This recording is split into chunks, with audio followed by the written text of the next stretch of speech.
Hello everyone.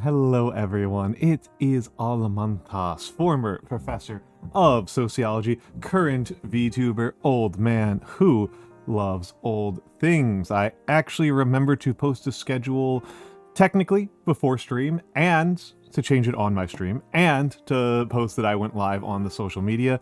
I am actually doing the things that I am supposed to do, like literally every single week/day. So there, got that going for me. And I am actually having a little bit of caffeine today. I'm having a pretty watered down green tea. Very weak green tea. I just had it steeped for like 45 seconds. Oh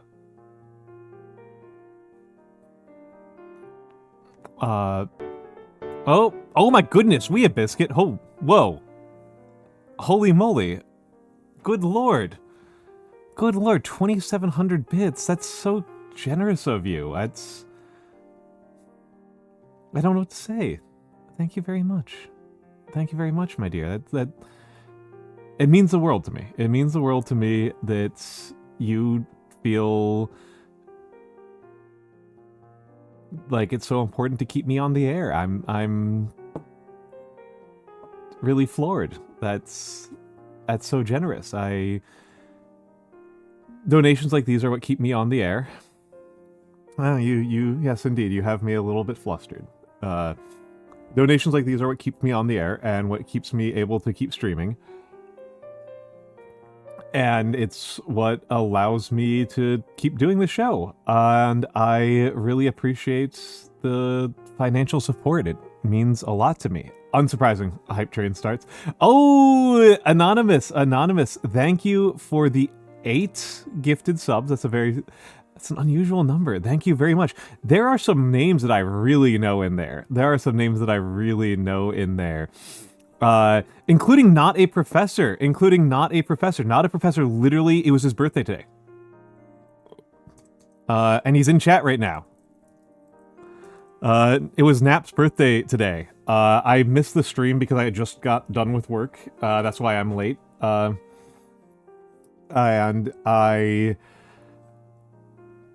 happy birthday to Nap. I did a little bit of calligraphy for him last week for his birthday. I'm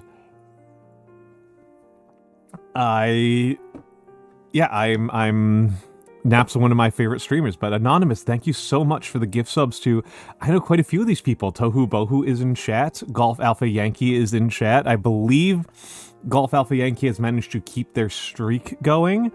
And they're definitely if they have broken their streak, they do have the longest streak so far done. Nobody has beaten that streak yet. 95! Wow! Okay, wow. Again, I haven't made it to 95 of my own streams in a row. So Golf Alpha Yankee is better at my own channel than I am. Tohu Bohu is here. Hinota is here. Colebounds, I think Colebounds actually made Colebound has made several fan arts of me. Zolda, I'm unfamiliar with. Void Baron Jules is a long-time viewer. I do not know if he is here right now, but Jules is a very long-time viewer. Jules is pre-tweet, as I say. That's the phrase that I use. He is pre-tweet. And as Lyria is a fixture of one of the corners of VTubing that I tend to haunt pretty regularly. With Ogre Daddy and Ronin and Rotmost and such. Oslyria is a regular fixture of this side of Twitch.tv. So very, very much as Lyria gets around. Hello, Big Mama. Let me get in the hellos. I am currently a little bit heartened that we are starting off my week on a really generous and wonderful hype train. So despite the fact that I was coming in here pretty calm, I'm already kind of flustered. Hello Saribot, hello Theo, hello Wea Biscuit, hello Galaxy Wolfstar, hello Mokaba. Mokaba, I believe, is my only Lithuanian viewer, or at least my only Lithuanian chatter. and thus also the one who can tell me how incorrectly I'm saying my own name. Hello Tohu Bohu, hello Hinota, hello Weabiskin, once again, thank you so much for the 2,700 bits. Hello Wasteland Mad God, who is, Wasteland Mad God is, I really appreciate Wasteland Mad God, for indulging my wargaming nonsense and for also being my, also present, the Artifact Fridays are something I really appreciate that Wasteland Mad God does over on the Discord. And hello, Golf Alpha Yankee, again, holder of the crown of longest streak. Not a professor is not acknowledged that they are here, but I know that they're here. I can smell them. Hello, Big Mama Chunk, one of my helpers on the one of my crew, my chief engineer on the recent tournament of, and hello Scaldy, and hello Mix. Hello Mix. How is Mix UAV doing? How is Mix doing? Mix, dear friend. Dear friend, who is of course just chatting, doing some shit in Factorio again. I am so lost in Factorio at this point. I'm so lost in Factorio. When you guys are posting, when you and Michan are posting Factorio content in the server, I'm completely lost. But before I get into that, hello also to the lurkers and the VOD watchers. Welcome in. I appreciate all of you as much as these gift subs are critical from Anonymous and from Weabiscuit. Those gift subs are absolutely critical to keeping the stream going, but even just lurking and VOD watching again are very genuinely helpful to me. That makes a big difference to me. That makes a big difference. Telling your friends about me makes a big difference. I am so grateful. I'm so grateful. I get lost in Factorio right about when you get past militias. So Big Mama Chunk, I have played Factorio since off and on, never seriously, since Alpha. And so I remember when they were just literally called red, green, blue science, and that was kind of it. Usually the way that I play it is that once I get up to blue science, I stall out because military is gray. White is space. They've also added purple and yellow at some point. They used to have alien science. They used to have alien science that you could only research by destroying alien nests, by destroying biter nests.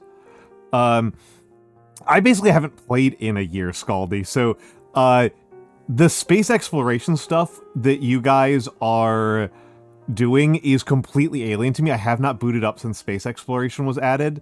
That used to be a mod that always seemed overwhelming to me, and now it's like a canon branch, and now I'm completely lost.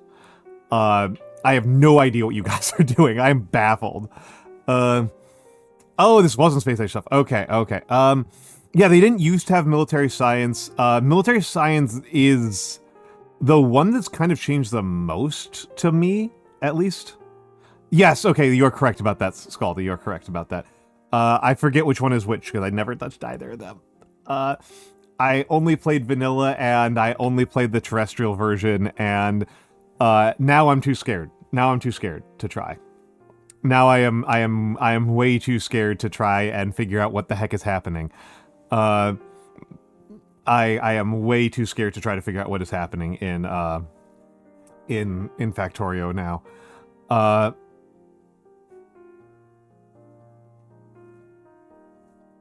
That's kind of where I'm at. I mean, Factorio is pretty intimidating. My big VTuber, not big VTuber. My big experience with Factorio is like getting red and green science off the ground, and then getting to blue science and trying to make the blue science balance with the red and green science, and that requires, at the last time I played, that required like 50 factories producing engines or something like that, and I couldn't keep up. It gave me too much of a headache, and I stopped. That tends to be where I stall out. I've launched rockets about 3 times, but yes, Nap, you did. Also, again, Nap, guess what?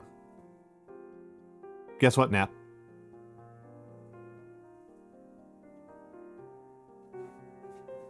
Happy birthday.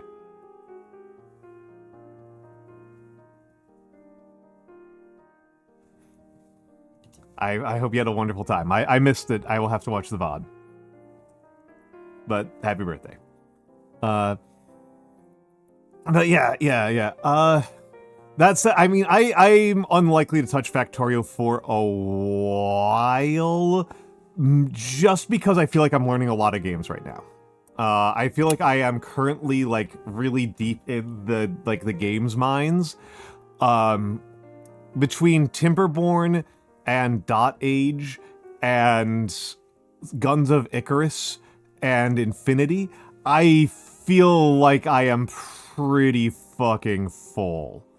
I feel pretty full on my games budget. My gaming budget feels, in terms of like attention, like, that feels, like a lot. Like a lot. I feel like that's so many games. Elden Ring 2. I am not playing Elden Ring. Hello Sakura Rose. Hello Sakura Rose. Yeah, I'm not playing Elden Ring. I'm not learning Elden Ring. I did play Elden Ring Night Rain. I don't own Elden Ring in general. I have Night Rain, and I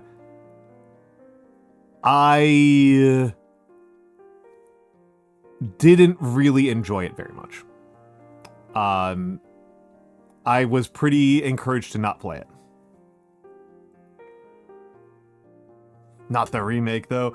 I mean, I feel like, again, like, I feel like I'm pretty full. I feel like I'm pretty full.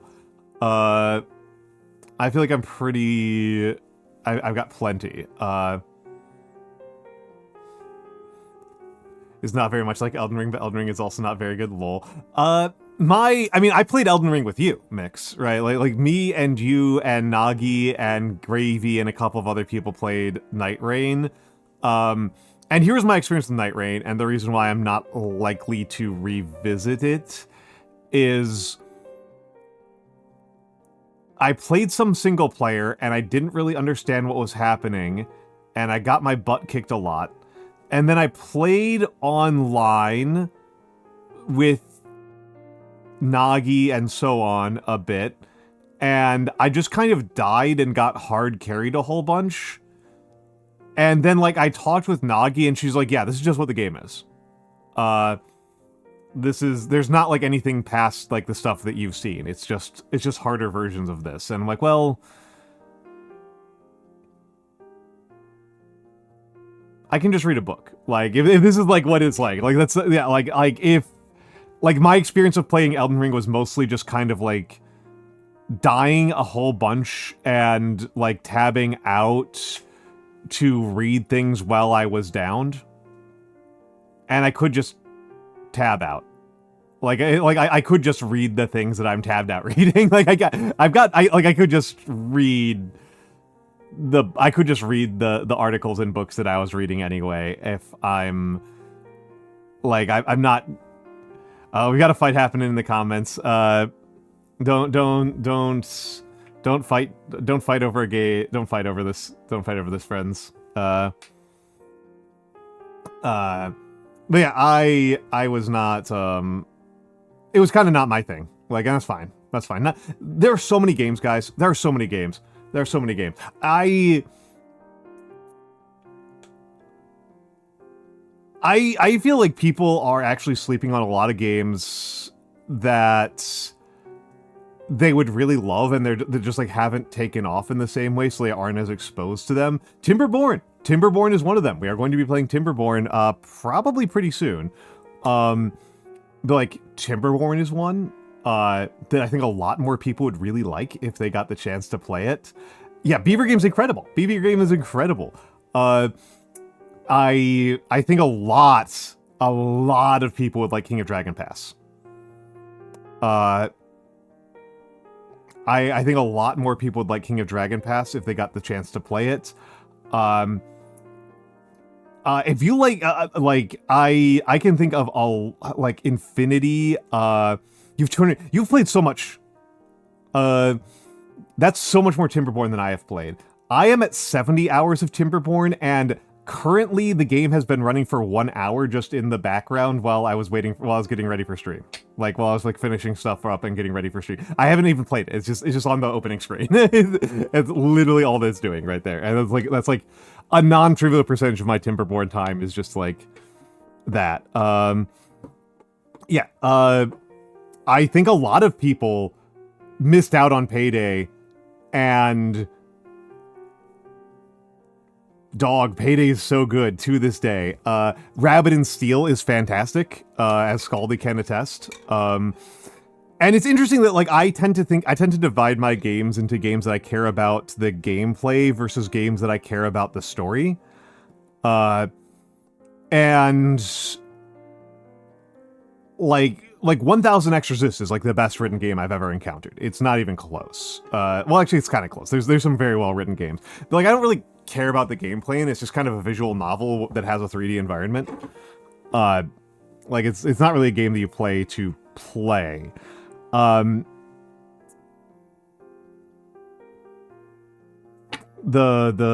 mix, save it for your own stream.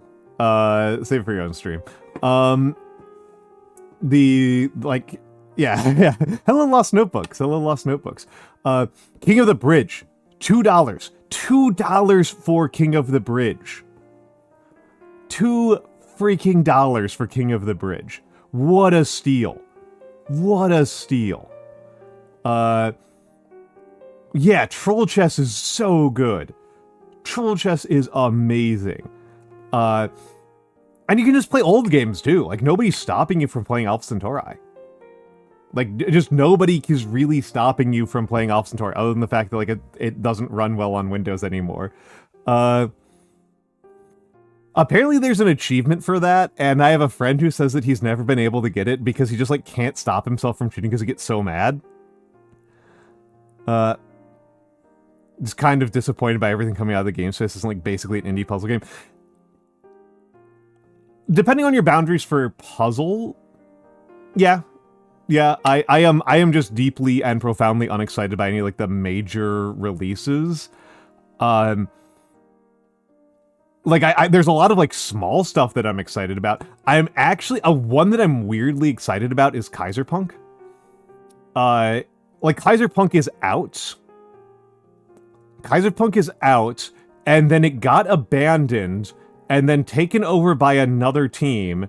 And the other team have been posting dev updates about how they're just like, we hate this entire system and none of it works right, so we're going to rip it out and completely replace everything down to a basic code level.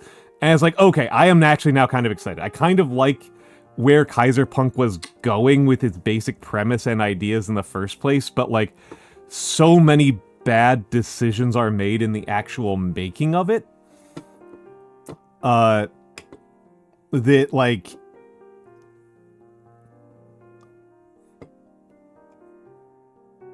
Oh, yeah, no, Mix, I think that's accurate. Yeah, I'm just, like, I just am never sure, like, quite what the boundaries are on that kind of thing. Because, like Timberborn is in continuous development, and I'm enjoying it a lot, but it is also still kind of, like, a limited scope indie project at the end of the day. It is still kind of like a small scale indie project for turbo nerds. I would say, I mean, the most obvious example would be Fortnite.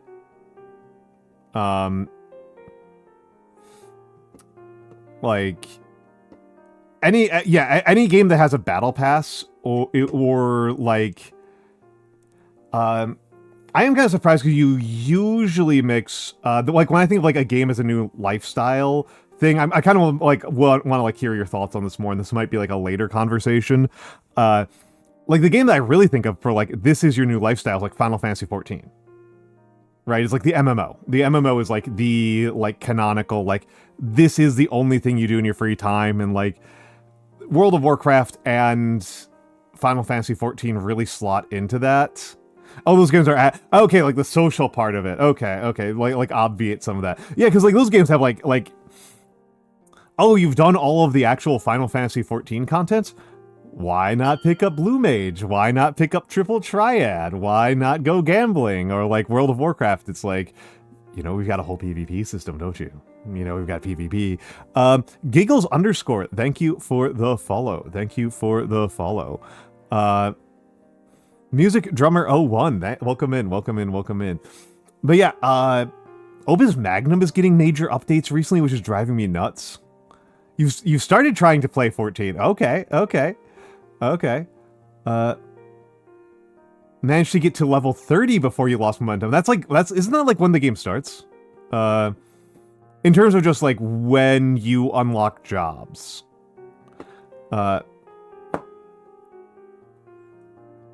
Here starts at level 50, jeez.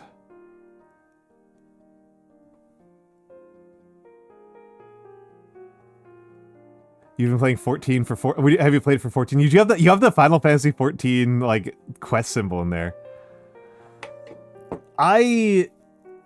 Yeah, Tohu, that's kind of overwhelming to me. Lucifer underscore Mania, thank you for the follow. Honestly, it's like there's a lot of games I like that like get good very, very quickly. And yeah, I guess it depends like what you value and what you like get out of a game. Like, yeah, I don't know.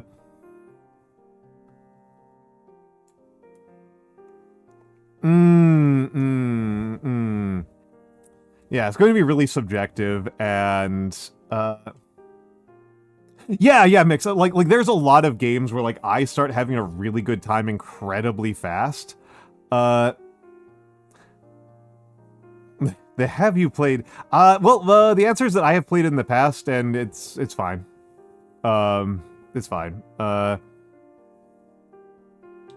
Most people think they're only fun when you can do all the moves and win consistently. Understandable. Understandable.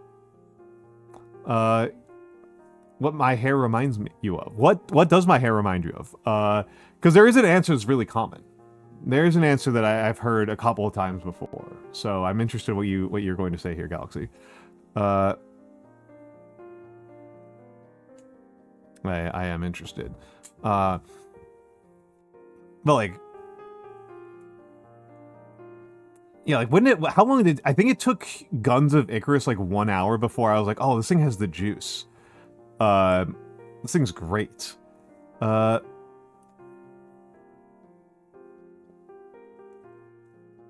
From the BFG. From Doom?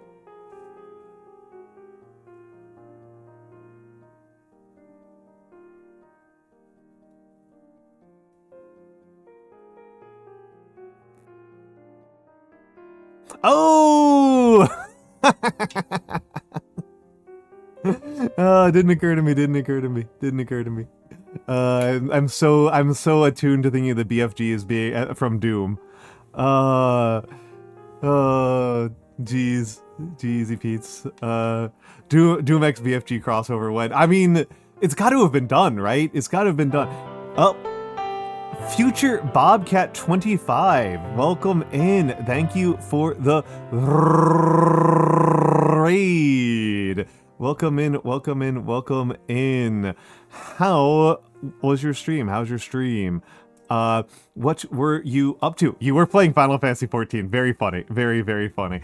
For the Raiders, my name is Almantas VT. I am a former professor of sociology and a current VTuber. An old man who loves old things. I like to do calligraphy and paint miniatures and talk about miniatures wargaming and talk about history, and I like city builders, which is what we're going to be doing tonight. We are going to be playing Timberborn. Timberborn has an experimental branch patch that I'm going to be testing out. It was a raid night and you made prog. I am glad that you were progging. Amusingly, I have no idea if this was just a coincidence. We were in fact talking about Final Fantasy 14 right before you came in, from probably a more critical lens, I gotta say, really violating some VTuber and even Twitch etiquette by, like, being lukewarm on something as opposed to loving it to death or calling it the worst thing that you've ever been exposed to and a crime against humanity. landing in the mushy middle of it's fine. I am well, future Bobcat. I am well. I am really looking forward to these beavers. I am really looking forward to these beavers. I don't even know if it's the only way they can talk about it, but certainly the only way that other people will share your opinion, I think is what's actually happening. I think that's the only way that other people will share your opinion is, or they just leave mid to terminate the conversation. Yeah. Is the worst thing as raiding has become your life? Oh no, that is brutal. That is brutal. That is really rough. That is real nasty right there. But oh my goodness, I hope that at least you're enjoying your time while you're raiding, because it's pretty bad if you're also not enjoying your raid time, right? Like that's a pretty rough experience to both have it be your whole life and not having fun. My life tends to kind of go in waves on what is like taking over my life. Like, you know, periodically and on an almost monthly basis, ancient Rome and ancient Greece kind of take over my life, and I have yet to learn Sumerian, so I am so far immune to the Babylonian madness. I'm probably in the right age bracket to start developing Babylonian madness. Yeah, it's true. Sometimes like 12 hours. Sometimes like 12 hours for a video game. You know, like Guns of Icarus was like 12, 15 hours in that first week. Oh, and Bunny_M, thank you for the follow.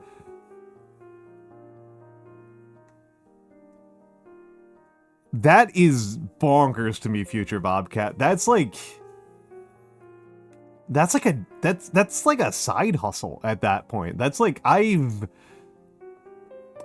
gotten W-2s for things that I spent less time on than that. Like that's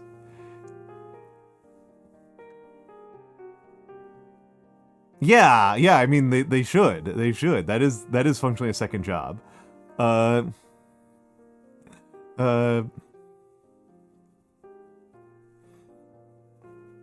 Rating seriously is basically a side hustle. Yeah, and oh boy. Oh boy. Also, hello, Itsy Bitsy Bones. I also literally never heard the term mushy middle until literally today when I watched a set of Bobby Broccoli videos on the Canadian Mayor. That rocks. Bobby Broccoli is so good. Bobby Broccoli is amazing. Bobby Broccoli is like a S tier YouTuber. Absolute one of the kings. Your rating seriously is 40 to 50 hours a week.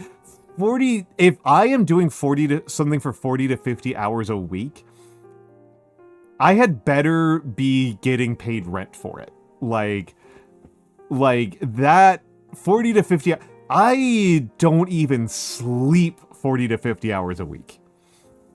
If I did something for 40, 50 hours a week, that would be the only thing I've ever done for 40 to 50 hours a week have been jobs. Like it's been like full-time career stuff has been the only thing that's ever been broken that. Like I obviously when I was a professor, that was like 80 to 100 hours a week, and so I was doing that.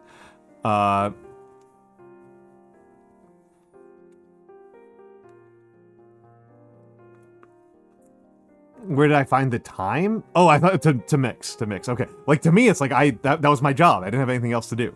Like, that was like how I paid rent and like bought food and stuff like that. That was what my life was in like a very real sense. Yeah, I can't imagine with an MMO. Oh my goodness. Oh my goodness.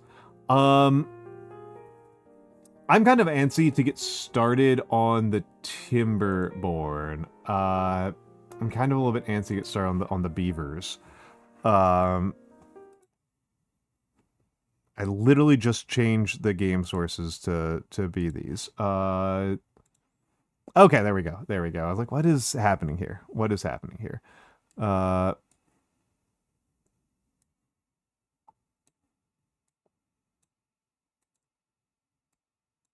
had the game minimized for so long that it gave up on trying to get me to listen to the music.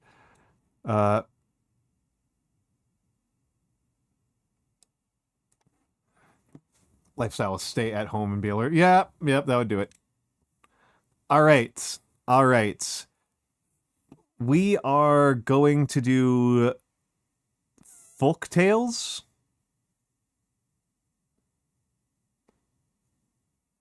I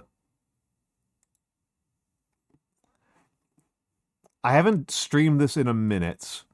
We have cleared waterfalls as Iron Teeth. What are people thinking for map? What are people thinking for map? Hello, Matthew. Hello, Matthew. I don't... Okay, have a good night. Have a good night, Future Bobcat. I'm sorry, I did not say the important thing, which is if you need to raid and run, feel free to do so. Feel free to do so. Mountain Range is a map I know pretty well. Mountain is a map I know fairly well. Most of the rest of these I don't know at all. I know waterfalls. I kind of know plains. I kind of know cliffside. I do actually know cliffside to a decent extent, but it's very close. No, not I know mountain range. Nope, that's not right. No, mountain range. I do know mountain range fairly well. The Helix. All right, let's give Helix a shot. Let's give Helix a shot. We are going to do it on hard. Let me see if Twitch has decided to allow me to view my categories, or if I am still banned from looking at my own categories. I'm still banned from looking at my own stream information. That's cool. That's cool. You got it? Okay, if you have it, have I given you the right permissions for that? I can never remember. Yeah, if I click on edit stream info, it just says failed to look at to get content. Yeah, no, I am right now. I'm trying to change it to Timberborn, but it's not allowing me to. All right, good. Thank you. What do we call the settlement? Ah, and there's the music. There's the music. What do we call the settlement? I guess Uzumaki.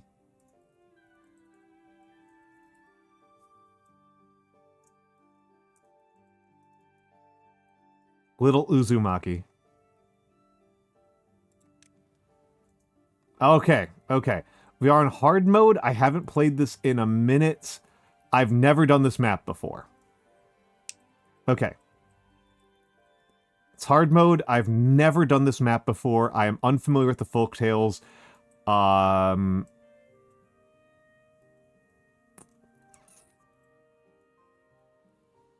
What are these? Thorns. Oh. Okay. So...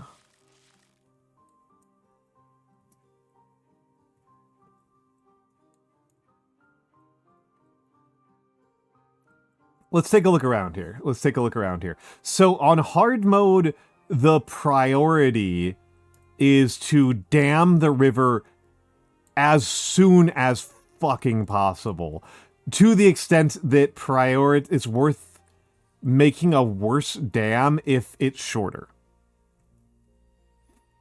It is worth making a worse dam even if it's shorter. So,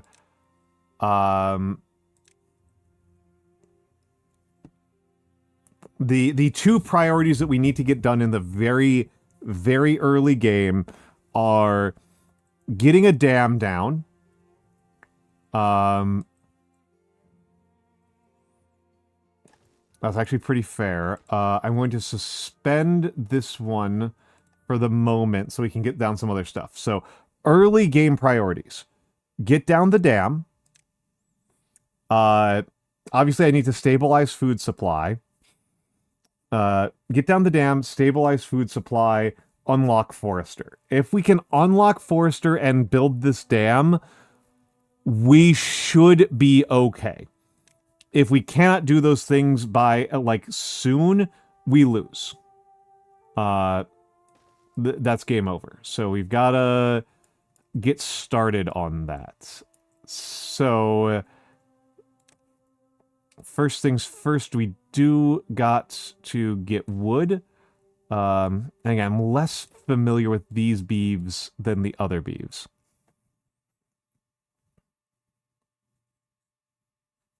Even though it seems to come in waves, that's true. That's true. That's true. I think you are correct about that. Where's demolish? Demolish. Okay, we want to mark everything for cutting.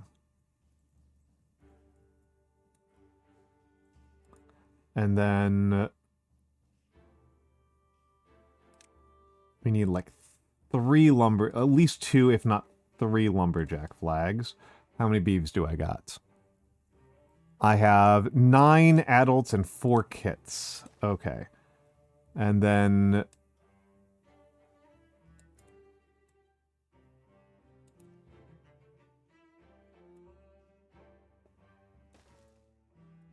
we need a forager here, which is not actually the most important thing. The forager is important, but it's not the most important thing. Where is forager? It's under food. Gatherer flag. And we need regular water pump.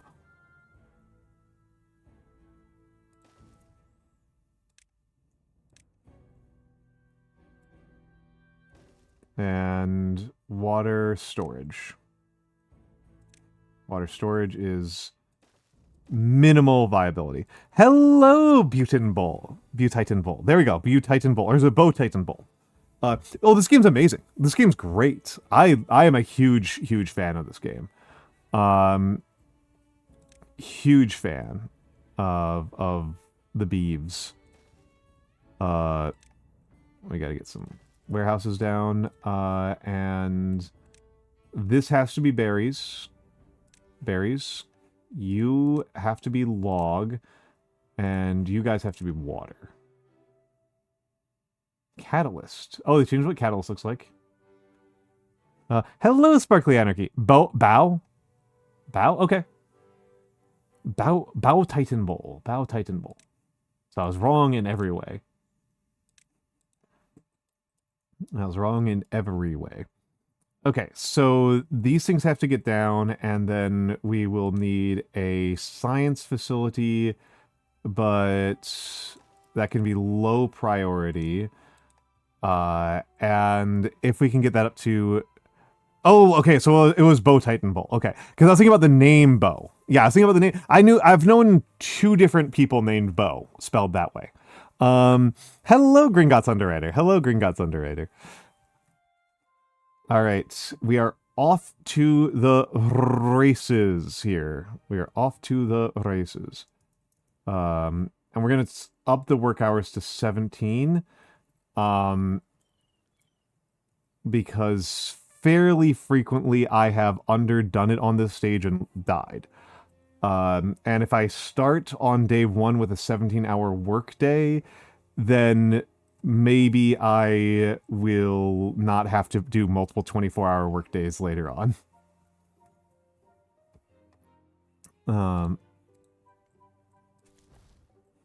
Okay, we gotta get 4 construction workers. Get hustling.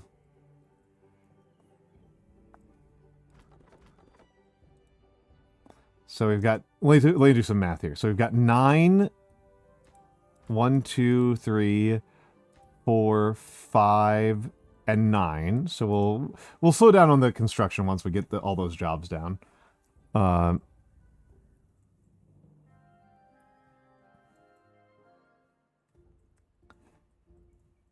Honestly, once we get all the jobs down, once we get the water pump down, I will add demolition there. Actually, I can add demolition now.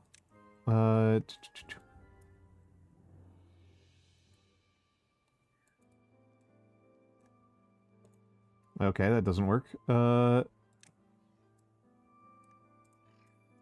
Okay, well, let's likely lower priority. Okay, good. We've got the gatherers already working. The cutters are already working. But yeah, bow is in. Yeah. It's a. I have heard the word. Okay, this is maximum priority. Okay. And then...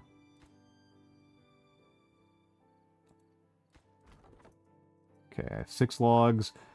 We're going to need to add housing at some point.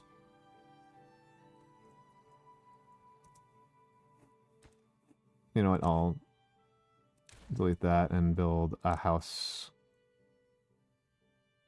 there and put the inventor on top of that. Because that's cute. Also kind of pointless.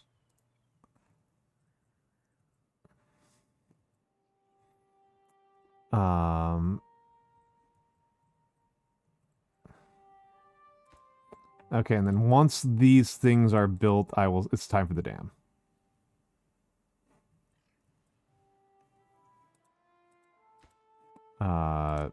Okay. Honestly, need the dam more than I need the house.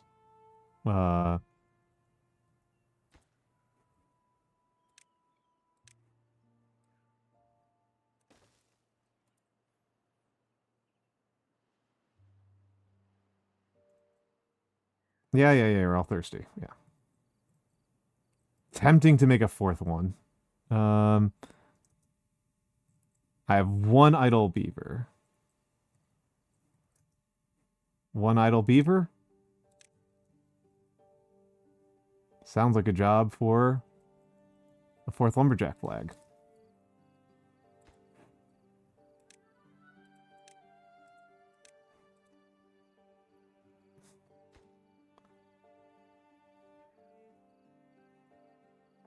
And may as well... I can delete this later. Drought approaching. See, we might have already lost the game. We may have already lost the game now.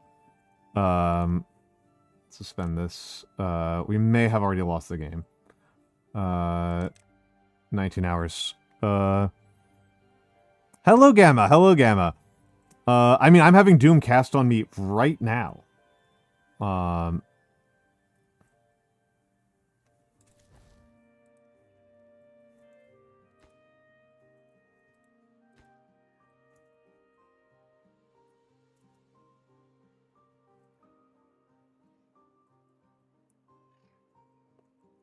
Yeah, I think we've lost.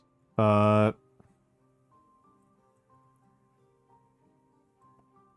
Doom or Universal Doom? It is just Environmental Doom. Yeah, it looks like I'm constructing about 3 of these per day, and so I need to get... that means I've got enough time for 6 of these.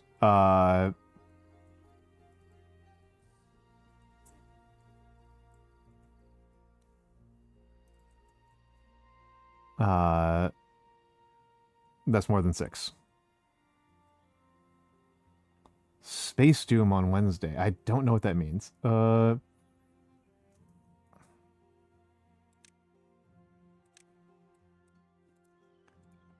Please, all that matters is this. This is the only thing that matters. Oh, Warframe. Oh, okay.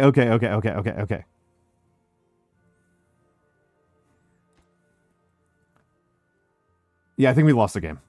I think we've already lost the game. 24-hour workdays.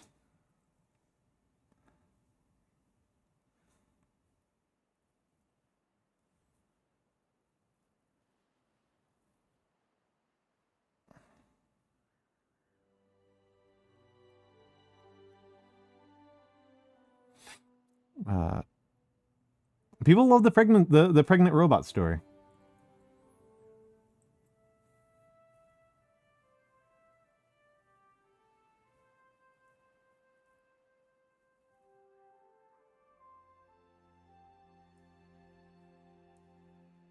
This is gonna be really a real near run thing.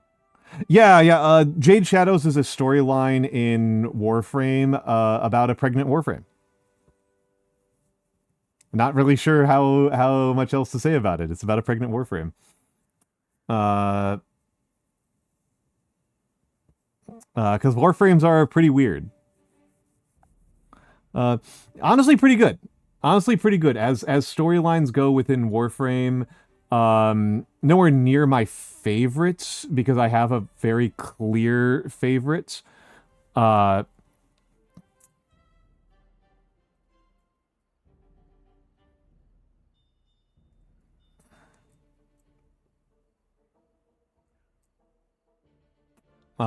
which is Fortuna.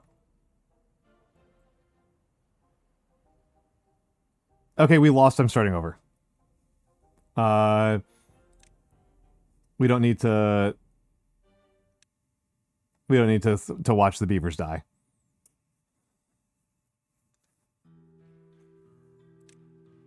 Uh, I liked the ones about I like I like I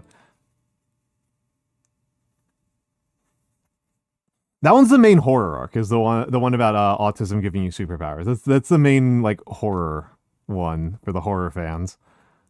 Yeah, with Rel. Yeah. Yeah. That's kind of the common interpretation of that. Uh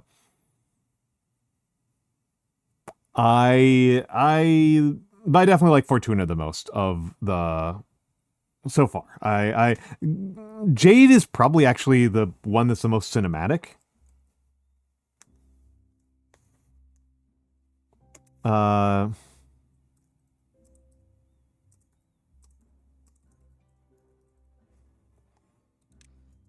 okay. Okay, I think I know how to do this better. Um so uh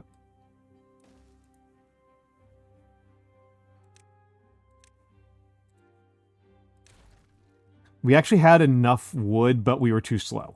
I think if we build the dam. Oh, this sucks. We want to build it here. Do we have stairs unlocked? We don't fucking have stairs unlocked. Fuck. Okay, I don't know how to do this. Hello, Emmerich. Hello, Emmerich. Uh,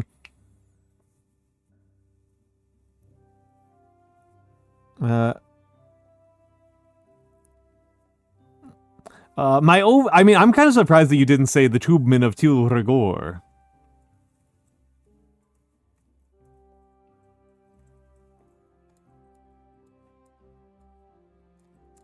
I might have to like re-look at 99 because I just like when I initially played through 99, I spent the entire time resenting that I was playing 99. I didn't get anything out of 99. Uh, I'm working with the beavers. I'm trying to work with the beavers. I'm not doing a good job. I'm not doing a good job. Um, fuck. How do I do this? Yeah, I think what got me killed was that the distance between the wood and the construction site was too far. We had enough. If we build 4 lumber camps, we'll get enough lumber. But I don't have time to build a hauling post. Oh, I absolutely don't have time to build a hauling post. That's extremely far away. I do have another avenue that can survive the first drought on. I think I'm gonna do the other route, which I don't like as much. I'm gonna try the other route. So let's go for cutting these trees. And then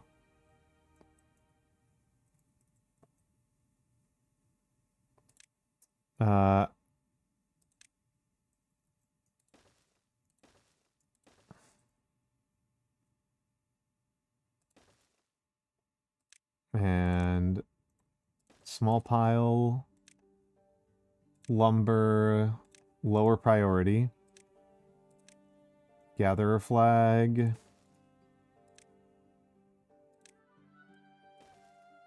And food storage. Right on top for blueberries. And then I don't like this strategy as much, but it is definitely a strategy.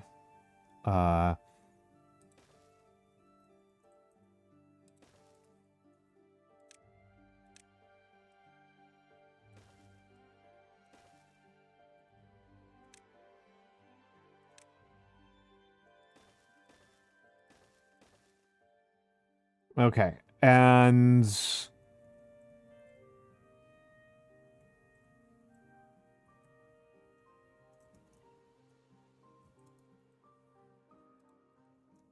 I'm pretty sure there is a way to whisper. It's just not very good. I miss whispers constantly. Okay, so and then let's duplicate that. And this needs to be water. And you guys need to be maximum priority.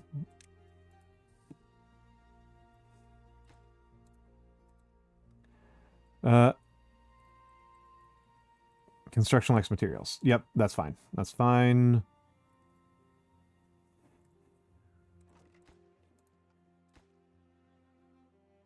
Okay, good. So once, and let's put us up to 18-hour work days, my beavers will be very unhappy, but we can deal with that. And he prays. Yeah, yep. Pray on the memories of the Knicks' victory.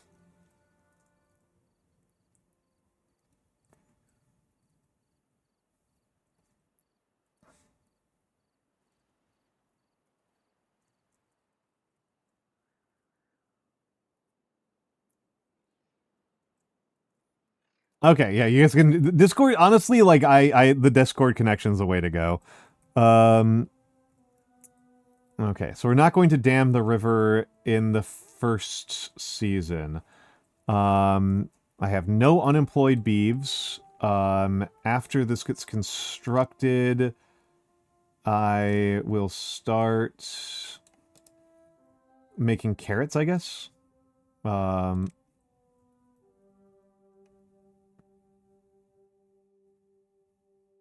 I actually don't know how many carrots is a good number. Let's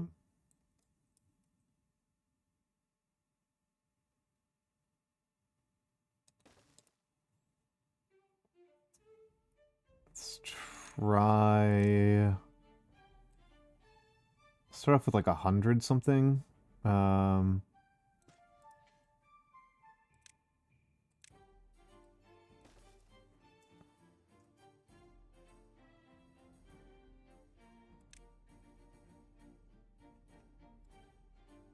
And then...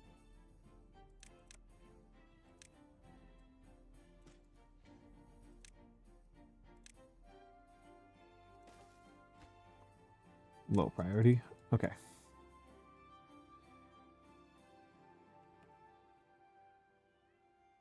And then we need housing.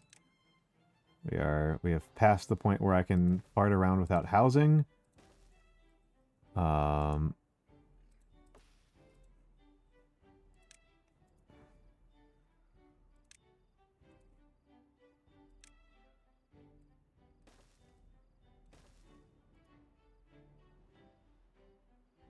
Staying awake because you don't have face tomorrow.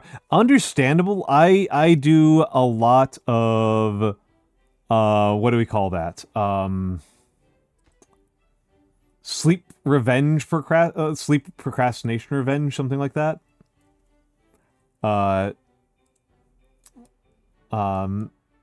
Which I have horrible ADHD, and that makes me feel like I have an excuse for not taking care of myself.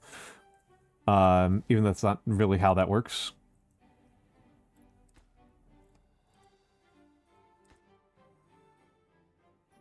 Is there any food I'd even want to grow at this point?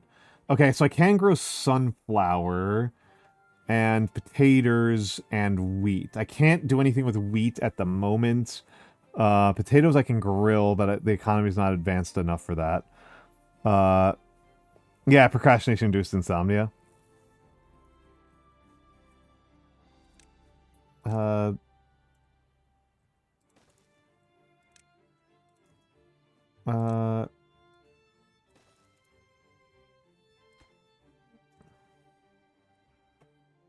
So when this gets built, I will reduce that by 2. Okay, so no, hold on. I want one construction worker is actually fine. Yeah, you guys need to be max production.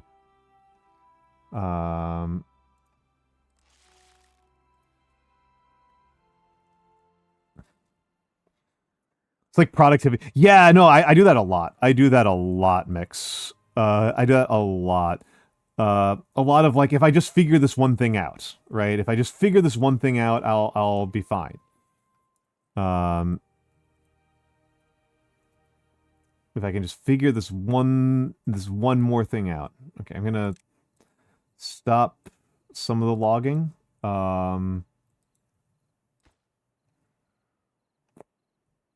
And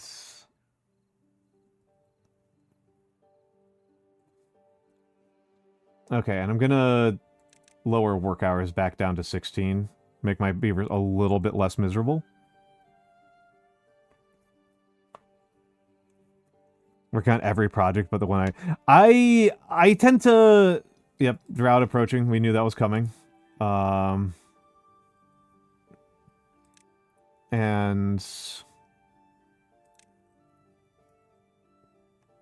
I don't know if I want a rooftop terrace there, but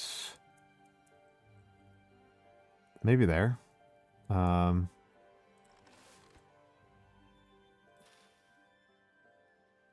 Oh, okay. So we might get one harvest in of carrots. Maybe. A lot of these carrots are going to die before they even get to grow. What's the drought resistance on carrots? Drought resistance 2 days. Okay, so they're gonna die. Sunflower is 3.5 days. Not gonna get those either.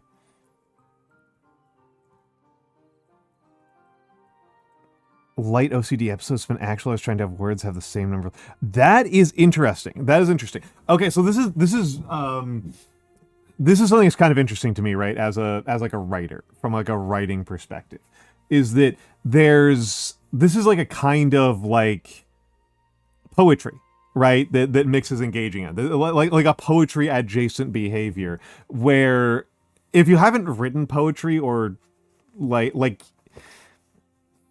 if you haven't written poetry, it's really a process of trying to formalize language in ways it doesn't want to be formalized, and in ways that like it resists formalization. And it's interesting, right? It's interesting, and that is very like poetry adjacent to me, what you're describing, Mix.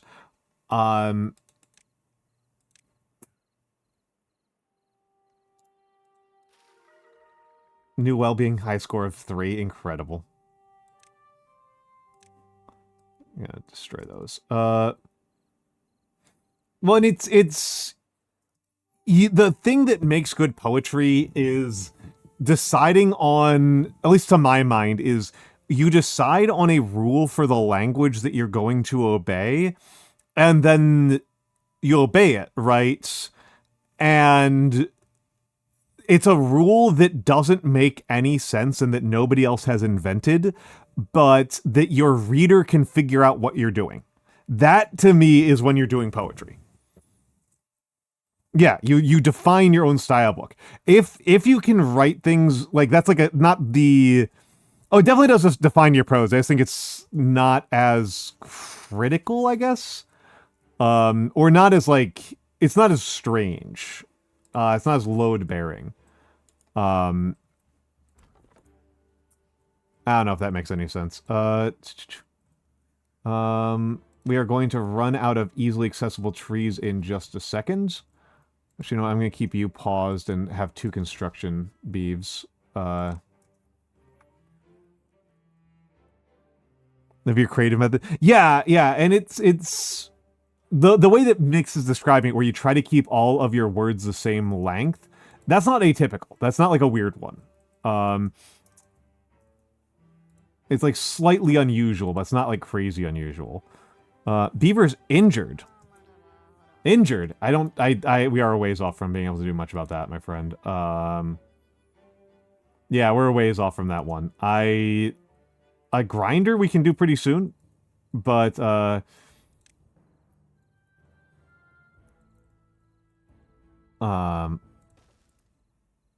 grinder we can do pretty soon. How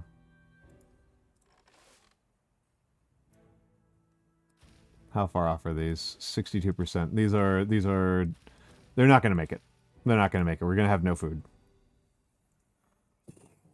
Yeah, thank you. Thank you. Thank you. Phonetic synchronicity. Yeah, I for my own writing style, my preference is toward making things where you vary the length of words and sentences in a way to surprise and shock the reader. That's kind of my way of doing it, is that like you kind of like mix it. You kind of like doing a lot of mixing on this sort of thing. Aw,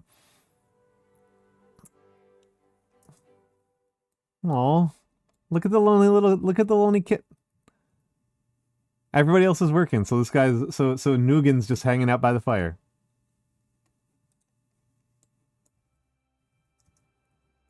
You make quesadillas? Excellent, excellent, excellent. But yeah, I tend to like to vary like kind of flowing sentences with like really staccato sentences, right? And occasionally, you know, maybe this is like the type of writing I grew up around and surrounded by, where like to my ears and my mind, the moment in a piece of writing where like a sentence ends and you just go, shame it's not true at all, right? Like you give like a whole long story that's like 2 paragraphs long, and then you're just like, and what a shame that it was all a lie. Yep, we're not gonna, these carrots, none of these carrots are gonna be fine. So we might run out of food. I think we'll be okay on water. But we might have been too late on the food, in which case this is going to be another dead city. And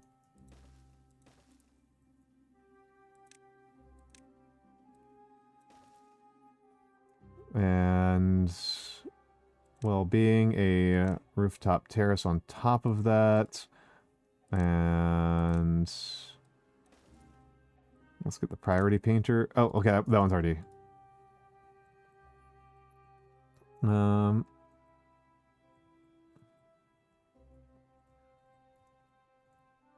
Oh, we are getting some carrots. We're getting some carrots. Not a lot. Not a lot. They are outrunning the...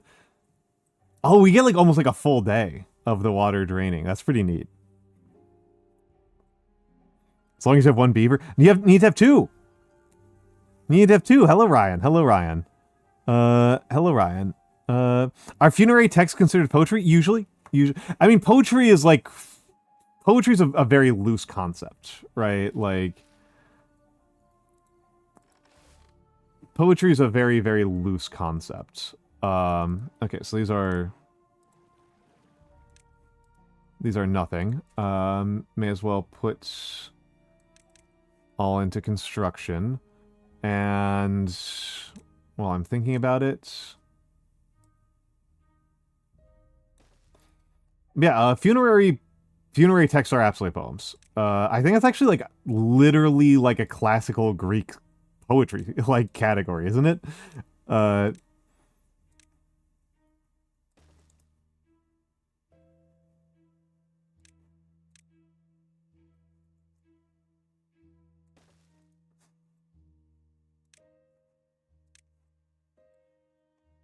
So cut all of these. And how am I doing on science? The real question about science is, have I unlocked forester? I have. Oh, crap. I need a lumber mill before I can get forester, and in order to build a lumber mill, lumber mills won't work without power, and so I don't have water, so it means power wheels. So, yeah, that's kind of annoying. So first things first, let's get...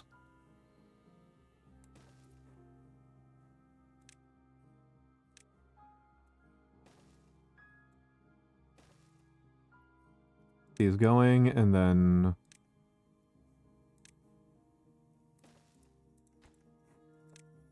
it's all very temporary. I hate how temporary this all feels. Yeah.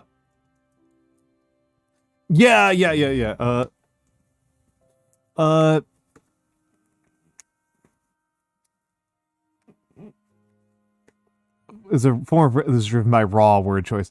I think that's fair. I think that's fair. I think that's fair. Yeah, carrots. I mean, things like carrots. I'm familiar with kind of like the. I am much more familiar with the way that things work for the Iron Teeth than I am for how they work for the Folktails.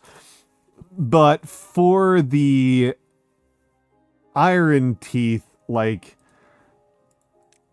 you really, really fucking gotta,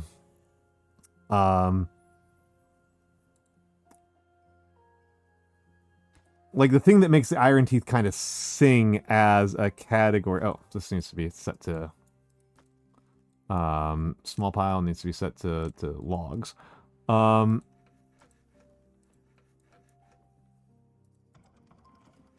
Okay, and we can... there we go. That should give us enough.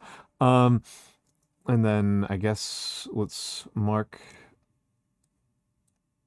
these things for demolition, because they're useless.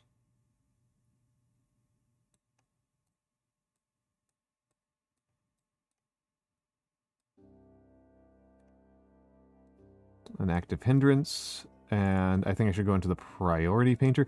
Yeah, the way that it, like, the low tier foods, like, you need them, right? So the kohlrabi are, like, the same tier as carrots, and, like, they're not very efficient in use in, like, any way, but you can do them without needing a lot. For me, Ryan, the one that I remember being crazy is Spatterdock. I remember Spatterdock being insanely efficient. Like, once you start getting Spatterdock grilled, it feels like food is not a very serious obstacle. That's the one that I'm like, oh, wow, that's like real good stuff. Add beaver witches who require thorns for their magics. Yep, and I do.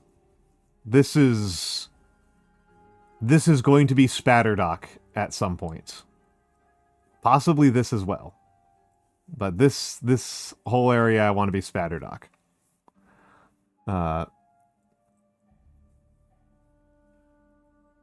Okay, looks like we're going to make it through the first drought with flying colors.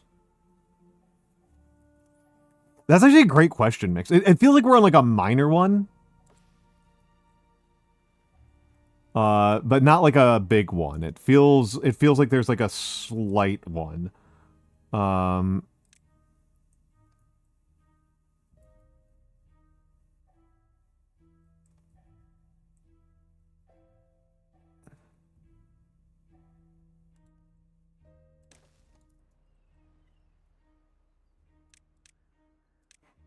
Okay, this is the actual like most important thing for me to get built.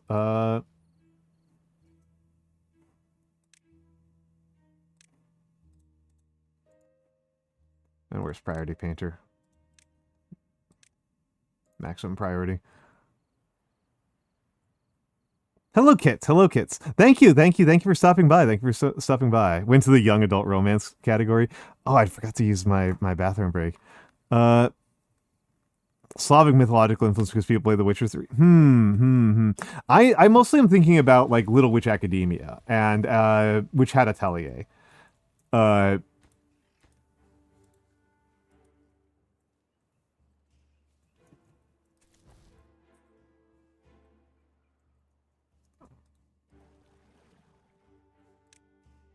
we gotta get the waters pumping again.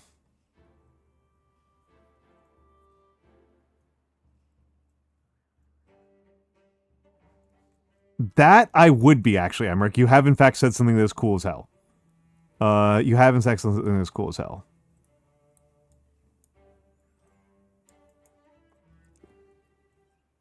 Uh,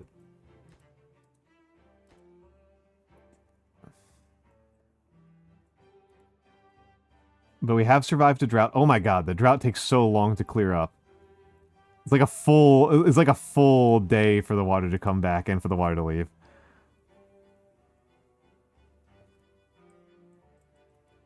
Yeah, post it and I found this. That's the correct place to put that. Put down the inventor. We just simply don't need the inventor for now, and we could shut down a lumberjack.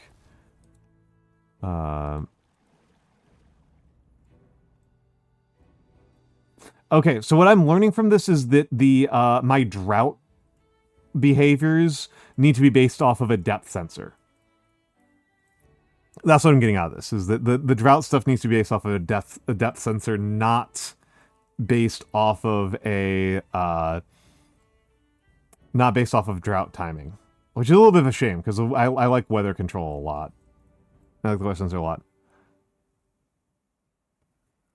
And bad tide should be based off of yeah, bad tide. My bad tide control should be based off of weather events. But I do need some. I do need to know where I would place the bad water diversion, because like the sooner I place it, the better. This is the best place to put it, but it's a lot to think about. Water stock got down to 30.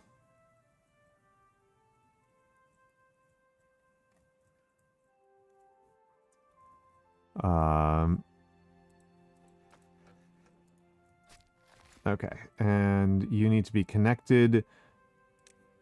You are like literally the most important building right now. So, and frankly, these lumberjack flags can be demolished. Lumberjack flags take like no time to build, and these don't actually cover great zone. So let's another lumberjack flag up. Like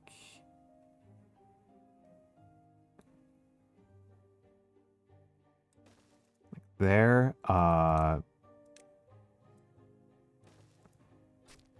I'll start getting planting on trees. So we do need some birch. Birch is not super efficient, but it is effective. Let's get some birch down. And we don't need pine or maple for a minute, but we do succulents. Interesting. Must be placed on dry. Medium chance of injury. That's interesting.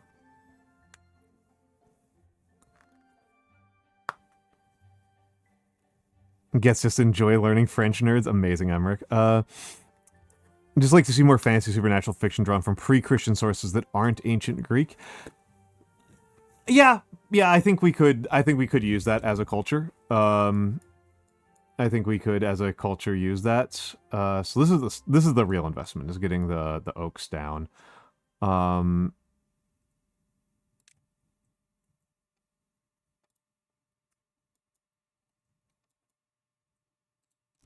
Let's turn off the gatherer for a moment.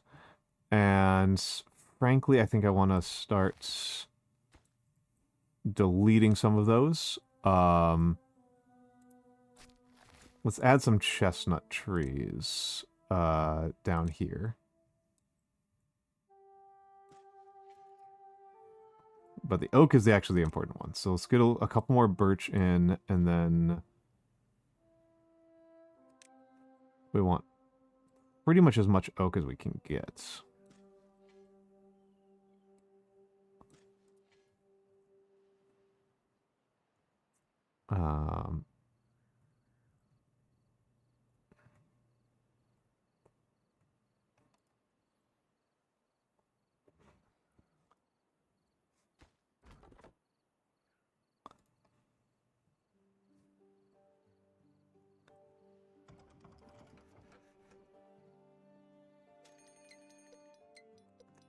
Oh, jeezy Pete's drought is approaching again?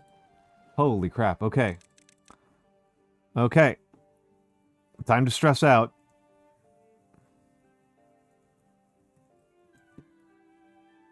Time to stress out. As we'll add another one of these. How am I doing on materials? Okay, I'm doing okay on materials right now, so I think I'm going to add a little bit more for well-being.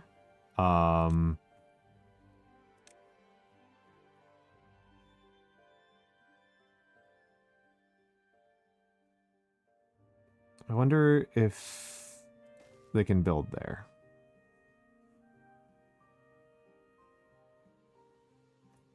Hold on, not there.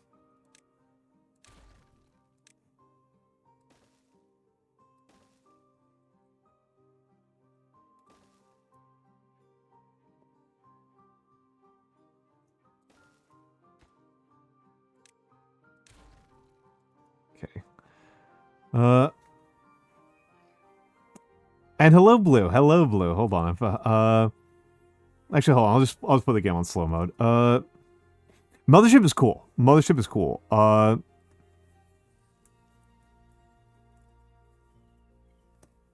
Kids on Bikes is surprisingly versatile. Kids on Bikes is surprisingly versatile as these things go. I think I need more storage.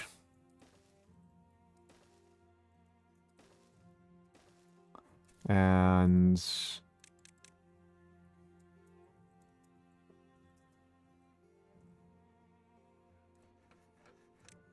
let's turn off the mills. That'll do.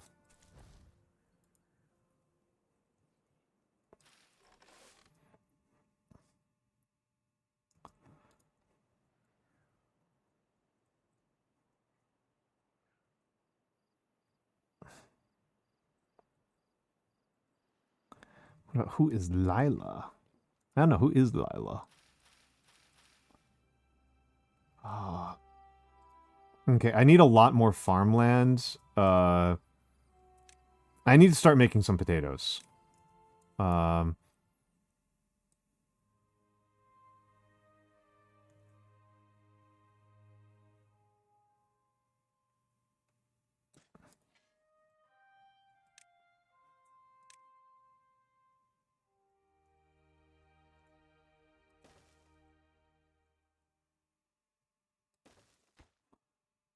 Delete you. The lack of verticality hurts my soul right now. And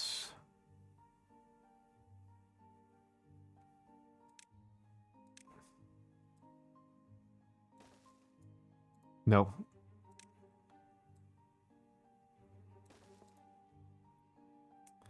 And then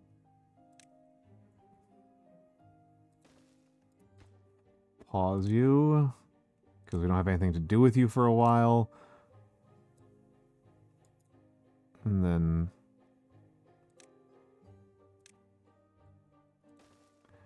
okay, so you are going to be sunflower seeds. And you are going to be uncooked potato and cooked potato. And then...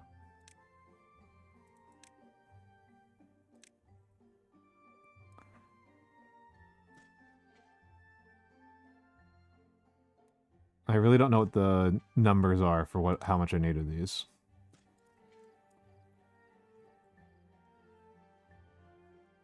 Potato, yes.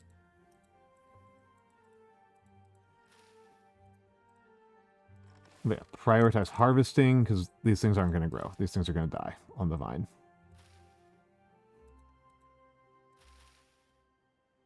Yeah, these things are just going to die during this drought. Hello, Deathheart VT, and hello, Vexing Cat. Hello, dear. Hello, dear.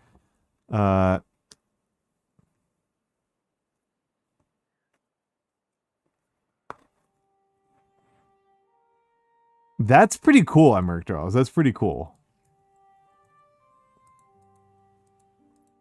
That is pretty cool. Drought resistance 15 days. Birches have drought resistance 11 days. Okay. So they'll just get halted for a little bit. But yeah, we should be okay. Oh.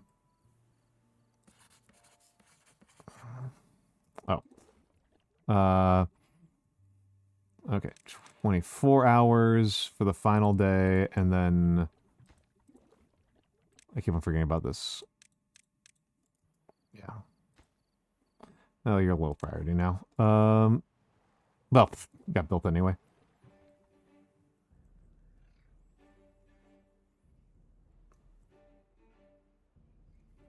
Yeah, I don't care about mechanical progressions. I am pretty happy with games that have zero progression. And let's put down some pine. I don't need a ton of pine. Down some maple over here. Some more pine over here. Oh, wait, hold on. No, I don't want pine here.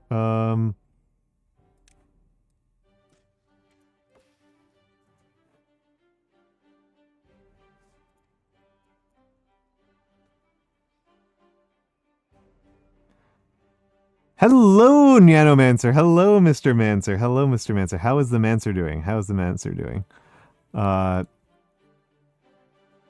case anybody is wondering, I am stressing. That is where I am at right now. Okay, carrots are coming in, but I don't think we're going to get all of them.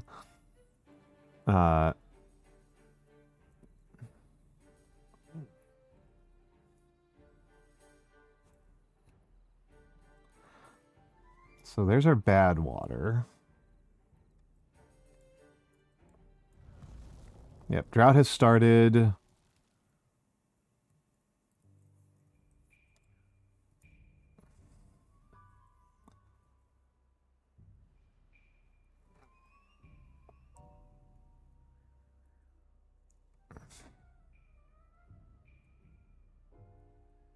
Yeah, it's a 7-day drought, so the potatoes will die instantly. The sunflowers are going to die. The carrots will die, but the carrots are coming for harvest.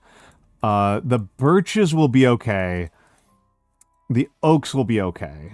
But I am definitely at the point where I need to build a dam.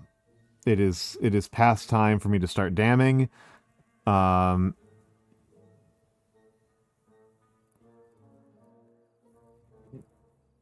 know what, I'm gonna unmark that. So, okay. Yeah, these are gonna die like instantaneously. Okay, you guys can stop working.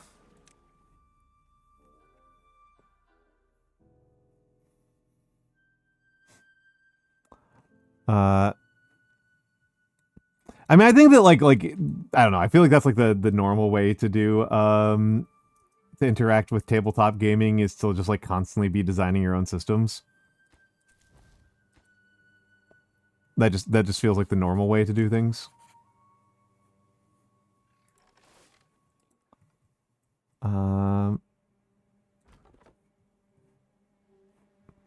So then the lumberjack flag. Let's get some science going.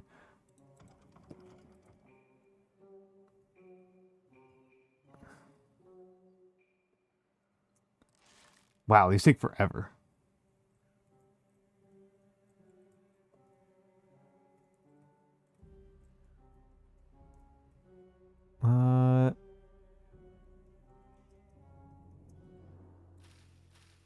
Let's put somebody... I think we're gonna lose. I think we've lost the game. I think we have lost the game. How are so many of my beavers injured? Oh, it was from the thorns. Okay. Oh, Promethean rocks, but it's I find the World of Darkness games are basically just impossible to play on homebrewed. Like to just play like as written is just like a nightmare. Okay, we're gonna back down to 16 hours.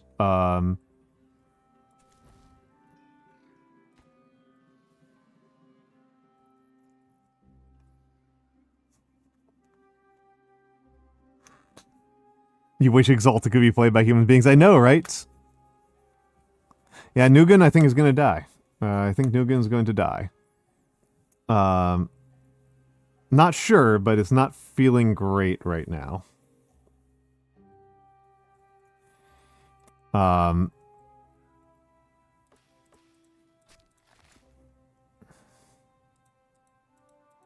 Is there a reason why these aren't planted, buddy?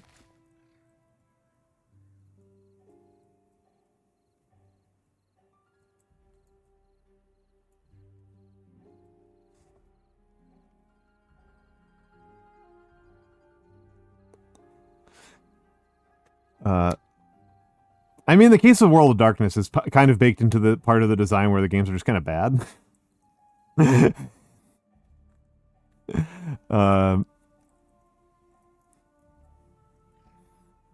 It's okay. I've played like thousands of hours of World of Darkness. I can say it. I'm allowed to call them bad.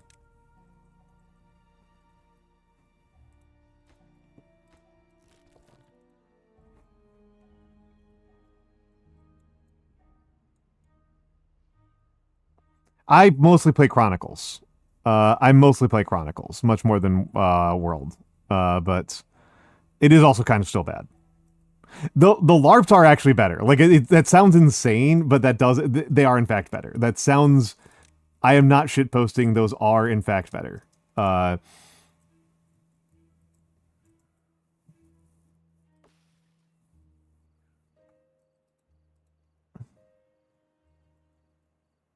Yeah. No, I think that Promethean Second Edition, Promethean the Created is excellent. I think Promethean the Created Second Edition is actually kind of fantastic. I'm very frustrated by this map. Because I have clearly fucked up by building the farmhouse over here. Because like we need to build dams. Like building dams here is way worse than building them up here. And like if I build a dam across here, like we're still going to lose a lot of crops. Hello, Mara Mara. Hello, Mara Mara. How is Mara? Is she marring?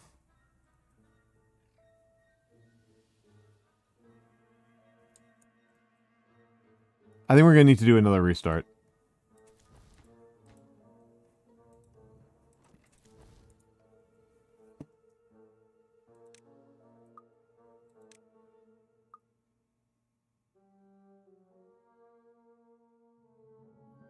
We need to do another restart. We're done. We're done. We're done. This one's cooked. This one's cooked. There's no way. There's no way. Okay, I am going to use the bathroom. I think Folktails are just harder. I'll keep trying, but I think Folktails are like considerably harder. I'm gonna load it up and use the bathroom and run the ads because I didn't use the bathroom last time.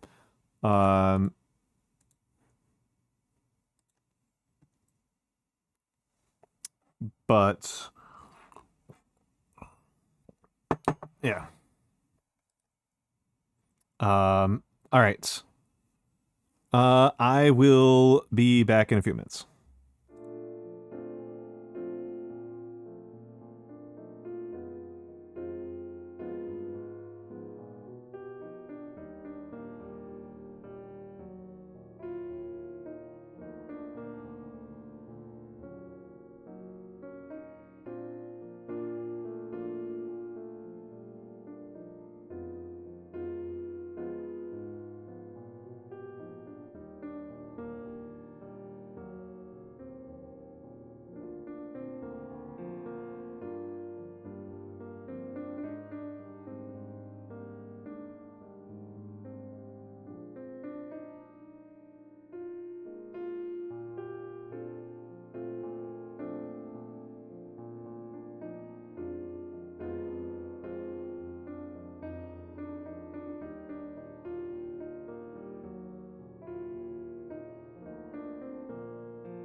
I am back. I am back.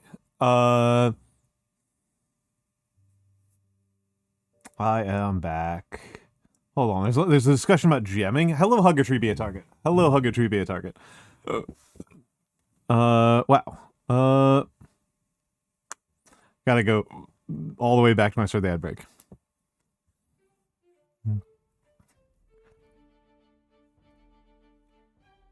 The 2 times they took an element from your culture of France, they botched it? That's a bad sign for how much they must have botched other things. Because,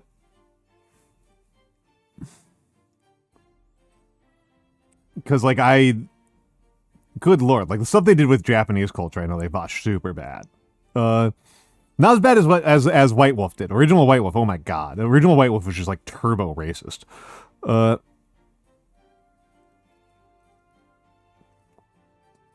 I'm still catching up. I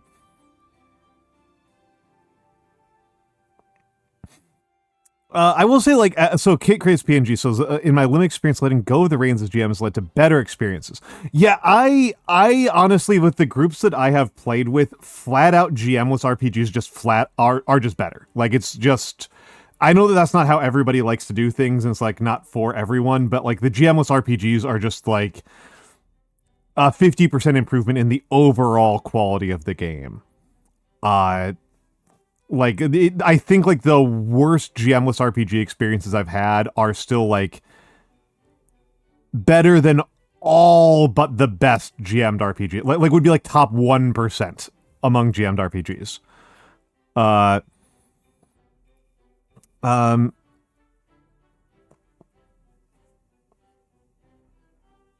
Oh, Cyan 2. Okay, I did not read Cyan.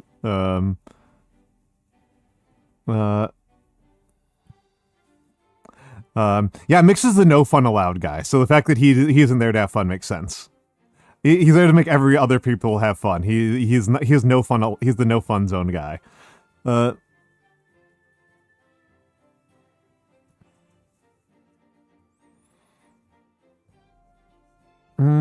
yes, hello, Huggatree. Have I Among Us? No. Among Us, Theo, Among Us stresses me out to even, like, think about playing. I hate lying to people. I am... Ugh, like, it makes my skin crawl. I like Among Us as a game, or rather, I like watching other people play Among Us, and I particularly like the way that Veilfisk uses Among Us. But the idea of me playing Among Us is just like, oh my goodness.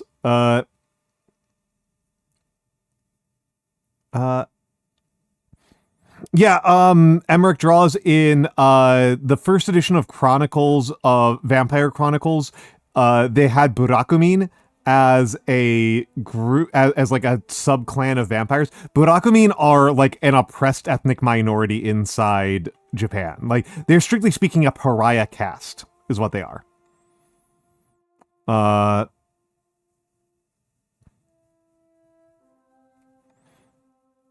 And it's like kind of just like a slur. Like, yeah.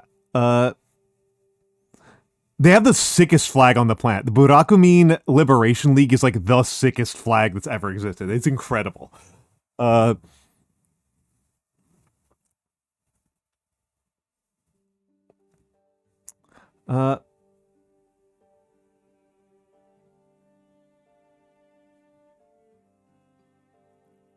hot take. What was the hot take, Kit? I've been saying a whole bunch of stuff. Hello, RF Komos. Hello, RF Komos.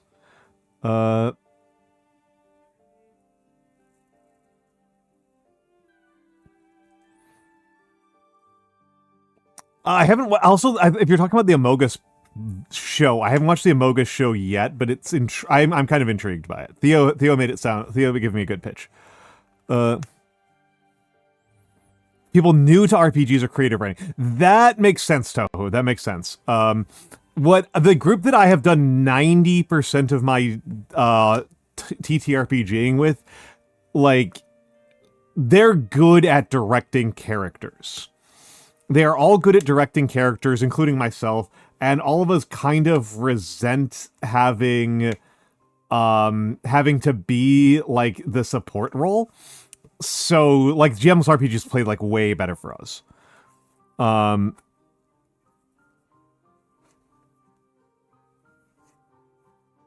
It's worth saying kids create PNG. It isn't that they are inherently better, so they are a huge buff for, like, the types of GMs I play. Yeah, nobody in the group wants to GM. GMing was like a punishment that GMing was a tax that you would tolerate if you wanted to foist a new RPG on the group. That was how GMing worked. Was like if you wanted to make everybody play a new game that you think is neat, you have to GM it. That was kind of how it worked out.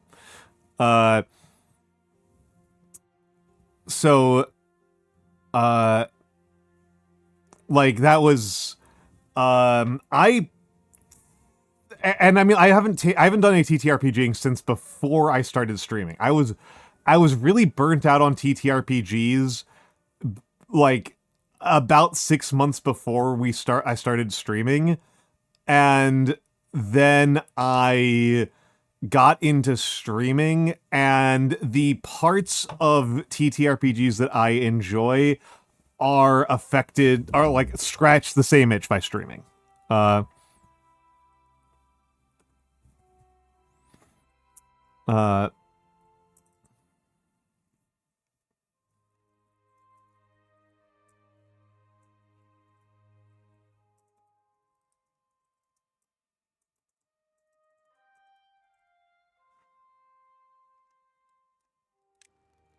Okay, we're in the town of Suffering now. The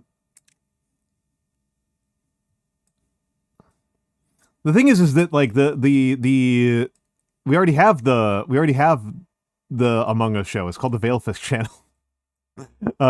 Thank you, Blue. Thank you, Blue. I was pretty proud of that one. Okay, there. And this is where I'll build a dam across eventually.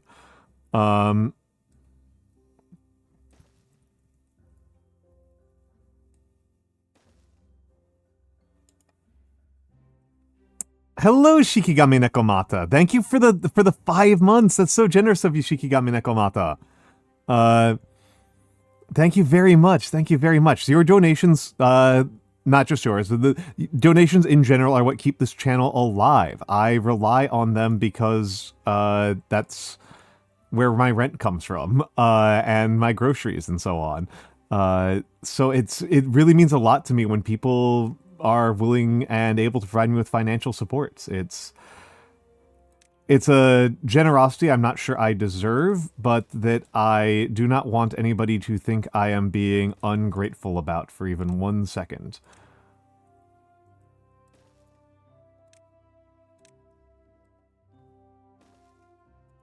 And gather a flag, and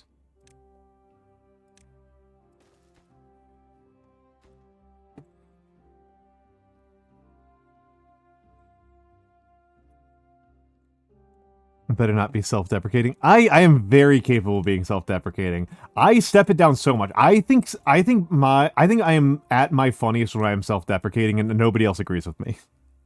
Now you must do your own thing. Understandable, Shikigami Nekomata. Thank you for stopping by. Thank you for stopping by. And Kit, to tell you, Veilfisk is a YouTuber who has a fairly consistent group of friends who are willing to show up to his insane ideas for videos, and a pretty large percentage of them are just, we are playing another game, but it is actually Among Us. So for example, I think the most insane and stupid one, which I love to death, is we are playing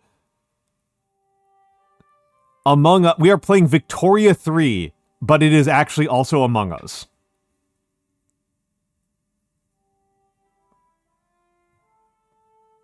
That's the most insane one to me. We are playing Victoria 3, but it is actually Among Us. Okay, so the way that worked is that every player is a member state of the British Empire, and each of them has their own objectives within the British Empire, but 2 of the members of the British Empire, these are the United Kingdom, Ireland, Canada, Australia, South Africa, and the British East India Company. Each among those, 2 of them are imposters.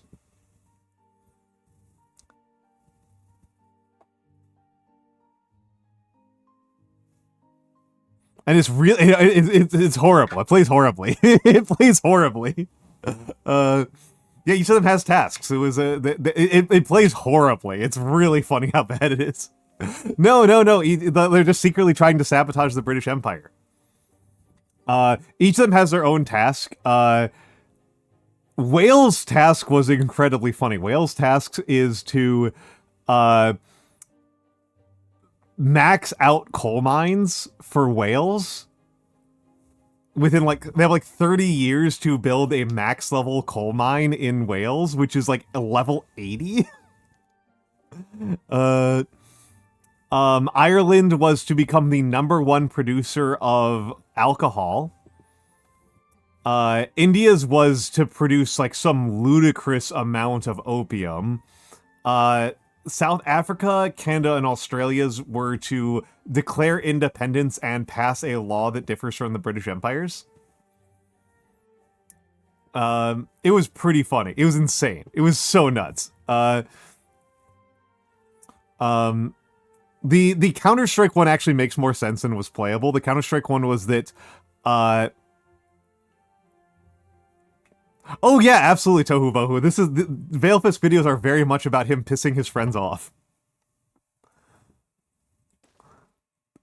I really like the Counter-Strike one. The Counter-Strike one and the GeoGuessr ones are maybe my favorite Veilfists.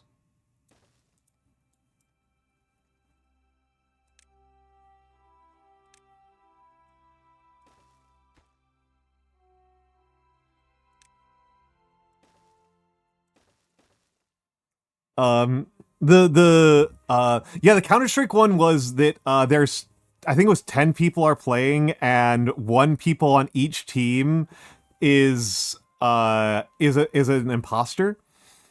And so the imposter only gets points if their team loses. And then they get more points for like tricking more people. Oh, that's pretty funny, Emmerich. The GeoGuessr one was not Among Us. The GeoGuessr one was just a really, really bad GeoGuessr. The GeoGuessr one was horrible. I think my favorite moment from the GeoGuessr one was... I'm going to spoil the GeoGuessr tournament, which is 3.5 hours long, but this is one of the funniest things I've ever seen in my life, was they get to the...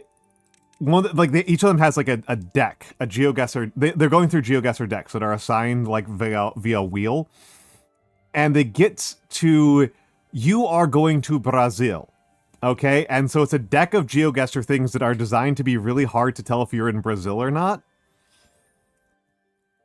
And so there's a bunch of signs about the Amazon in one of the pictures. And everybody's like, oh, okay, so she knows. And then the person who was actually the person guessing revealed that she didn't know the Amazon was a real thing.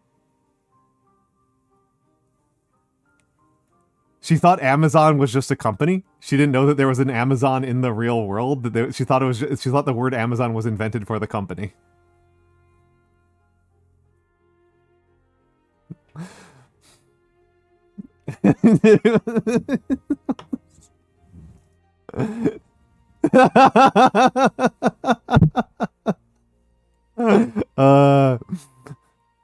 Funniest part, not American. She was not American. The German education system strikes. Hello, big gay Mikey. I like how that pulled you out of there.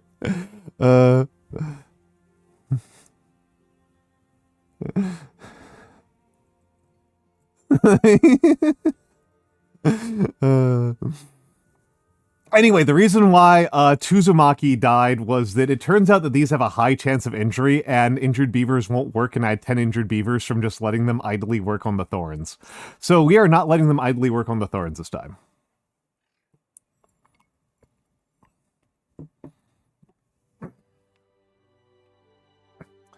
I do want to see... I gotta think about where I want to put the farmland. Like...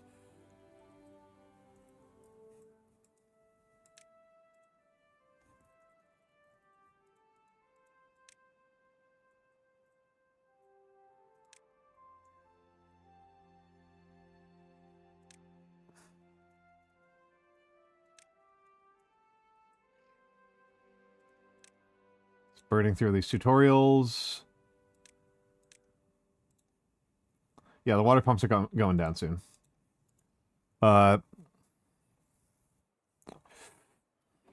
How did you make your gaze so big? Happy Pride to Big Gay Mikey specifically.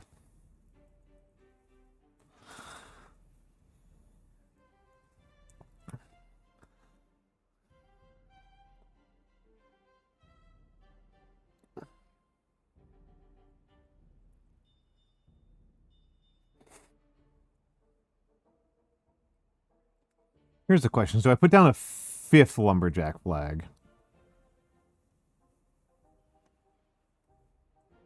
Not gay enough for Almantas? I don't know what to say about that. I don't know. Happy Pride, I guess. I'm not gay, so like what am I supposed to say? Like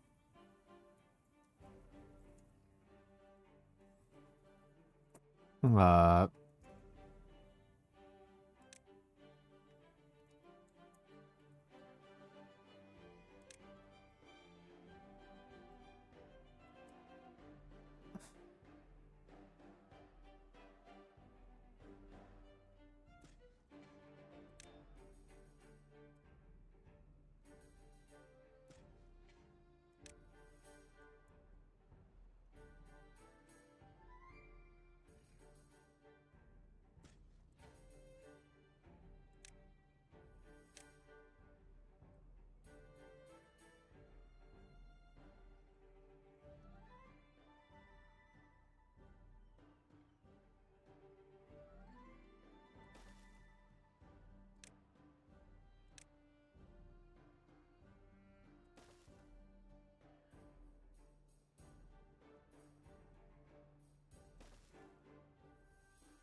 okay, so we want sunflowers there, carrots there, and potato here, I guess.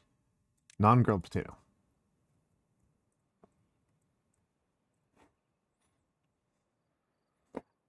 I mean, that's like the famous old joke. That's like the old like boomer joke, Beautiful Angel, right? That like being bisexual doubles your chance of a date on a Saturday night. Which I don't think is mathematically how it works out. Um,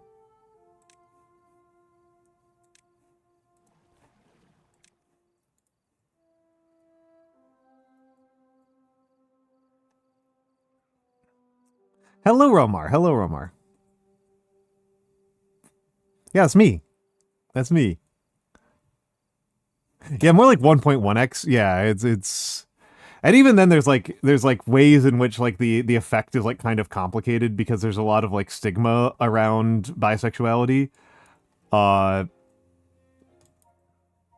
or like a lot of like I feel like it's women largely who don't like bisexuality.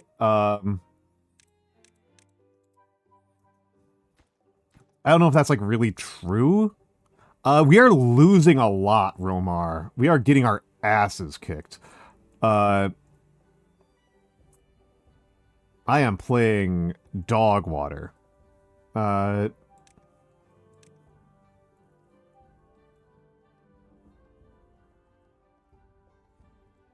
that's what's happening here.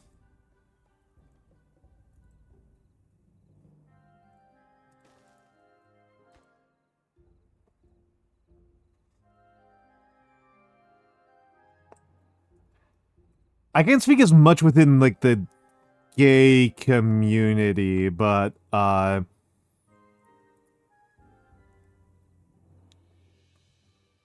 I know much less about gay men than I know about gay women.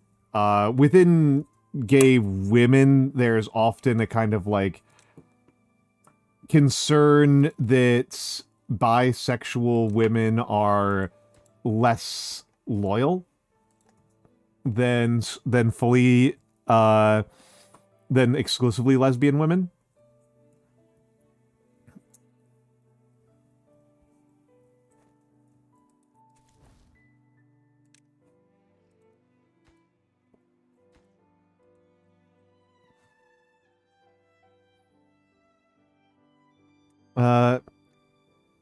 And I also have seen that from like straight women talking about bisexual men, right? Like they don't want to date bisexual men because of the same thing, right? Because of the same thing. They're like there's twice as many opportunities for them to cheat. I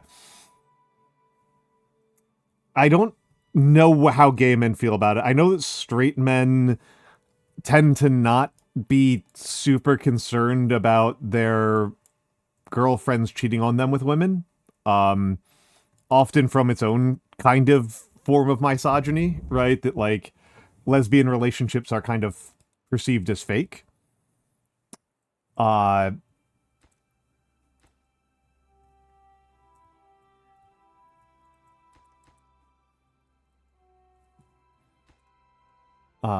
which is like I said, that's its own kind of form of misogyny. Uh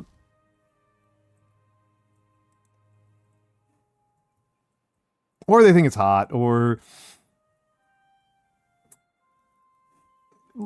that like it's like a lesser form, right, of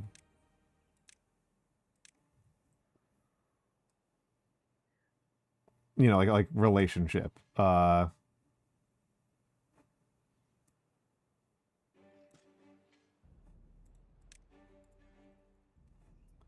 Working hours. Okay, set working hours to 18. Yes. Science, build inventor, storage, large pile. Set large pile to logs. Okay. Yeah, I mean we'll get to that at some point. Um we need the inventor first. Uh I'm gonna clear some of this planting area. Because this is stuff I want to be wood down here. Pretty much all of that I want to be wood.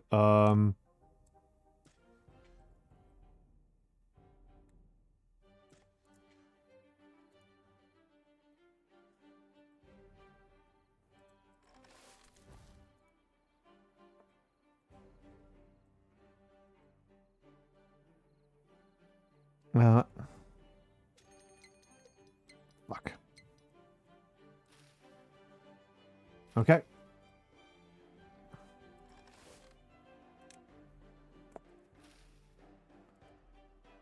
We're only going to get the carrots in. The rest of these are going to die. The rest of these are going to wither.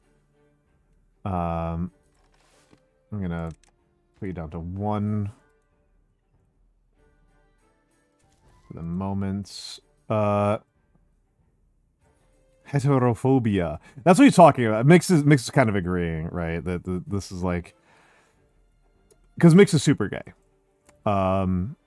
Mix is very gay. And so yeah, he is this is what he's talking about. That like within the gay community there's a like sensibility that like straight people need to be like harmed and pushed out of the way. Which isn't like I don't think it's super common, but it's weird.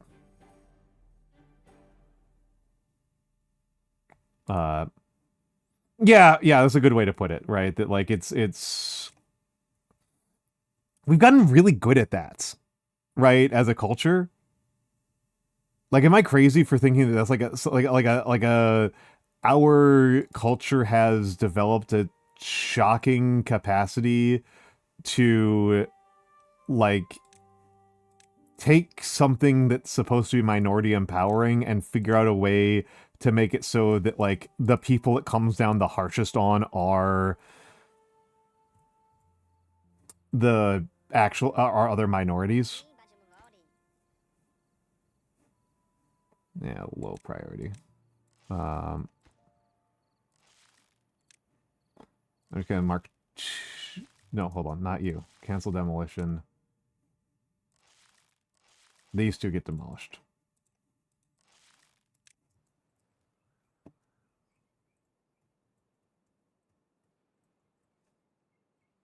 Even if it's just for Gabriel from even if their one exception is Gabriel from Ultra Kill.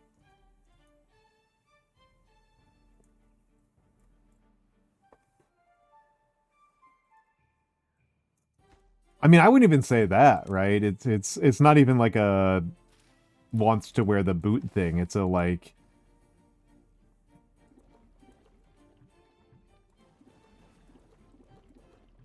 it feels even sillier than that, right? Right, it's a like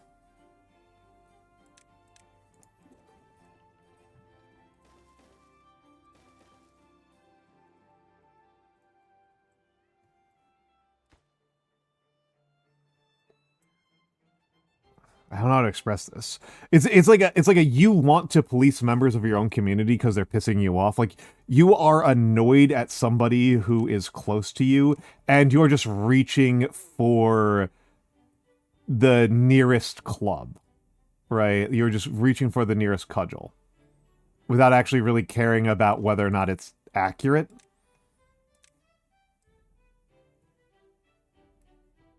Or meaningful, or even something that like needs to be policed particularly. I don't know. That's kind of how I'm reading that. Uh,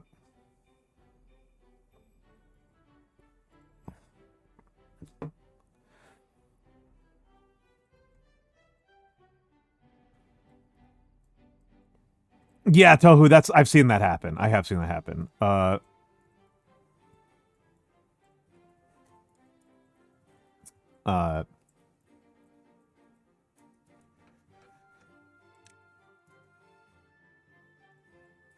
okay, we only need like a couple of these.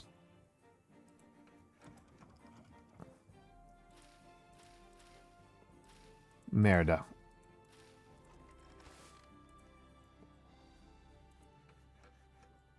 Too slow.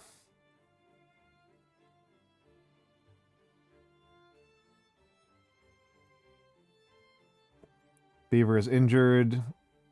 Who could have foreseen this coming? Okay. Cancel demolition.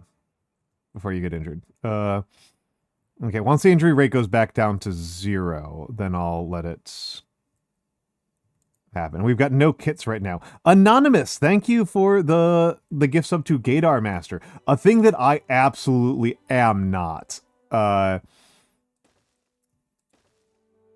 To my knowledge, I am actually exceptionally weak. Vis-a-vis Gaydar.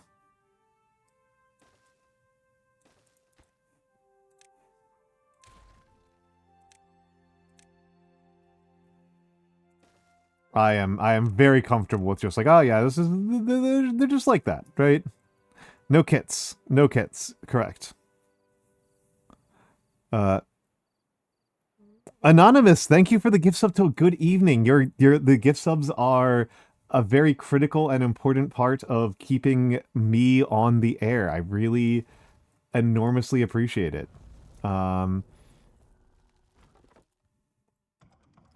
Okay. Water pumps. We have enough water. We don't have enough food. We're going to go hungry.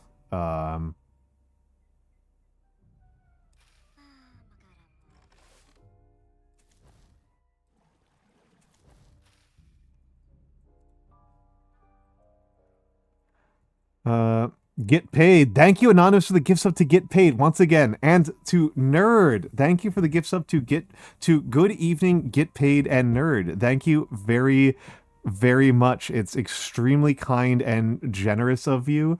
I don't know what I have done to deserve this kindness. I would like to think this because I'm putting on a good show, but I don't actually.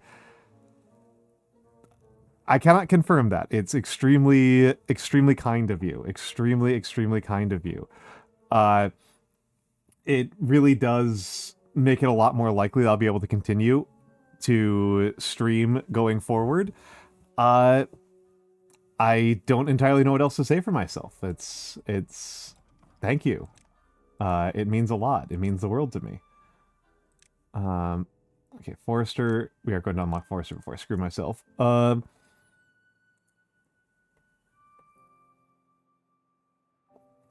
Hands cash, get paid, nerd. Yep. I'm very, very grateful for it. Okay, we are going to have some carrots coming in. We need the full This is a 24-hour workday. Okay, 24-hour workday to pull in the harvest.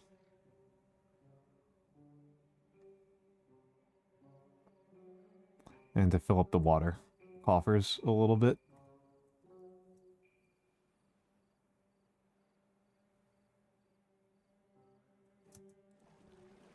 Okay, and...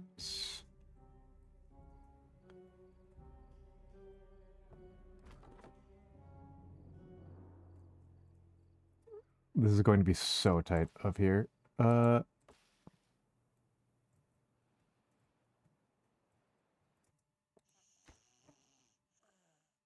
Demolish. And I shouldn't have built these lodges. These lodges might lose me the game, which is pretty funny.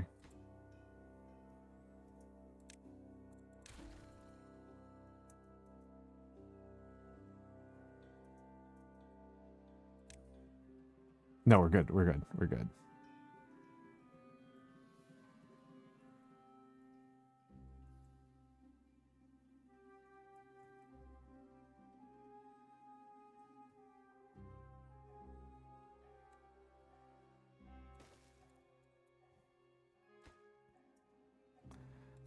Let's plant some trees up here. Actually, let's delete a bunch of buildings up here.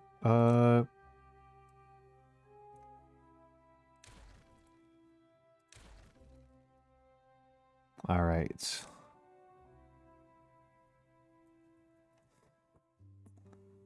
Chocolate croissant are not real.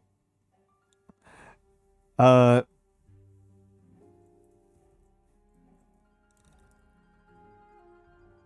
au chocolat. I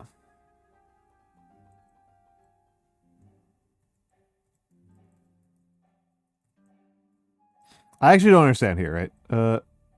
Did you know that I won a tournament? Yep. It was my personality for like a week. I've got to say, like, I am a little bit irritated right now just because, like, my week in gaming, right, has been constant L's. I have taken so many L's this week. And it is driving me a little bit nuts.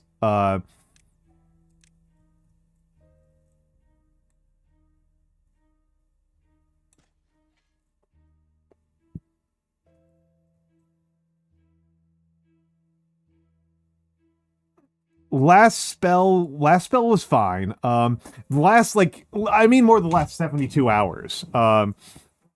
I did some casual Guns of Icarus today with Ogre Daddy and his community, and I lost every single game. I feel it was pretty brutal. I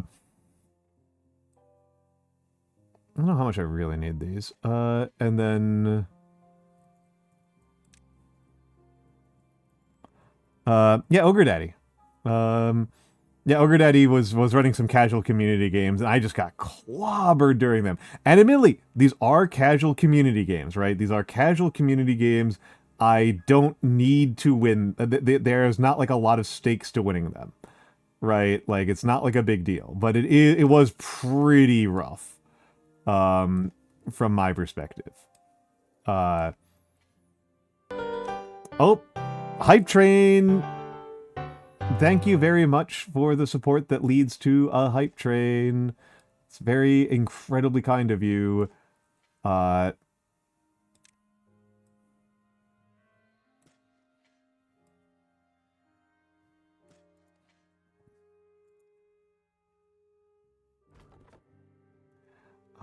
Maybe.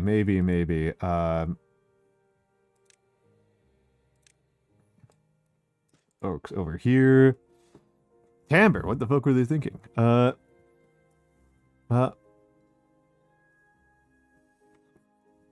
no, that one's insane, Theo. You're correct about that one. That one is completely nuts. That is like a... You are completely right to point out that that one is hot nonsense.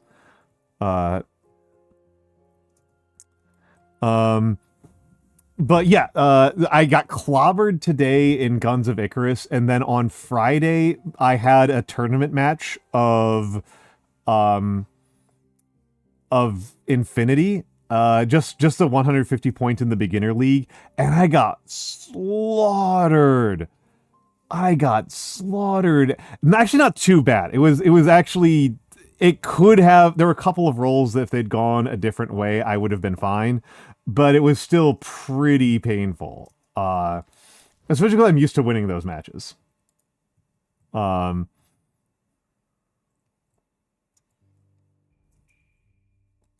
so I am on like a big losing streak right now.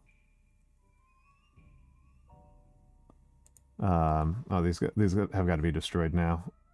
Messed up there.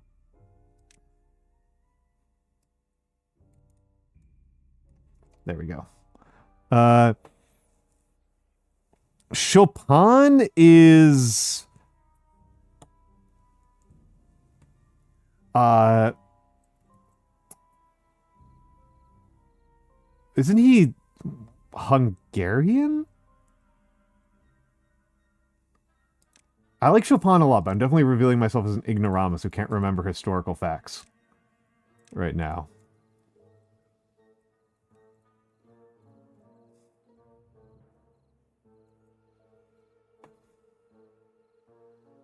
It is Chopin. You're supposed to say Chopin, like Chopin. Uh oh, we got to turn off. We got to go back to 16-hour work days. We got to go back to like 15-hour work days, 14-hour work days. My bees are gonna die from overwork if I don't slow the fuck down.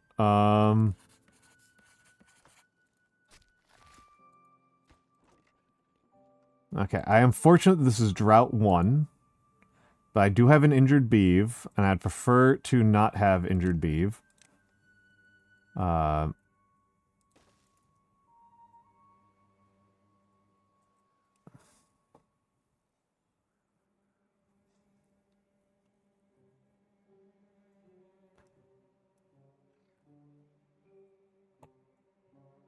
Polish! I mixed them up with List. I can only remember that they're Polish and Hungarian because of um the comic about them and their relationship. So he was Polish and List was Hungarian. Uh Friedrich Franzisk Chopin. I'm yeah, I don't know who to blame for that one. I mean, Polish names are completely insane.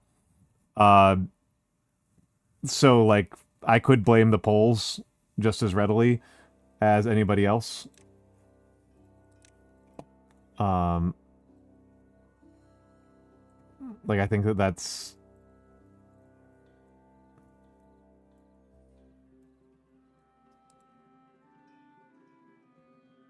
no, I don't want mud pit.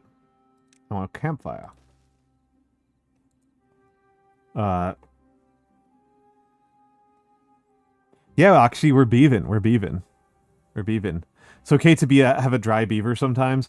It happens to the best of us, right? It happens to the best of us. Um how many beeves do I have that are incapacitated? 1. Okay. So until I can deal with beeve injury, I'm going to have to be slow. New well-being score of 3. Okay. That sucks. It sucks ass. Okay. Well, everything here is dead, so who cares? We're mostly waiting on trees to go in.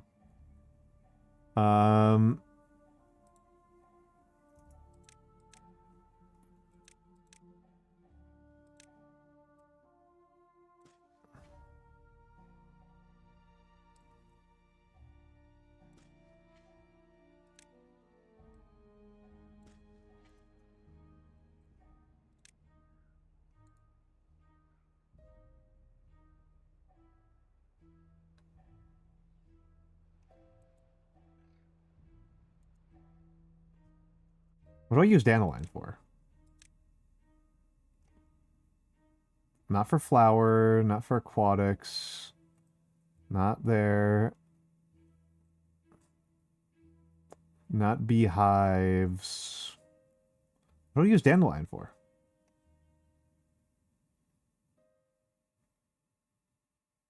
Paper? No, no, no. Nothing in there looks... Showers, medical beds, herbalist. Herbalist, maybe? Oh, herbalist requires dandelion. Okay. I will eventually need contemplation slots and showers. Probably want the tooth grindstone soon, like now. It is every beaver's final duty to go into the tanks. Oh, oh, God, I love that game. But yeah, what a grim statement, right? Oh, I'm really stressing out here because like there's no chance of me getting to build a dam before the next drought cycle. It's from Sid Meier's Alpha Centauri. It is every citizen's final duty to go into the tanks and become one with all the people.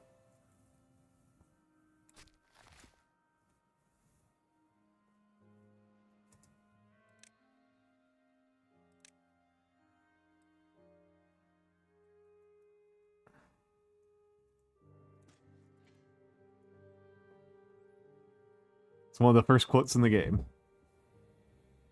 All right, Tohu, have a good night. Have a good night. Sleep well. Sleep well.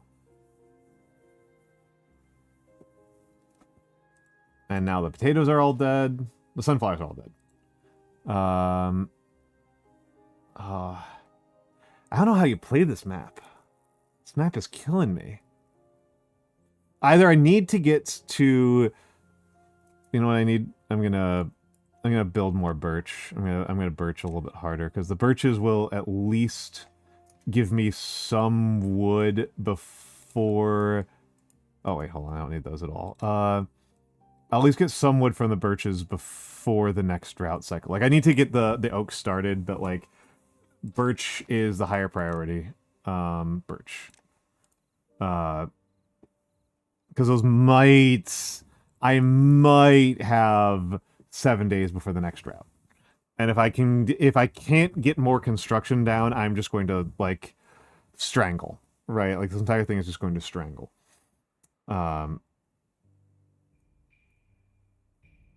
Like I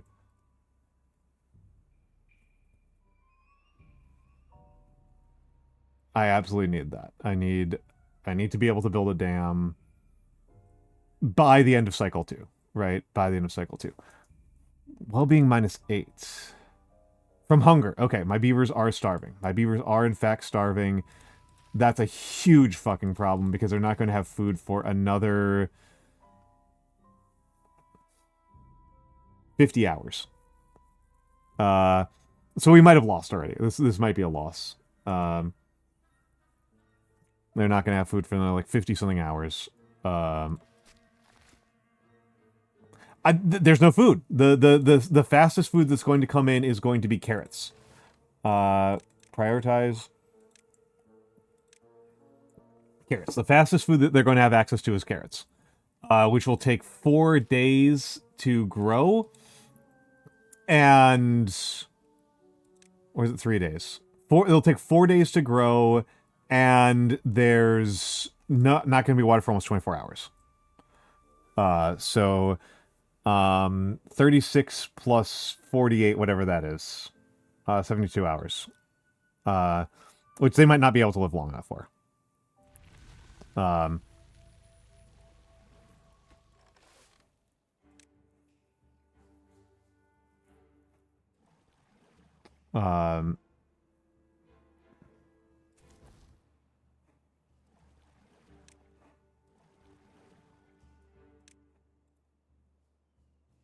If they're hungry going into this cycle, they might not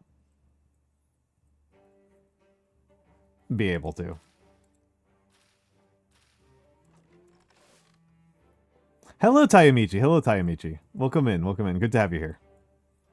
It's so bover. Yeah, it's so bover. Like I said, I'm on just like a constant L streak right now. I'm feeling crazy.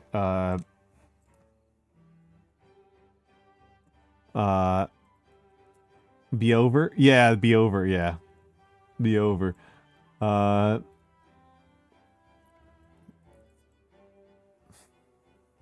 yeah, it's interesting. Like the Helix part of this map so far has felt mild. The biggest problem is just like the starting allotment of wood is very low and the river is very wide. Down here, where I can actually build a dam. Yeah, I've already got beavers dying of old age, and I haven't built enough housing for the next generation of kits.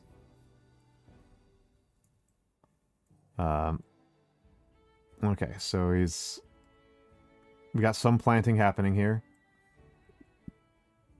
Okay, this is gonna be a 24-hour day. I need some of you folks to just work through the night. I'll put it down to 14 hours after these are planted, but I can't let you guys miss an opportunity to plant the carrots. That's just not going to happen.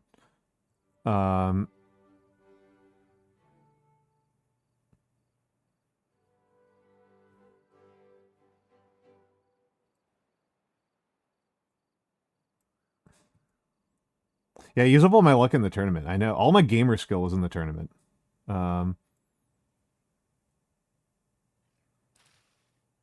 Okay, this is what we're counting on over here. Okay, so now once these are planted, 14-hour workdays. Frankly, we can go to 12-hour workdays. Oh,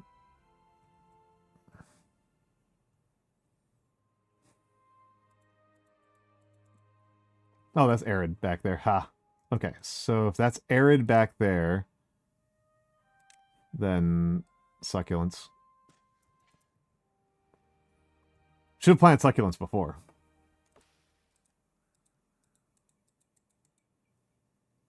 Beaver died tragically. Yep.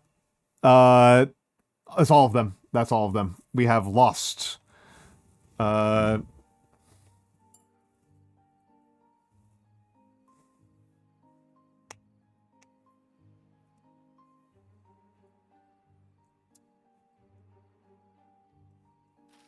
That's game over. I mean, we may as well. I don't know. I'll play this one out, but I think that's game over. Beaver died tragically 11. We have one beaver left.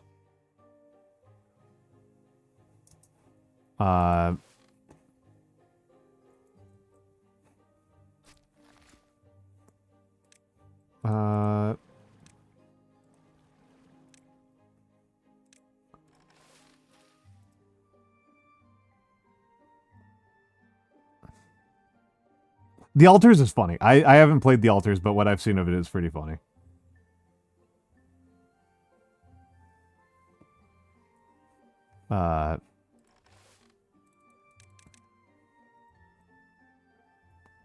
So Gokris is the only beaver left alive, which means I think we lose no matter what, right? Because you need two.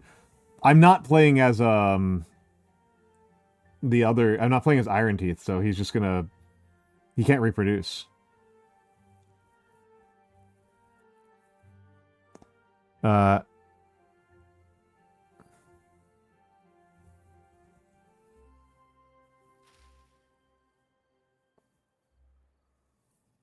Hello, Miss Mochivus. Hello, Miss Mochivus. How are you doing, my dear? I am doing, frankly, horrid.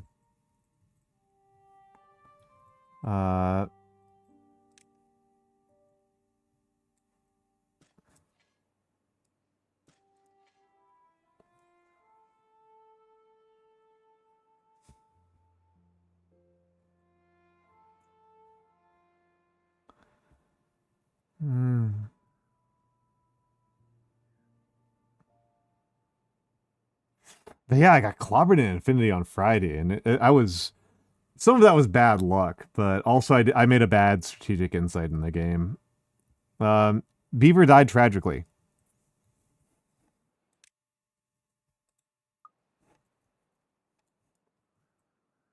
Okay, so they don't actually give you a game over screen.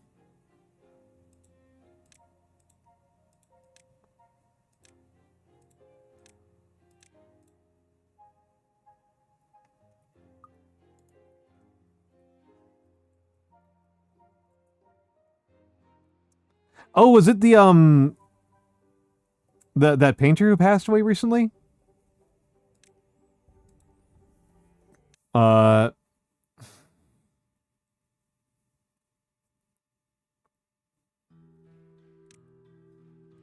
All right, let's give it another shot.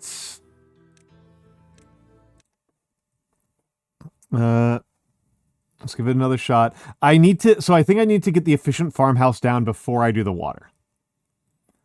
Uh,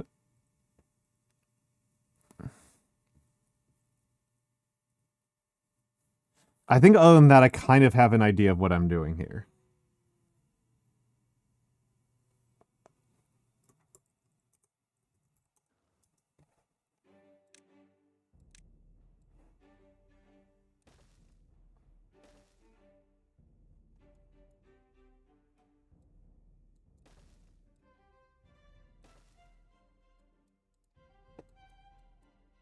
David Hockney. Yeah, it was it Hockney. I'm always so, I feel like I don't know. I feel like I'm getting even worse with names. I was already kind of bad with names before, but I feel like I've gotten worse with names as I've been streaming more.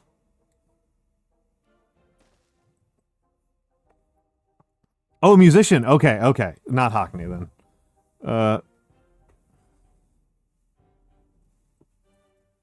Elter was funny when they tried to present me with like ethical dilemma.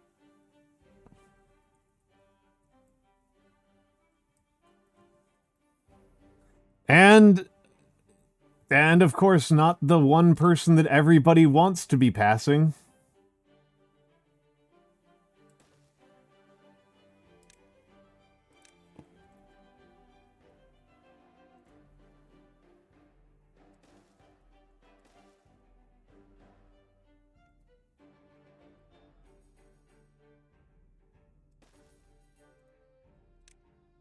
Well, the two people. There's I think we can say there's two. That we're all there's two that we're rooting for.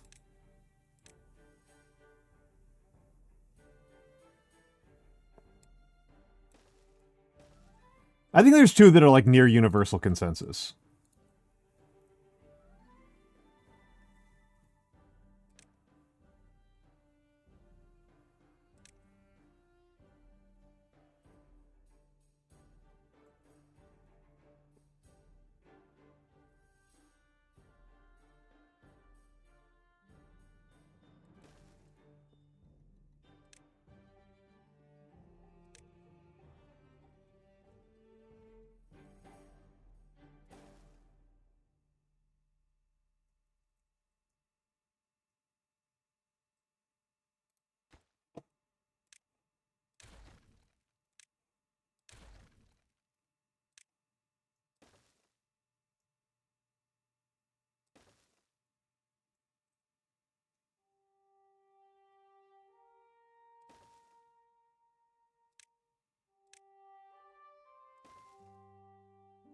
Hello, Vexen Cat. Hello, hello, hello.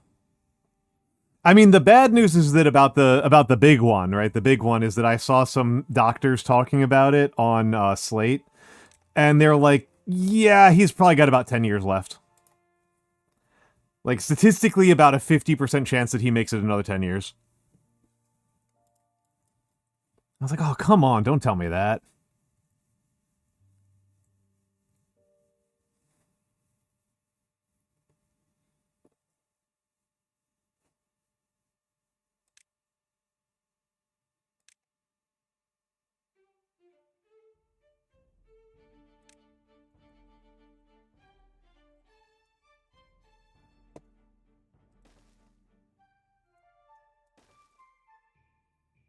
It is so crazy to me that like I know that there's people in this world who don't like me. Like that's not like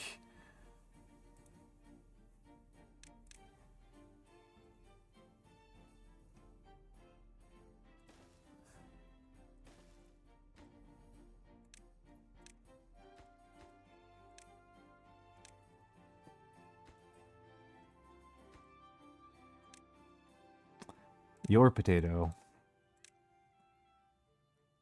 Carrots. Sunflower seed. They're allowed to be wrong. Yeah.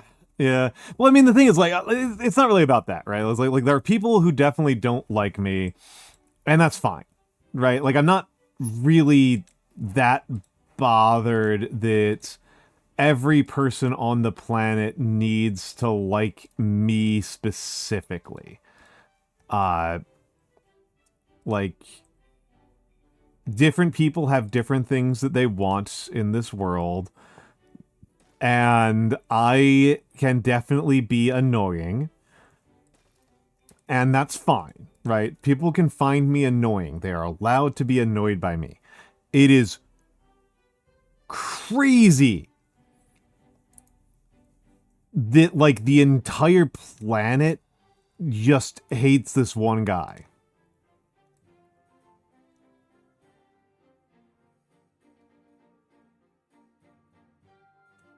Like, I think that's kind of nuts.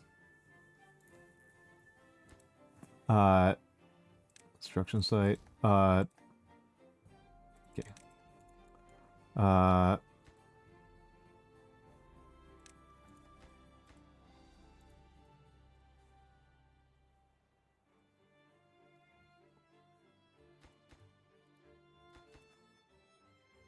should put you down a little bit lower. You up.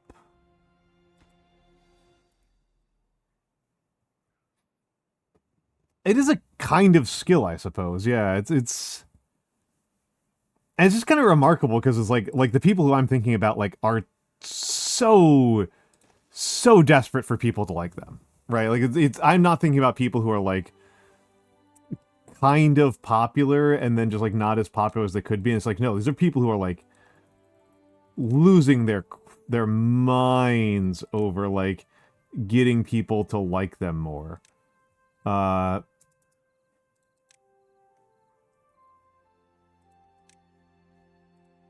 Like actually losing it.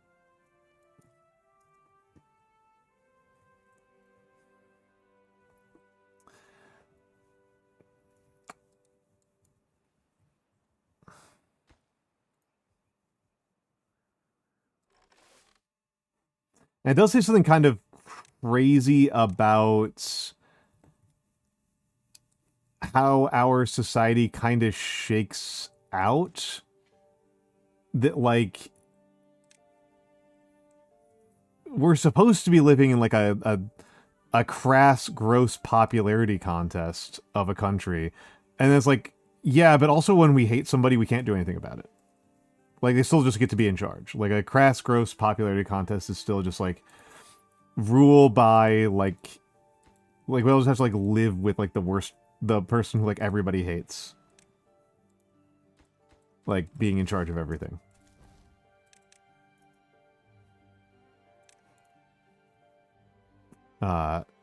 Like...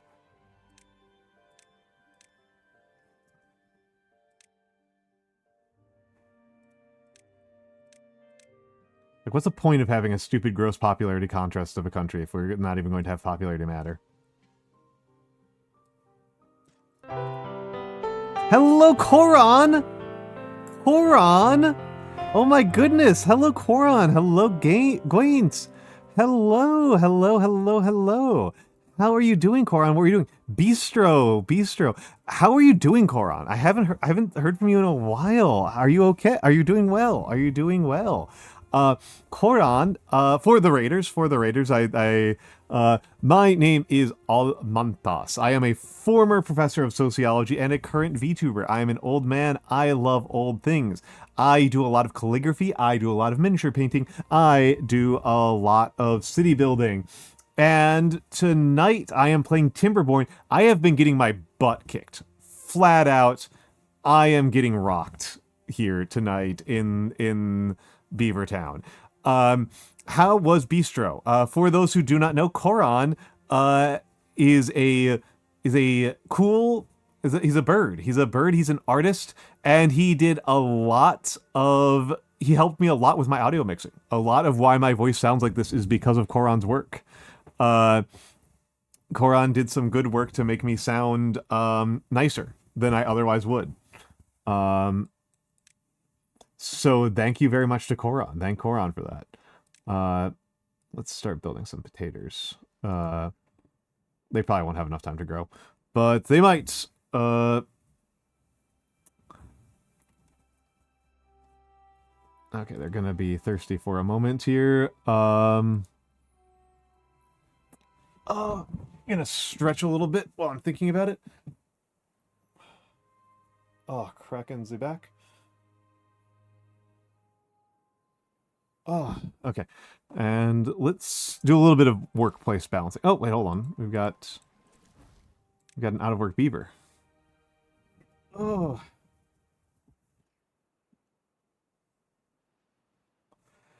Yes, Koran, I'm glad that you're doing well. I'm glad that you're doing well. Koran has a occasionally ridiculous living situation. Building unstaffed. Which one is it?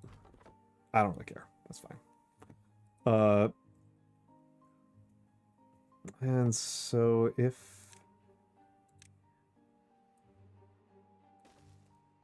let's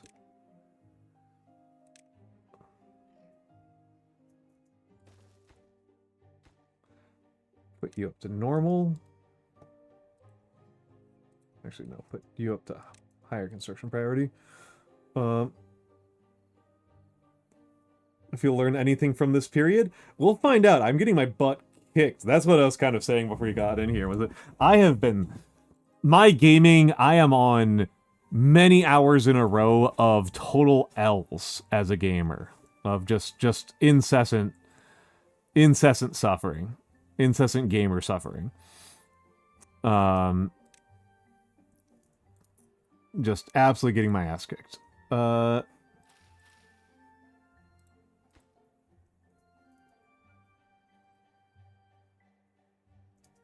Okay, we gotta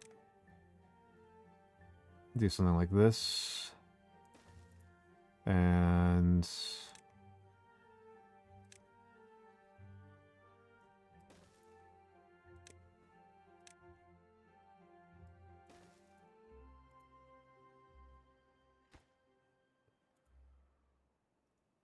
the gamer suffs. Yeah, the gamer suffs. But yeah, oh my goodness. Yeah, Koran has had some absolutely absurd IRL water logistics. It's been extraordinarily painful to hear his catalog of woes.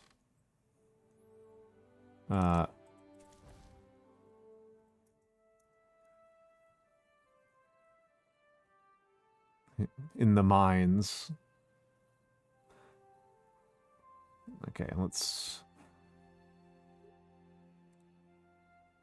workplace priorities. Actually, no, workplace priorities should actually be kind of high. I just don't want them to be working until I'm done pumping water. Shit. We've so far not died from water management problems. We have so far not died from water management problems. However, that doesn't mean that we won't.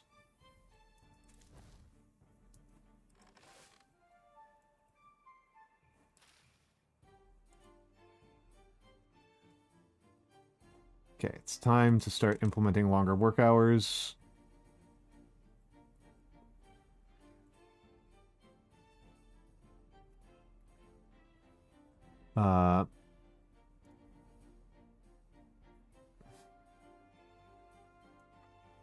You're not doing anything. Get constructing.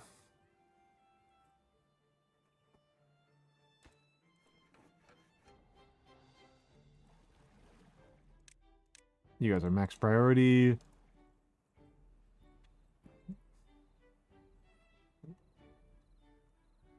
I'll also once again say it's gamer subs is a pretty good joke.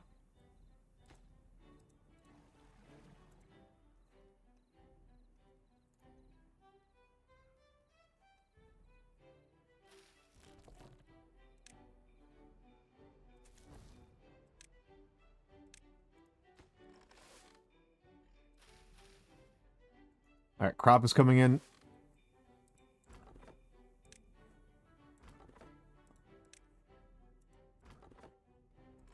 Crop is coming in. Time for the harvest.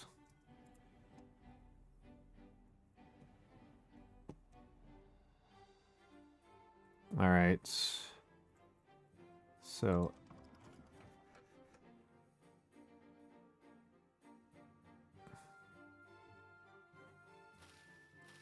potatoes aren't going to be ready. Sunflower might. Sunflower might. You're requiring sustenance? Please, have a good night. Have a good night. I love the Beaver Simulator. Koran, obviously, and Gwaine, and any other raiders, you are perfectly allowed to raid and run. I have no objections to the raid and run, so please, please feel free to do so if that would make your life better.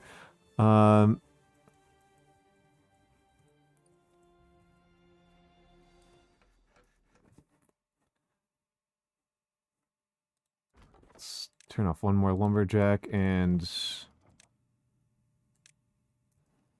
start the power wheel.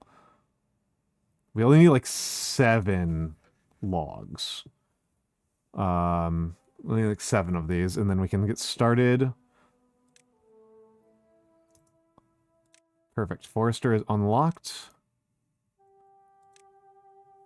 I want to make sure that I'm using as much of the land as I can.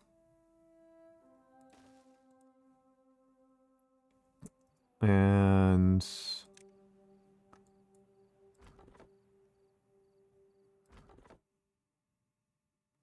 delete you. And...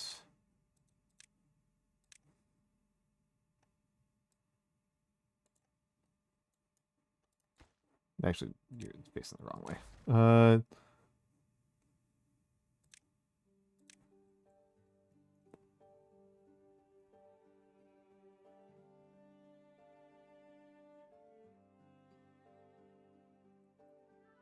I'd actually... this is better. I'll lose a couple of wood up there. But...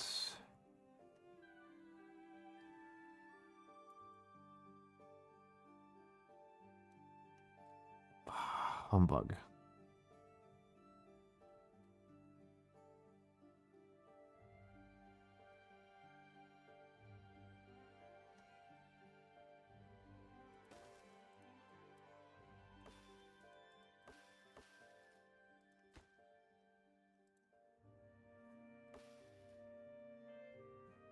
And let's mark a resource for demolition.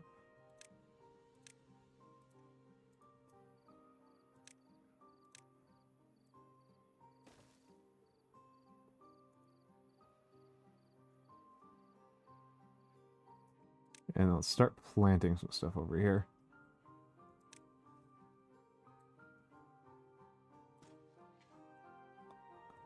And then...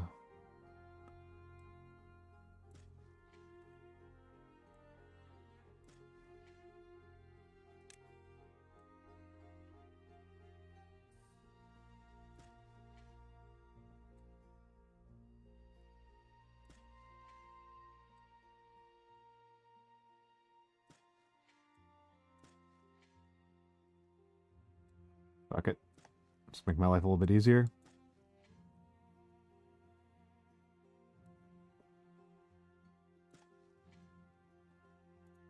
And then just start adding, in some stripes of birch.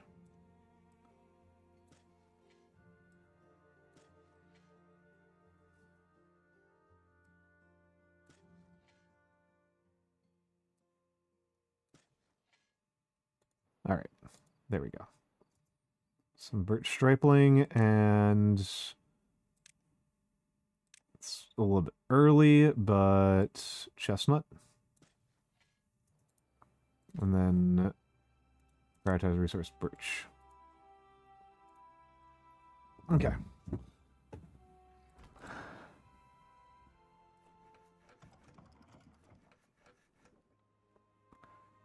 Three.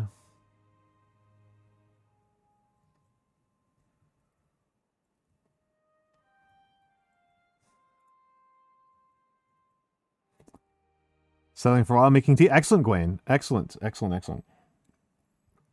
In a very rare moment for me, I actually had some tea. All of the potatoes might actually survive. That's nuts.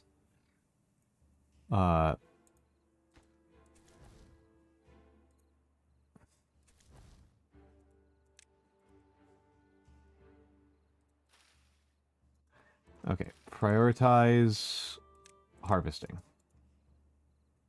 Nothing you grow right now is going to make it, so harvest, construction lacks materials. That's... Oh, excellent, excellent, excellent. Excellent, okay. So kill those for the moment, and put on a 4th construction worker.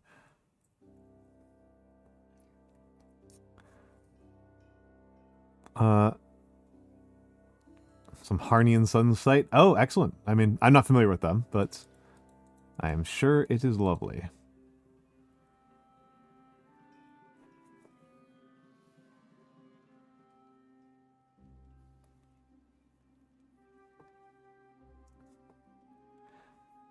Okay, so we're going to have plenty.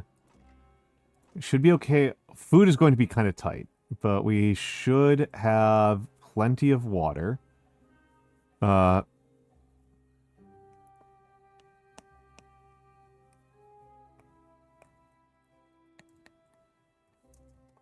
and then highest priority job. Yeah, got to plant 1 tree. Now let's change the priority over to succulent. And I guess I'm going to put us down to 15-hour work days.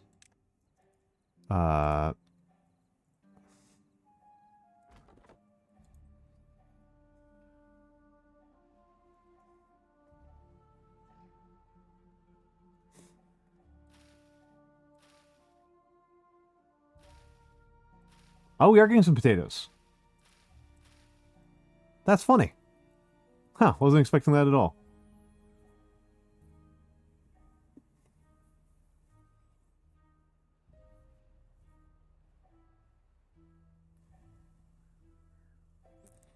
Wasn't expecting a single potato. It was up to 18-hour work days, actually. See how many of these... The potatoes we're not going to get very many of, but we are going to get some more carrots. Yeah, this is all... You only get to grill the potatoes in this one. Still, 11 potatoes. Not too shabby. Let's take you guys off of work here. 11 potatoes. It's not too shabby. I have done worse. Am going to demolish some of these because I don't really need very many of these. I don't want to waste too many berries themselves, but the actual berry bushes are not actually super useful. Really not compare like chestnut. Succulents take 50 days to produce 1 water. Wow. That is nuts. Well, now going on back on birch. It's not like horrible. It's just like that's like pretty remarkable. So we definitely want some more chestnuts over here, and we probably... We don't need a ton of maple, to be honest. Like maple you don't actually need that much of, like over the course of the entire game. I don't need it for a while.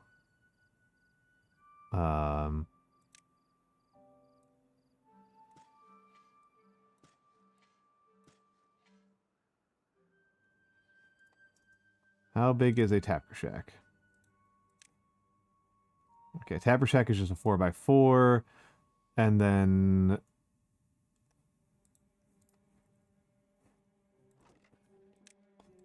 potatoes. God damn it. Resin goes in here, but maple goes in barrel. So...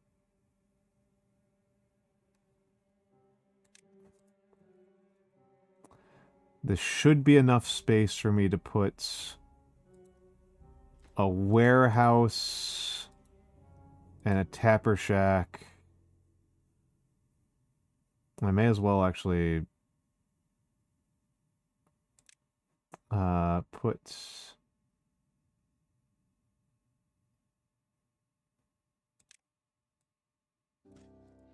2 more pine, and then I'll have to put a barrel like over here or something like that, or just right there. Let's put a chestnut there. Okay. And actually, I'll put down the medium warehouse, but pause construction on it. And we have another raid. We have another raid. Leshy! Leshy! My goodness. My goodness. How are you doing, dear? My goodness. How was Forbidden Solitaire? How was Forbidden Solitaire? For the Raiders. Oh, and Cat Deer Snooze. Wow, I literally was still saying the word Raiders from the previous raid. Hello.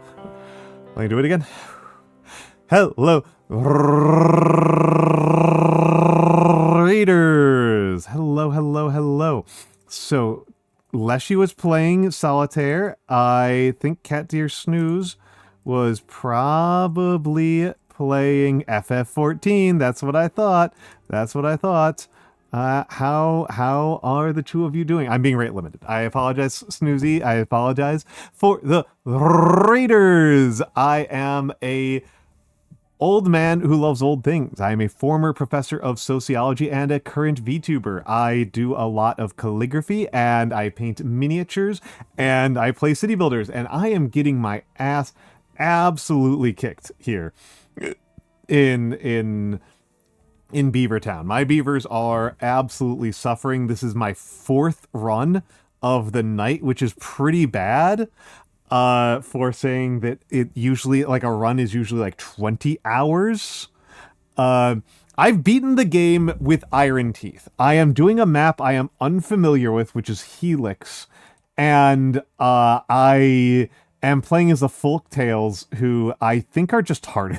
I think Folktails are just kind of worse than I think the Folktails are just kind of worse than the Iron Teeth. But yes. Prioritize the taters when we come up for air again. But yes, that is what I do. That is what I do. And what you guys do, overall, it's actually kind of funny. My beavers are dying. They are dry. They are rizless. They are unenthusiastic. I am, and outside of Beavertown, I am also getting my ass kicked in gaming. I was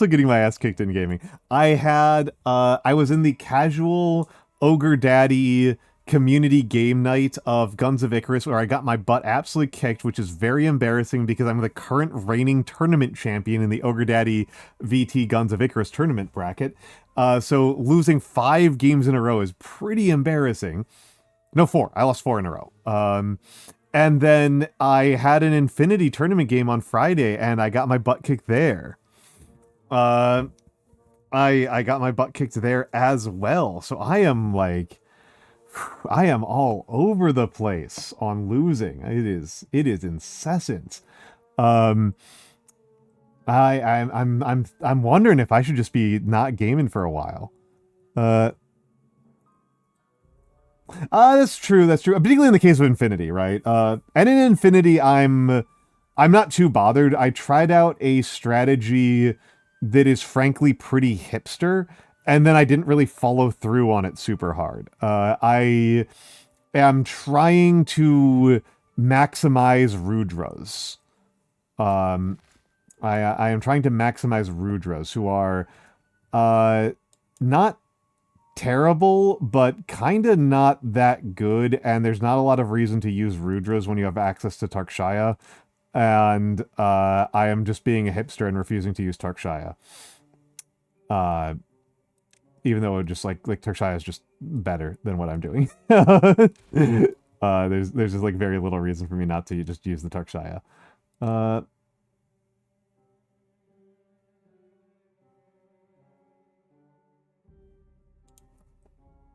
um, but yes. So I did win. Um, I did win in dot age on Thursday, but since then I've been on a giant L streak since then. Uh, oh yeah. Uh, yeah, no, it's really hard to. I mean, it's possible to have a bad time in Guns of Icarus, but like the norm in Guns of Icarus is like super high. Like the default assumption in Guns of Icarus is like pretty freaking high. Uh, like your baseline is just like, oh, this game rocks. Uh,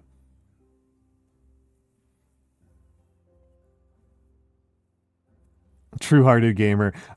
And Infinity I'm learning, right? In Infinity I am doing the most important thing, which is I am learning things. I am developing new ideas. I uh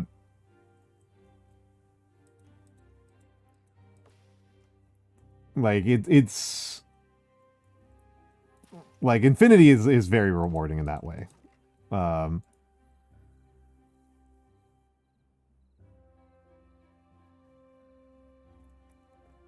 okay, so I need to start expanding the population of these beavers.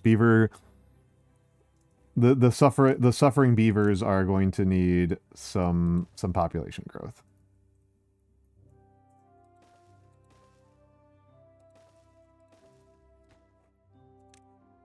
But we can.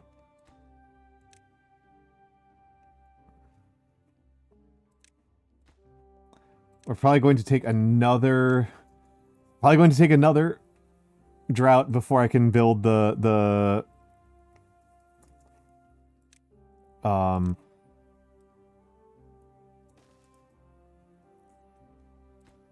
before I can build the dam, the big dam. Dams are so expensive. What's surprising about that, Goroth? I'm actually kind of curious. Like, what is surprising about that? What is the mini war game you would think I would choose? Because if I'm being a cynical content brained asshole, it would be 40k, right? Like, because 40k is like the one that's the most marketable, but it also just is kind of a bad game. So, like, it's kind of a huge obstacle there.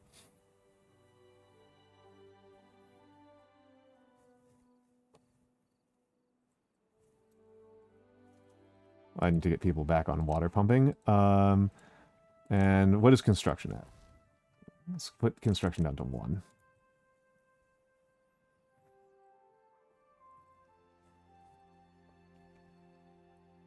I have 2 unemployed beeves.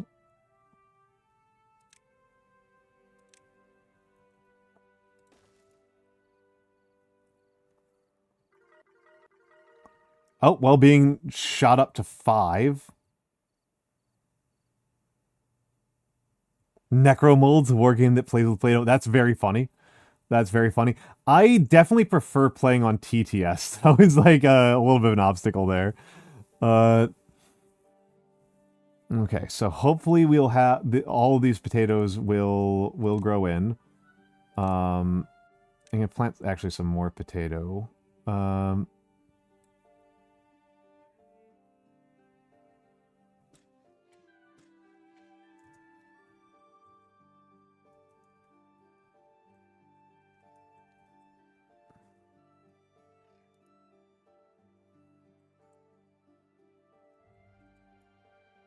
yeah, I see no reason why not infinity.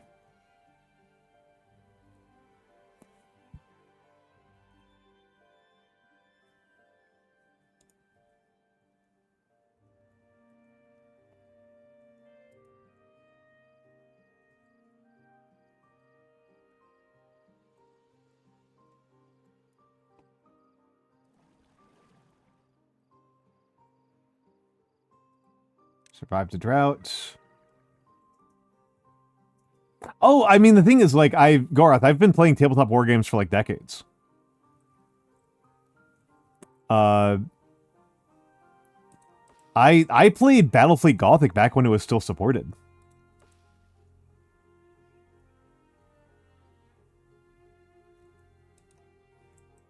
Like, I started tabletop wargaming in like 2004. I've actually not played BattleTech. I have a lot of friends who play BattleTech, and they have extremely consistently failed to convince me that I would enjoy BattleTech. They have very consistently failed to convince me that BattleTech is like a fun and cool game to play. That's actually really interesting mix. Like I was at, like, we talked about this the other day, and then I ran across a guy who was rating mini war games, and he listed it as his absolute favorite war game of all time and the number one last one he would recommend to any new wargamer. He listed it as the most complicated one that you can currently commercially buy.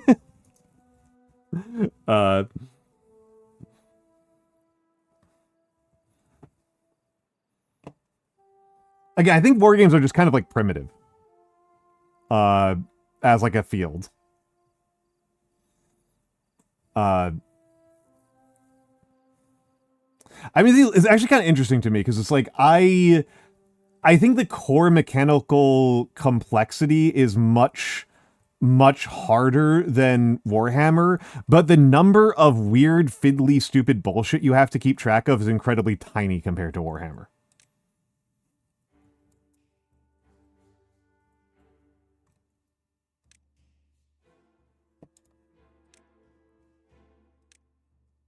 It's literally 40k.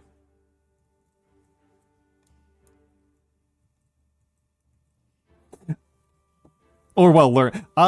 So on of the war games that I've learned, let me go down the ones I've learned. 40k,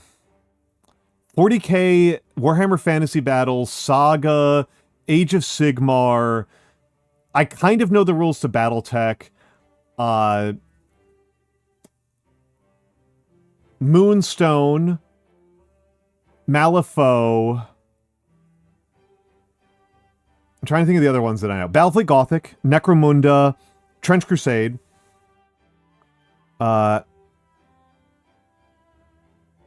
should know Quar's War. So I only think there's got to be one or two other ones I've learned. Bolt Action.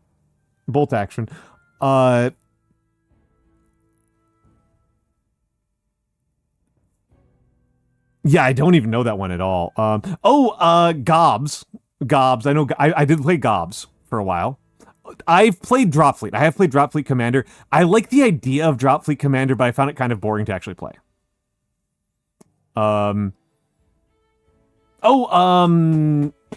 What's the one? Blackout. I know Blackout. I do know the rules to Blackout. Blackout is infinity but simple. If you want to see like what a simple war game looks like, Blackout is simple infinity. Blackout is infinity designed to be played in 45 minutes per game. Hello, Risco Plexo. Hello.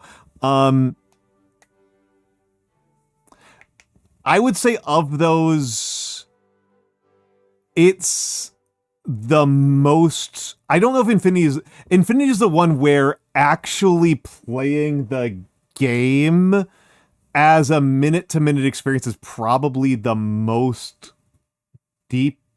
But in terms of the number of different things you need to memorize, it's actually kind of on like the middle low end.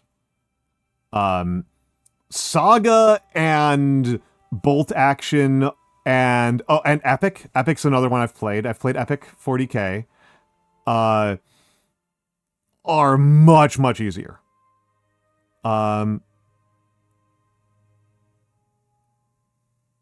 Bolt Action is very simple. Bolt Action is like very simple. Malifaux's moderately complicated. I think there was a one Western that is the Western one that I've heard of a couple. Oh, like okay, like some of the easy, like some of the ones I consider easy are like Blackout's easy. Red Blood Black Earth is easy. That one's like really easy. Uh Dropfleet Commander I want to like, but I haven't quite gotten there yet. Gobs is easy. Gobs is easy. Gobs is like easy. Saga is easy. Those are the ones I consider easy. There's a big jump to like even like Moonstone is kind of a big jump up from there. Oh, I forgot about Mobile Frame Zero. Mobile Frame Zero is pretty easy. Mobile Frame Zero is not Firebrands, the actual like game. Rapid Assault. Uh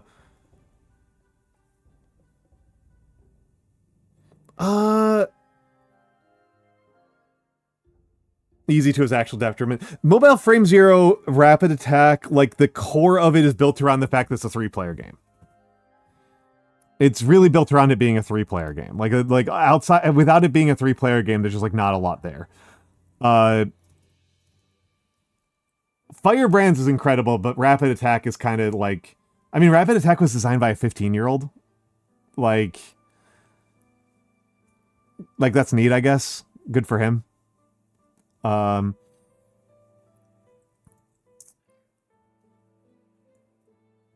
enjoy backseating Ultra Kill.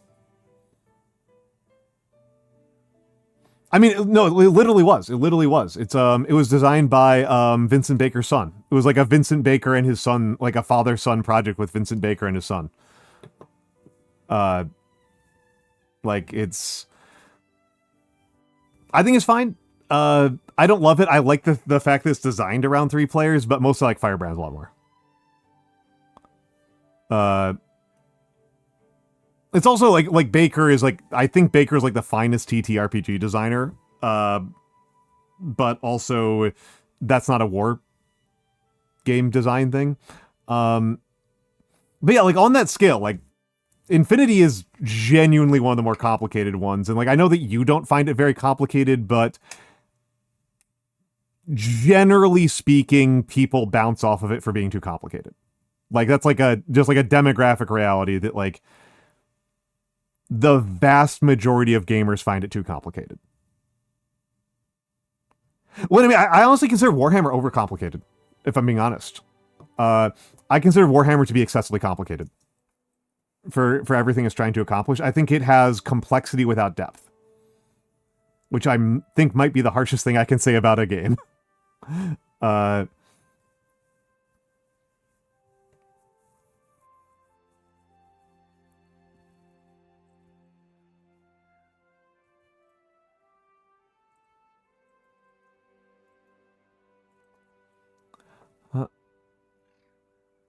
Yeah. Yeah, no. Yeah, it's not very real world strategy, which I'm fine with, right? Like I as much as I like talk about real world strategy, that's not actually like what I need from a game, right? Like okay.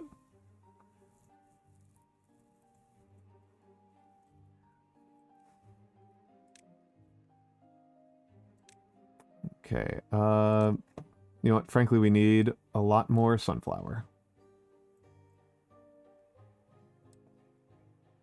I'm getting way too fussy about future-proofing things, even though crops are relatively easy to remove, because it's like really annoying.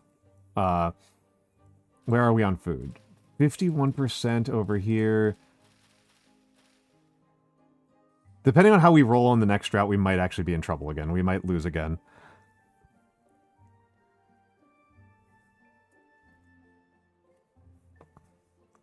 You might just be really good at learning strategy games. It's actually, I will say that having like been a little bit in like now in the tournament scene for the game and like talk to tournament organizers. Foxbringer's like is like a really common tournament organizer, and he'll talk about this pretty frequently and openly.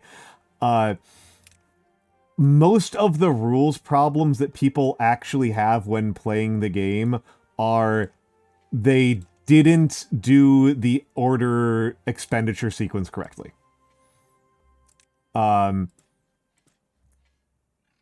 If you are anal about doing the order expenditure sequence, it's a lot easier. Yeah.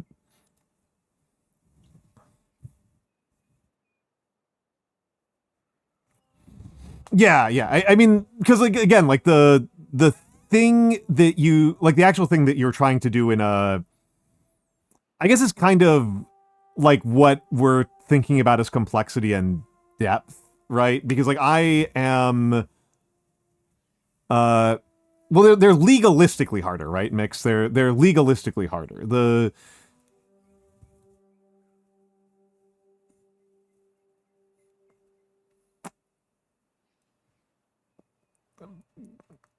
It's going to be very hard to convince me that like the difficulty um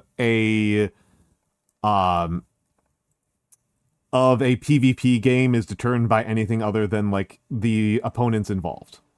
Like to me that just like over determines everything. It's like how good are your opponents? How well developed is the meta? Is like what is really kind of the only thing that I think is actually real.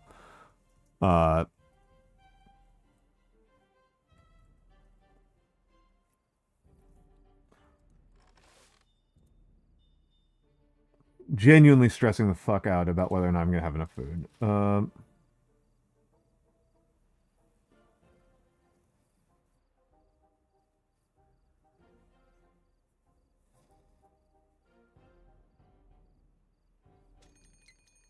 Drought approaching. Okay. We need to do a little bit of things for the well-being of my poor beeves.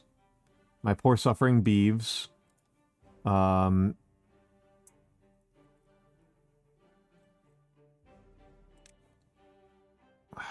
This is annoying.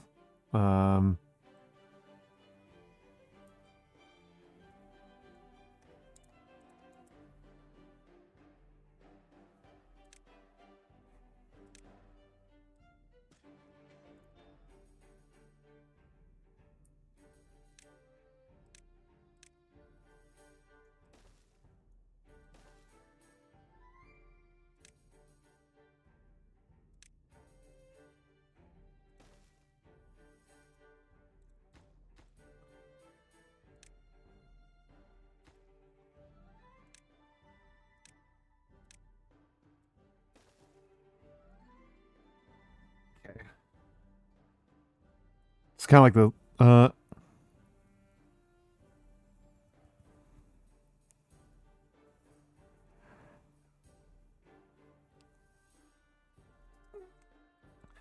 and I guess like here's the thing. Like I think that in the case of war games, the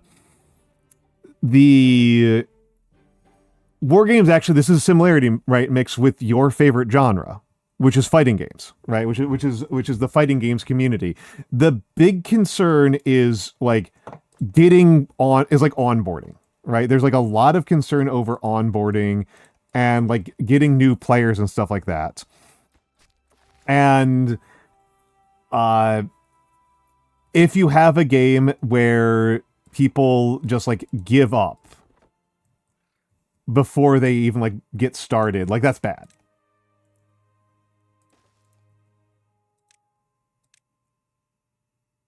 I'm just talking about the part where like fighting games, like the whole like fighting games are dying thing, because like I'm not a fighting games player here. I don't think you should really resist that urge. Just you do need to be aware that the my ability to engage with discussions around fighting games is pretty limited. That's kind of all I'm going for. Is like my ability to engage is relatively speaking limited.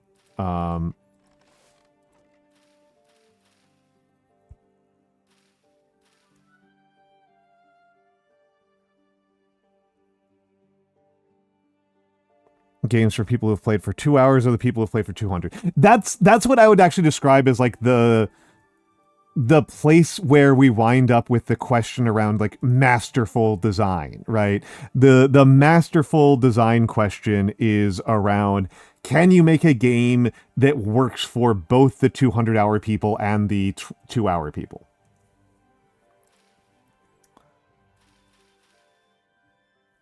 that's the question of like, have you designed like a truly masterful game? Uh,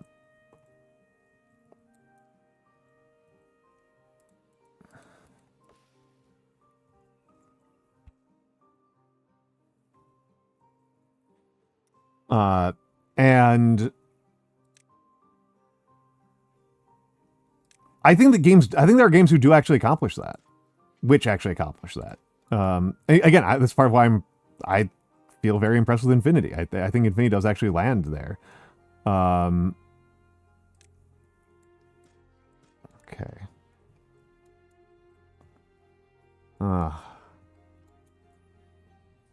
But hmm.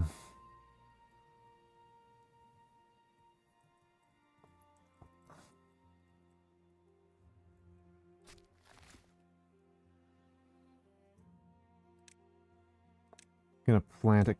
I'm not gonna plant more birches up there. I'm gonna. It's all oak up here. All oak.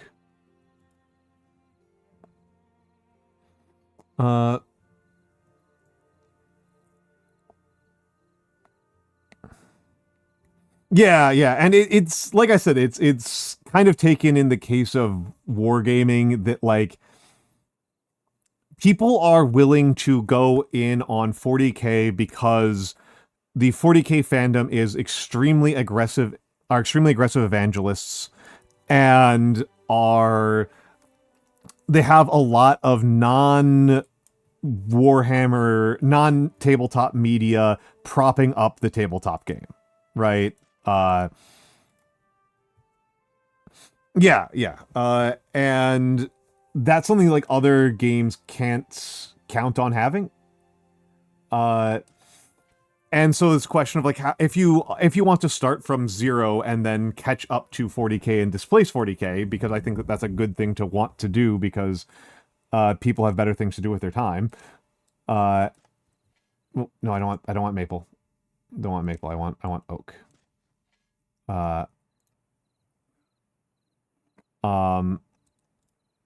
Then how do you do that? And part of that is like you have to be able to onboard people efficiently. Hello, Ogre Daddy. Hello, Ogre Daddy. I was telling people earlier that I embarrassed myself very badly on your channel.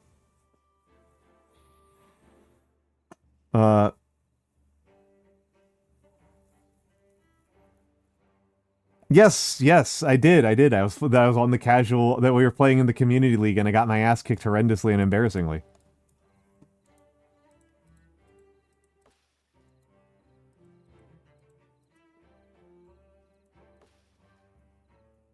I think succulents might not be worth building. At least not here. Like, I think I need to build them elsewhere for them to be worthwhile. Stretch here.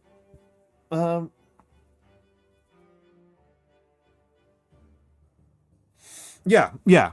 I mean, again, like Mix, I am actually highly sympathetic to people who are trying to become popular in and against the current of facing 40k, because I am a VTuber. I am a VTuber who is not already associated with HoloLive, and so this is my entire life, right? This is what my work life is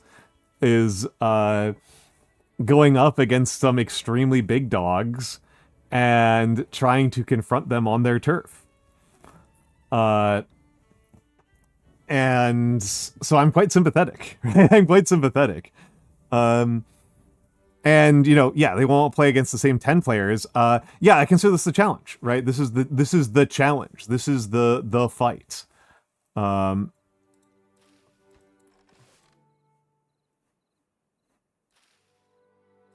This is what the battle is.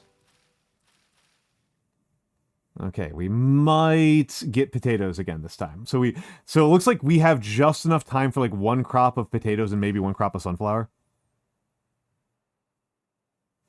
I mean, you do, right? That is the thing, actually, is that like quite a few 40k players are disgruntled. Not of Infinity players and Saga players and such are disgruntled 40k players, That's actually like a lot of the people who do play it are people who play 40K either sometimes or have for a long time and are sick of it.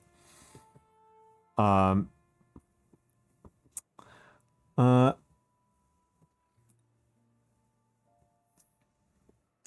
But yes, Ogre Daddy. But yes, Ogre Daddy. Yeah. I mean, I killed you once. I killed you a couple of times, but I did not participate in a winning. I was not on a winning team the entire time. Every single, if you were on my team today in the Ogre Daddy community game, you lost. Like, yep, yep, I lost every single game. Uh, uh, yep, yep. Yeah, it's okay. It's okay, Mix. It's okay. Yeah, I tried to get Mix, Ogre Day. I tried to get Mix and Noir and Sybil the Moth to come, but they had engagements that got in the way. Um, Noir was at a ridiculously large concert, and Mix wasn't feeling mentally well, and Sybil was not feeling physically well. So just me. Just me. Just me showed up. Um, okay, so I think we're gonna enter this drought in a fairly okay position. Oh, I don't think we're gonna. I don't. We might get the potatoes. We might get the potatoes. So when the drought comes in, I'm going to. Once the potatoes start to ripen, I'm gonna have to put us on. Okay, you know what? We're going on 18 hours today and then 24 hours tomorrow. Yep, there will be more community games. Yep. You're good, Ogre Daddy, you're good. You're good. Or bad, I suppose, but don't worry about it.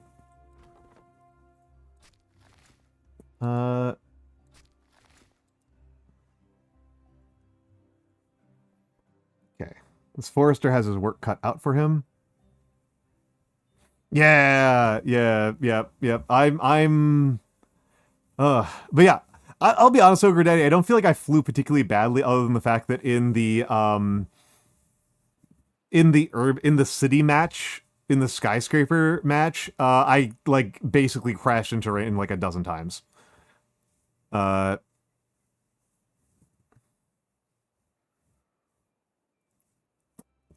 One veteran a good crew does not make.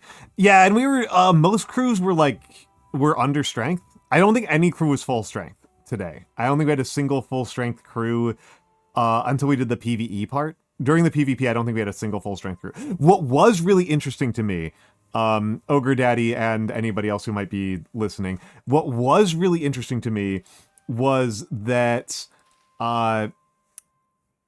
almost was that very, very few people there were many people who expressed that they did not want to pilot. To me, it was very intuitive that piloting was like the prestige role that everybody wants to do. Like that was kind of my assumption, was that like, of course you want to pilot, right? Of course you want to pilot. My model's lagging like crazy. I've got to take a look at this system monitor. It is CPU that is killing me. Not memory. It is CPU. It is not memory. Let's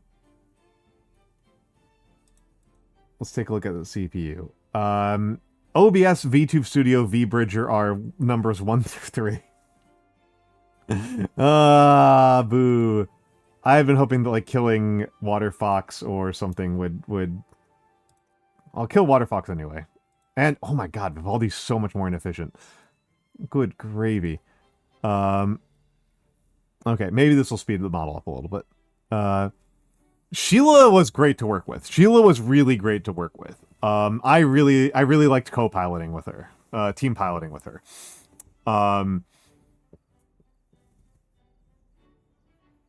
I was quite enthusiastic about how she piloted. Okay, so 24 hours. We need this harvest to come in. There's just no two ways about it. The harvest has to come in. We are seeing the cycle of birth and death up here. Yeah. The biggest time me and Sheila had a problem as like team pilots was that she and I miscommunicated about the timing of her of an attack on you guys, and so we both engaged piecemeal because we mistimed it. But that's like very workable. Like she said that she was engaging. I thought that that meant she was going to like be engaging at gaze range, and no, that meant she was like at like Hwacha range. And I was like 30 seconds behind.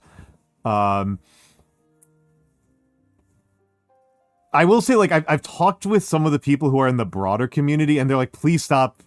Don't try to use squid at all, even though they've never seen me do squid. And I'm just like, no, but the squid's so good. I love the squid so much. Let's see. We have some mature birch. So we are not going to be trapped into a cycle of endless suffering. It is time to start building the dam, even though it's the middle of drought.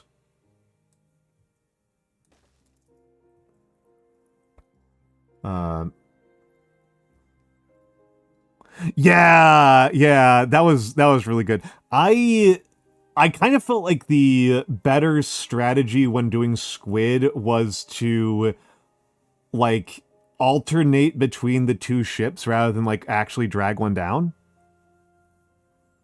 Are the beavers not Buddhist? I don't know what the beavers are supposed to be. I don't know if they're supposed to be Buddhist. But, okay, so the potatoes are in, so I'm gonna reduce this to 16-hour workdays. We're gonna lose some carrots by doing that, but I think we'll be okay. It is time. It is time for potato. It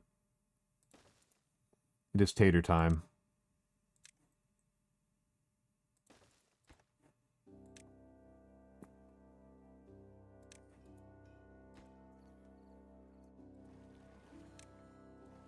It is the tater time. High priority.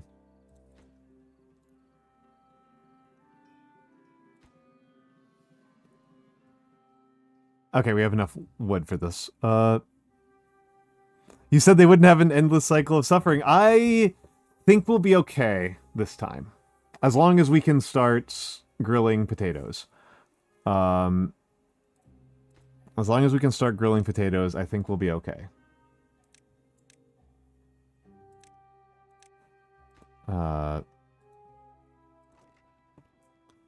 As long as most of these carrots come in. You know, another 24-hour. You guys gotta get these carrots in. We gotta get these carrots in, and then once we get the carrots in, we can start doing some other stuff.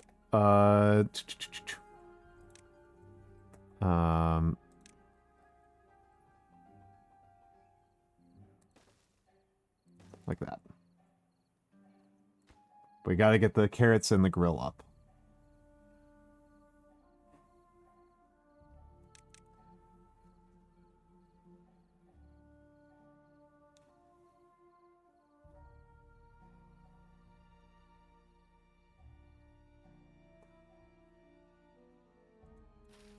Okay. Carrots are dead. 16-hour days now.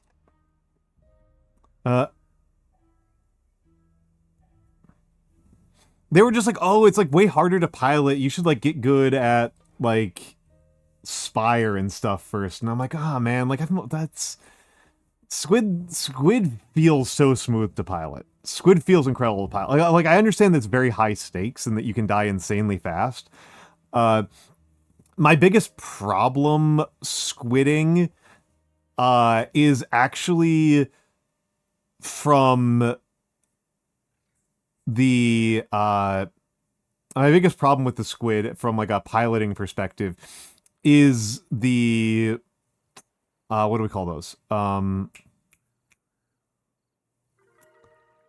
New well-being score of 8 during the middle of a drought. Incredible.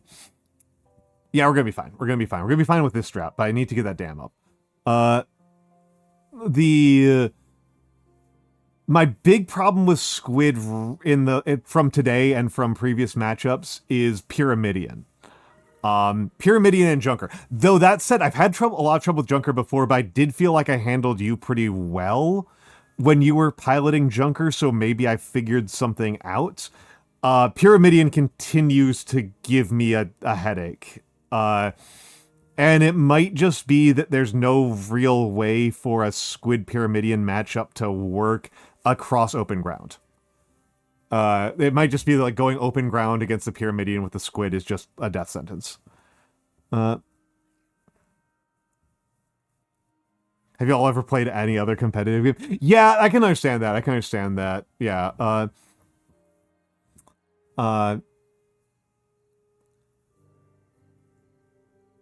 To be honest, I feel like the Squid is actually forgiving in certain ways. Like, that's actually the part that kind of like kicks, that kind of like amuses the crap out of me, is I feel like the Squid's actually pretty forgiving. It's just specifically forgiving in the sense of the consequences of certain of positional fuck-ups are much lower. You can handle positional mistakes much, much better than you can with lots of other... I'm going to save this pane. You can handle positional screw-ups much, much more reliably. I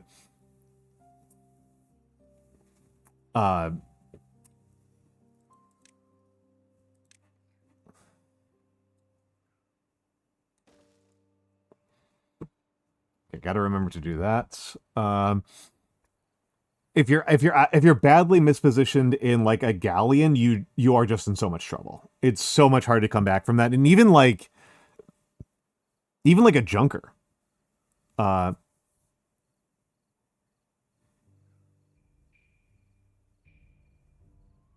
a game where everyone thinks the game is played by fist-fighting an enemy character wins by avoiding fights. Yep. And well, I mean, it's if you try to get into a slugging match with a Squid, you will generally lose. It's kind of interesting to me, right?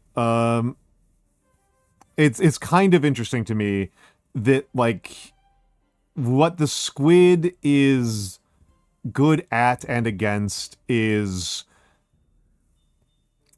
like it's really good for a lot of very rapid. It's good for repositioning, and it's good for like maneuver abuse, and it has the least HP. And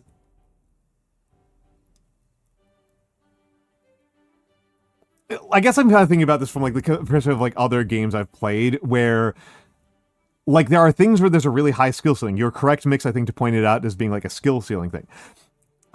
Where like a high skill ceiling makes the players like really weird and uptight about it. But there's like sometimes the things that are hard to exploit actually make it easier to forgive mistakes. I am thinking about like cavalry and cav archer play in Age of Empires 2 versus archer play. Archer play is notionally easier because the units you just kind of point them at the enemy and just throw them at people. You just kind of throw people at the at like your opponent and just like expect them to just like beat them to death face to face. And then you're getting a low priority here. But the thing is, like, actually using archers well requires doing a lot of stutter stepping and micro, and the micro is way more unforgiving with a...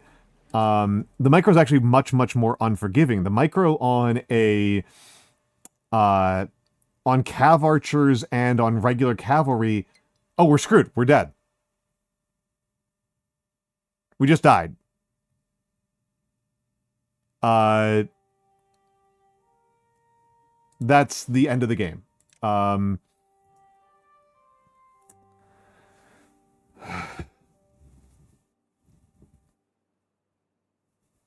That is the end of the game. That's over. There's I'm maybe I'll try to play this out, but like I think that is actual death. I think that's an actual legitimate death sentence. Right there.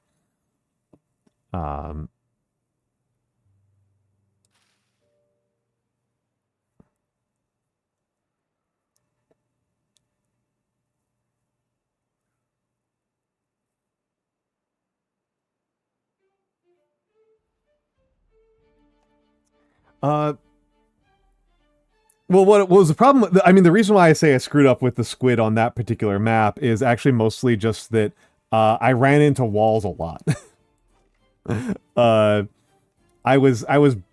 We took a lot of damage, and I think at least one death from just hitting a wall too fast.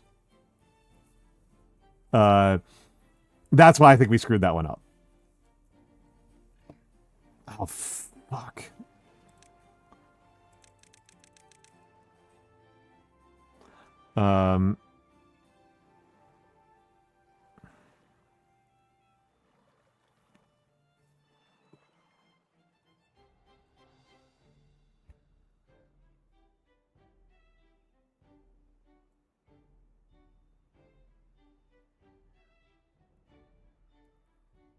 Yep. When I am Junker or Stormbreaker, I always take Drift Sail. Every single time with those ships, I always take Drift Sail.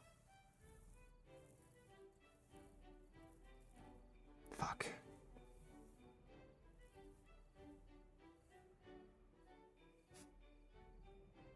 Hello, Reverse the Sands. Hello, Reverse the Sands. I'm genuinely getting a headache from how badly beavers are going tonight.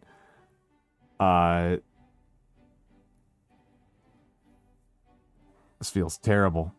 Hello, Winday. Hello, Winday.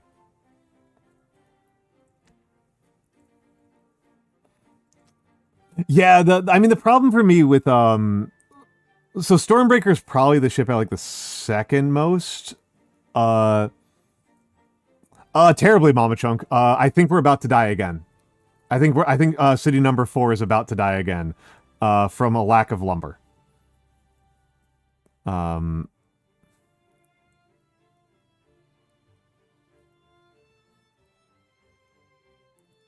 Unless this is like a 2-day long drought, I'm pretty sure we're dead. Yeah, we're dead. This is the 4th time. This isn't even supposed to be a hard map, Mama Chunk. This one isn't listed as hard. I just... the ratio of how much wood you start with to how big of a dam you have to build in order to build a successful dam is just so massive.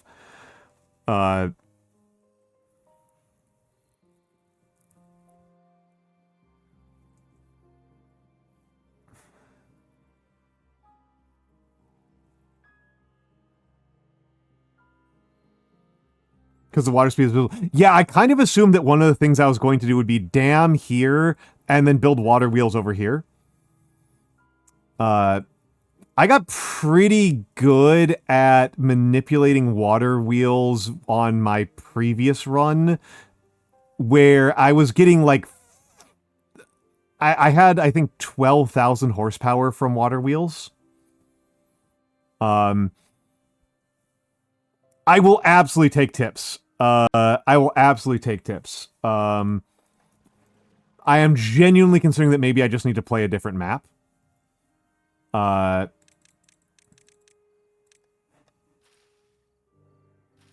that's game over. That's game over. That's game over. There's no way. Unless there's a 6-day drought. I mean, we can try it. We can ride it out, but I don't think there's any possible way. We missed the harvest window. We missed the entire harvest. We got 0 food between the last one and this one.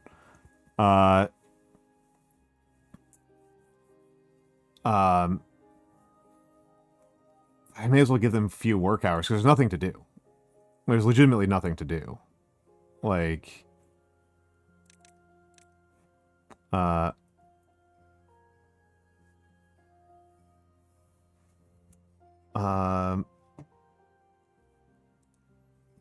can't see the ad manager. Sorry, I'm very annoyed at Twitch for, like, breaking in a specific way where I cannot see the ad manager or edit stream info if I'm on Windows. I can only do it from Linux.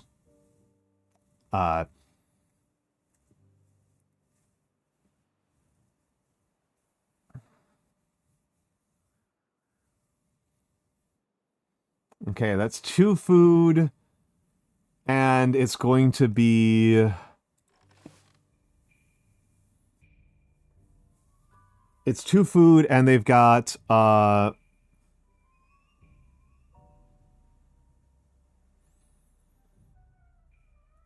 it's going to take...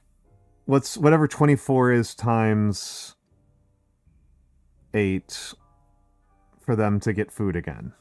Whatever 24 times... yeah.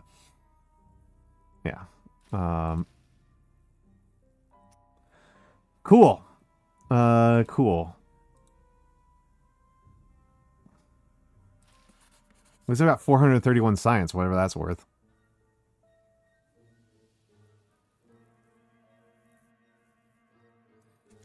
Okay, there's one thing I can, this is not going to matter at this point, but adds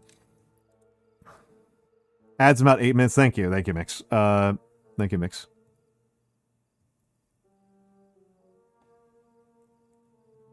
Reverse the sands. That's actually a pretty good trick. I like that trick. I like that trick.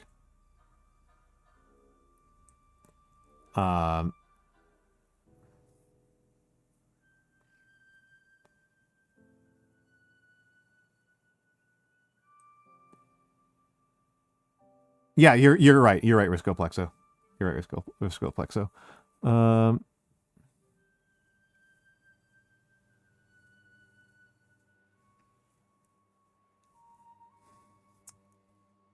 Already incapacitated 2 beavers without breaking even 1. Oh my god.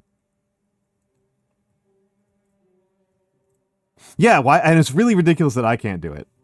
Like, I can do it on my other computer. Like, I have my laptop, my Linux PC open, and that one can do it, but not my Windows machine.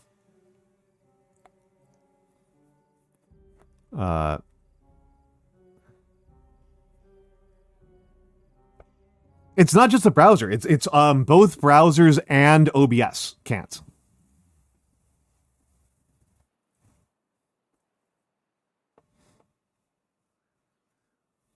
Vivaldi, Firefox, and Vivaldi, WaterFox, and OBS all cannot do it.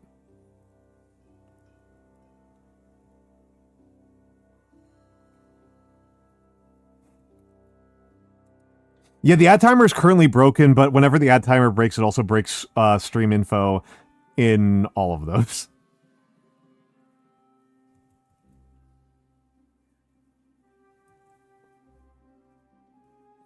Yeah, WaterFox it's basically just Firefox without AI.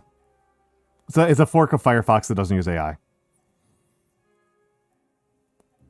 So it's become my default browser. Yeah, Florp is similar. Vivaldi is the most stridently no AI browser, but it is also Chromium based, so it's incredibly inefficient.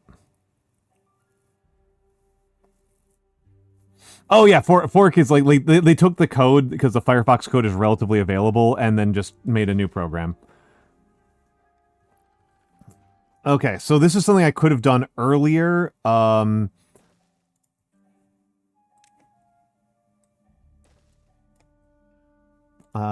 And lumberjack flag, and actually I don't really care. These things are going to get used up instantaneously. Okay, there we go. Yeah, this is a coding thing. Yeah. That's why I honestly I have a save from a couple of minutes ago, and I might just go back from the previous one. Um, from the previous save and just go back to that. Oh my god, we're on, yeah, 0 water, 0 food. Great. Um, okay, water's not gonna be a problem. Water's not gonna be a problem. Yeah, it's a NetHack is a.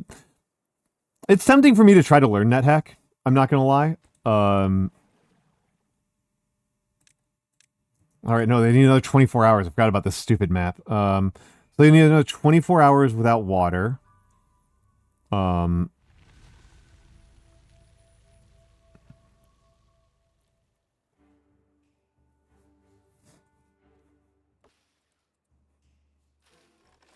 yeah. Um,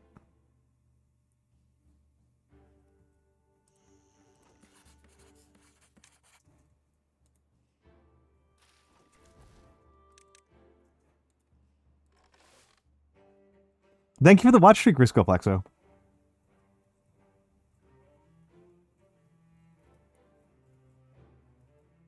Ads in 20 seconds. Thank you, Mix. Thank you, Mix. I will actually just run them right now and use the bathroom, and we'll be back. We'll be back. Thank you. Thank you very much. Oh, I literally almost rated out. All right, we'll be back. We'll be back.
I don't want to be here.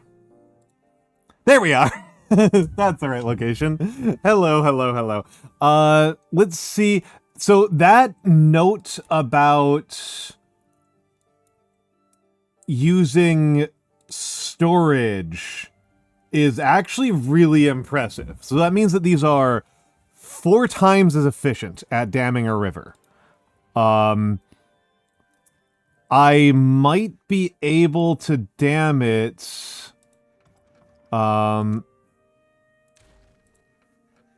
with recovered materials. Okay,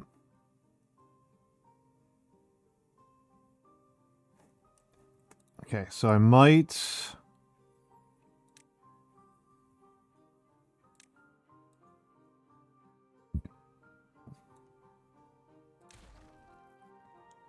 They won't?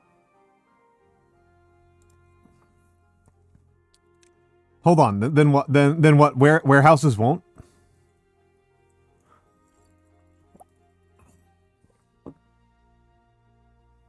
Oh, well,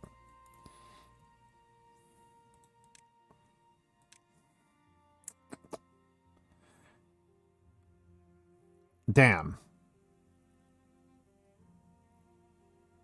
At least levies are cheaper.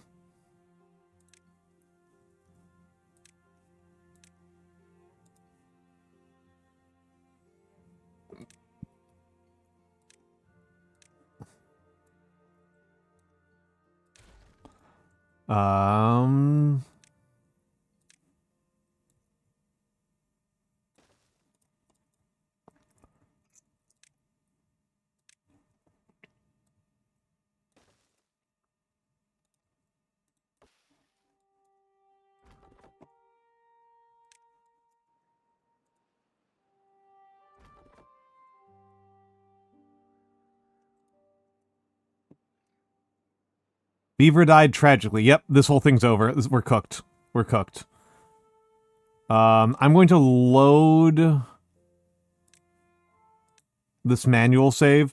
I'm going to load this manual save. I'm going to power through the thorn bushes and change the priority to planting carrots.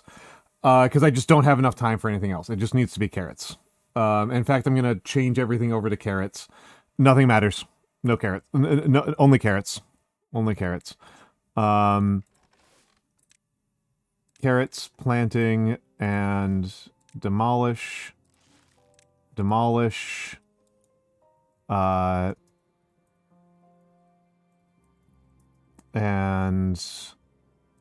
there's just not enough time for potatoes this cycle at all.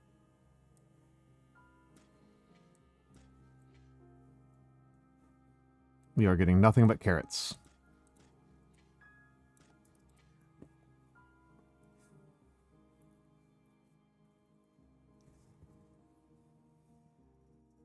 Actually, hold on.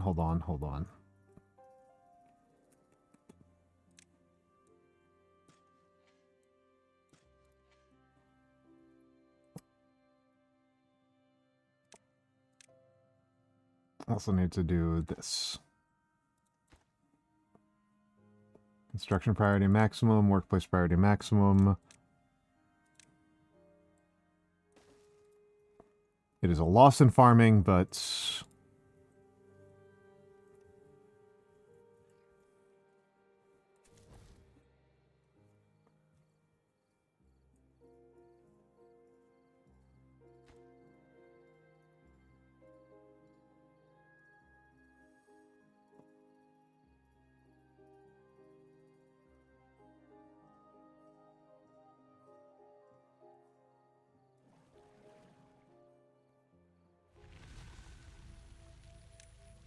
You're actually useless right now. Very annoyed at myself for this decision. I thought I was being cute and clever, and no, I was just being an idiot.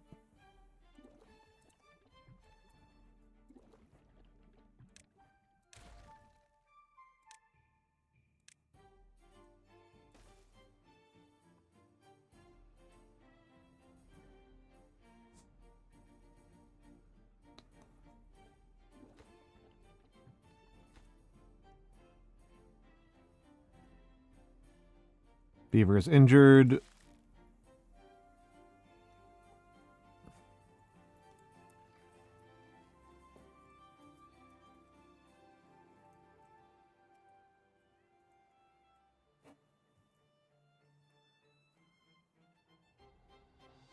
Okay. So the next day after this has to be a 24-hour workday. So it's your last day off for a little bit, Beeves.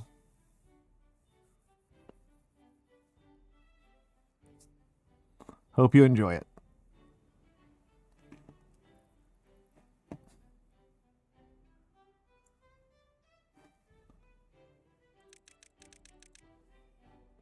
No, actually, I'll make it 22 hours. That's a little more sustainable.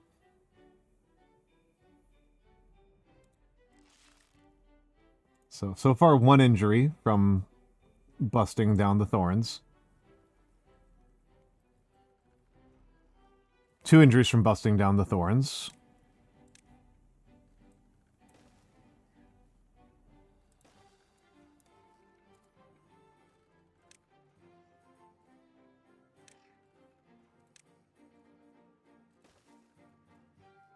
In case people didn't notice, one of our losses was that I left beavers just busting down the thorn wall for too long, and too many beavers got injured. We had 10 injured beavers on a population of 15.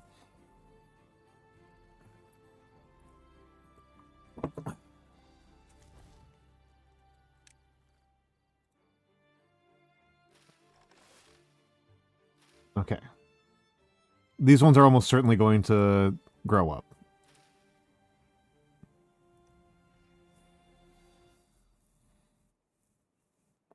Maybe not everything, but these ones are extremely likely to. Oh, we gotta...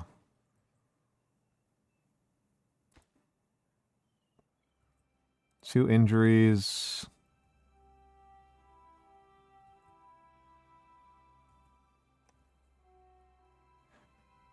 God, I wonder if I should get a hauling post this early in the game.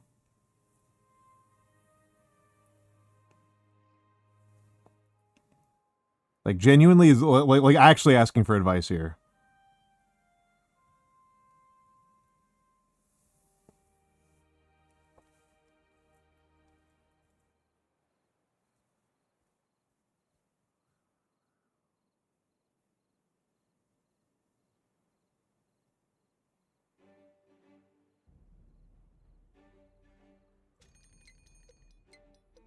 Drought approaching, 32% done.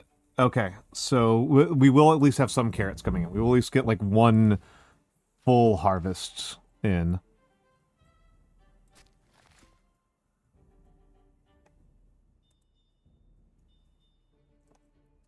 $200 beavers.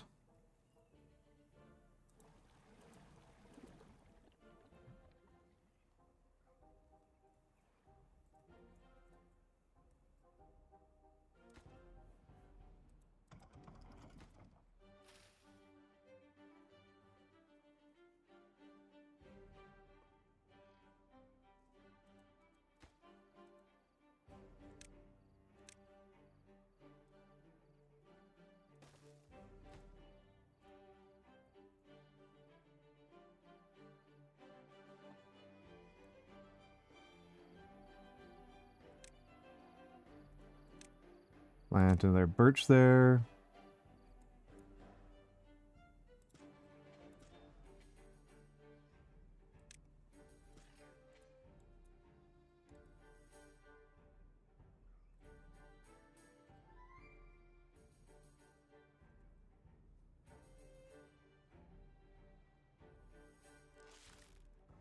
%, still only 2 injuries. Might be time to think about medical bed requires... Oh, I've got a couple planks. I can make a couple medical beds. Still, I need to... I'm so wood starved. I'm so wood starved.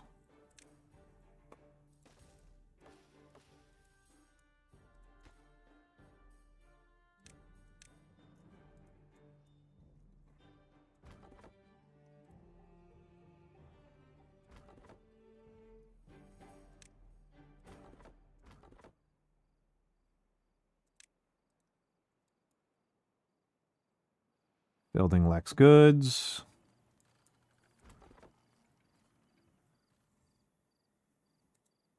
You know what? These things don't cost anything to make.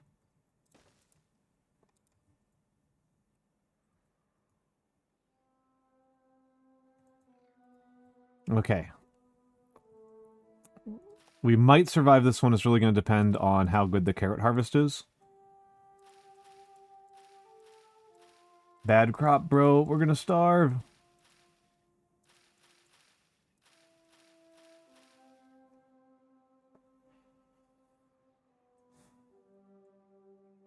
Because the water source is so far away, we do still basically have like an entire extra day of crop growth. So I've got that going for me. Okay, excellent. Excellent, excellent. Okay. Turn them over to harvest. I should have turned off the long work days for some of the intervening days. But yeah, once you get those in...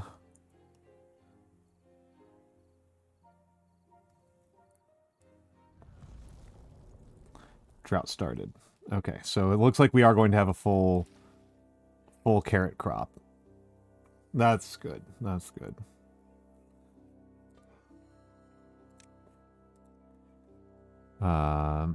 That's good. We have 2 empty workplaces. Grill, lumberjack flags. Nothing is empty that I don't care, that I wasn't prepared for.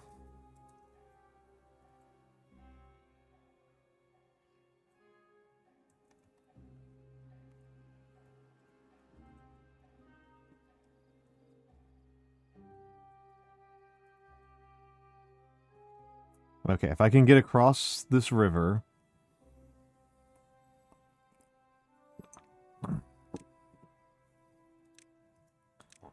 Which...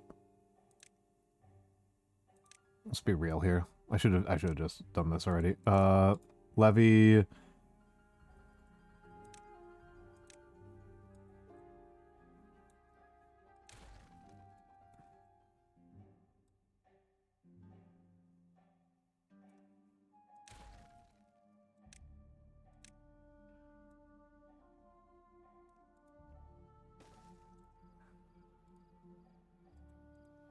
Crap.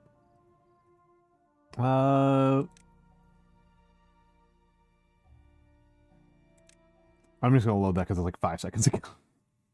It's like 5 seconds ago. On the timestamp. Also, hello, Emperor's Armpits. I didn't see you there. I apologize. I didn't see you there. I did not see you there. I apologize. I apologize. Timberborn not responding.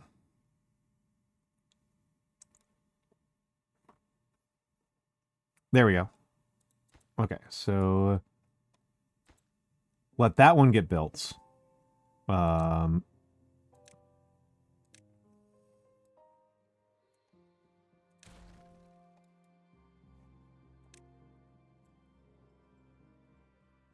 yeah, let that one get built, because otherwise it's just going to get wasted.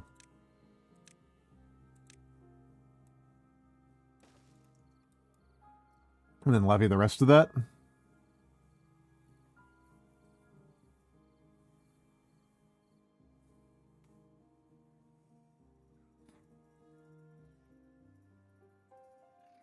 I should just speed up the river flow at this area.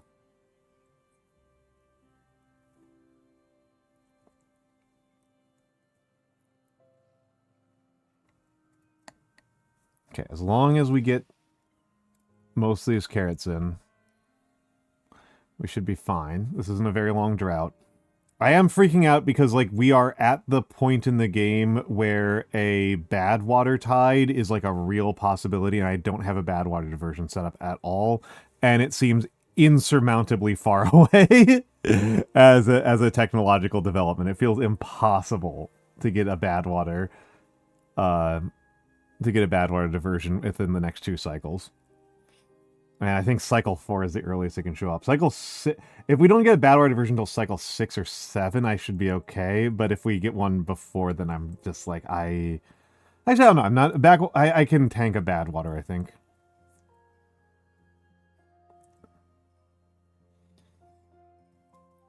I think that's actually pretty realistic to just tank a bad water.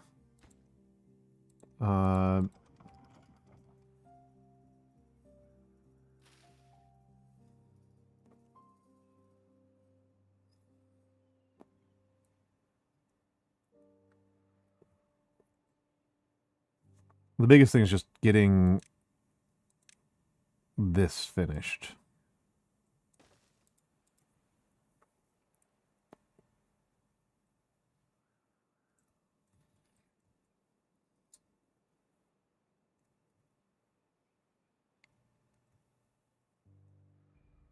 It blocks a bunch of useful information. Sure.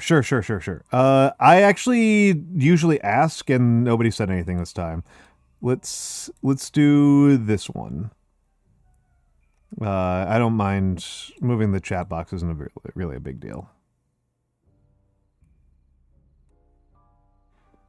This is probably the better place to put it, right? How is that? How is that reverse? RTS.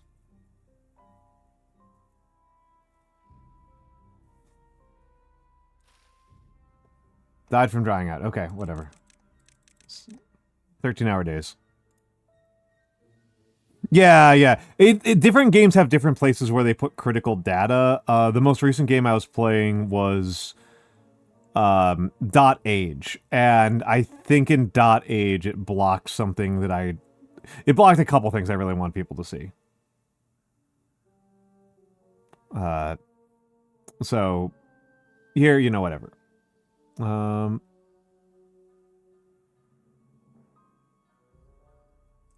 But yeah, I'm sitting on a way too much science for saying, like, where I'm at in the game. My big problems are wood and food throughputs. Was like where I'm like really lacking. So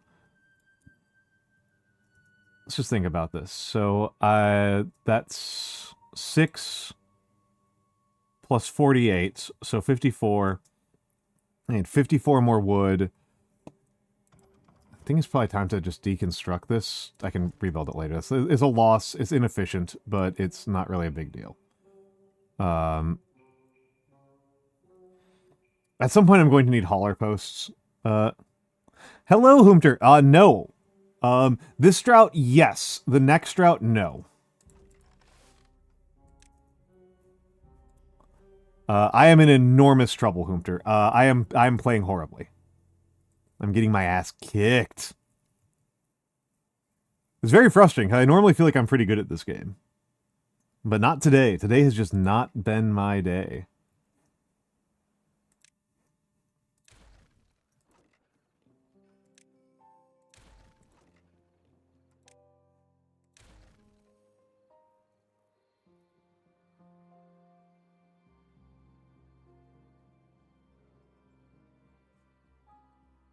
I'm literally destroying warehouses just to, like, get their wood to build dams faster. Like, that's where I'm currently at, Hoomter.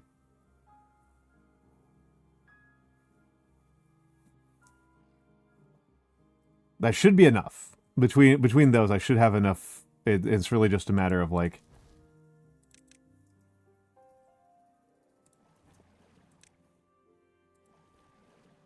the beaver work hours.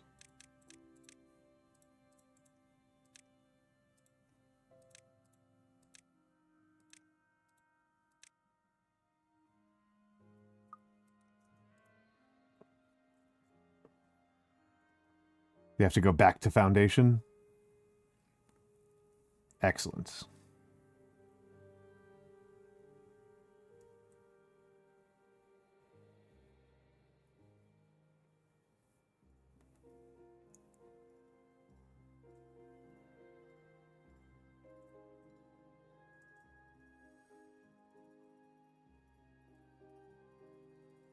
Okay, yes, okay. Okay. Okay, we're in good shape now. We're in good shape now. I probably didn't destroy all the things I did.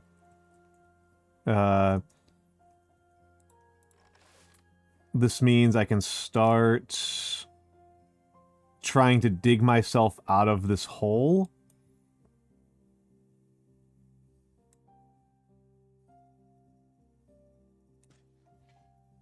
I can start trying to dig myself out of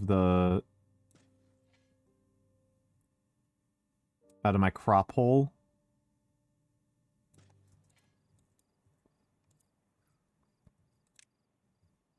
Only thing about this bakery, I need to get gears, but that's actually not that far off, all things considered.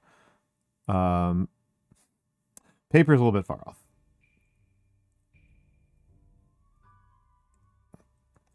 Aquatic farmhouse.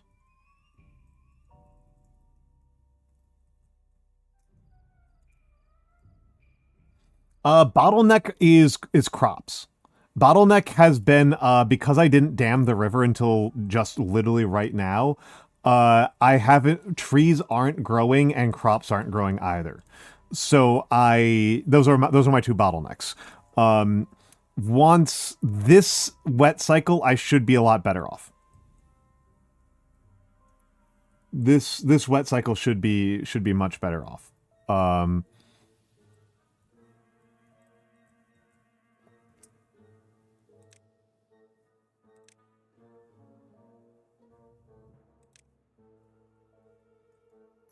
It was a little bit wasteful, but I think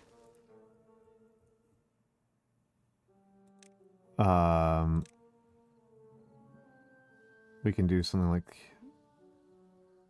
this.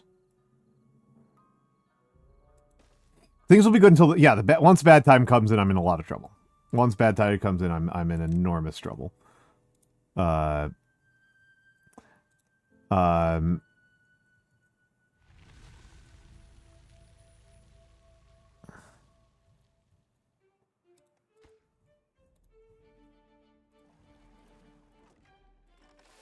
not even in that good of shape once the bad tide comes in. Until the bad time comes in. Like, I think I'm actually in quite a bit of trouble. But having trees growing consistently is going to be a huge difference. Okay, so current problem is, so we just ended a drought, so we are in normal water. We are in normal water, so this is our source of normal water. And it's going to slowly spiral out, and then it's going to come down here, and then we get water, right? And the water will help our plants grow, and our everything other than the succulents, right? Wants normal water. Everything other than the succulents wants normal water. There's also bad water. This is bad water. Bad water, you can see how it does these, like, veiny looking things out into the further environment. That will poison any crops that they can reach. So bad tides not only don't water your plants, they actually kill your plants actively.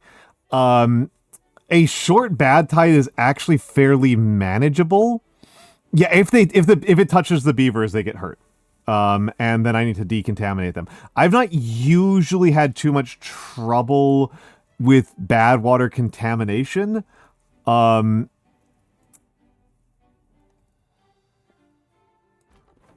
gonna delete this one. And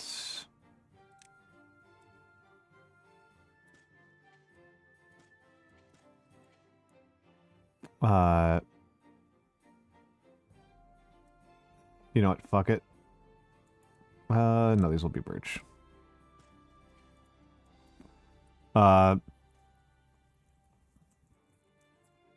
I've usually found bad tides relatively easy to deal with. Oh, I kind of thought that would happen, but that's the price I pay.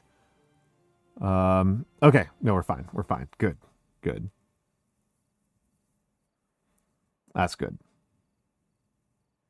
That's good. So this is a dammed river.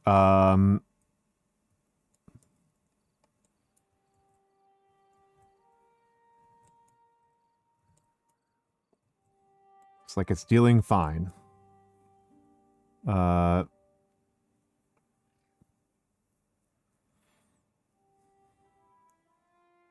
So there's a couple of options. There's a couple of options, right? So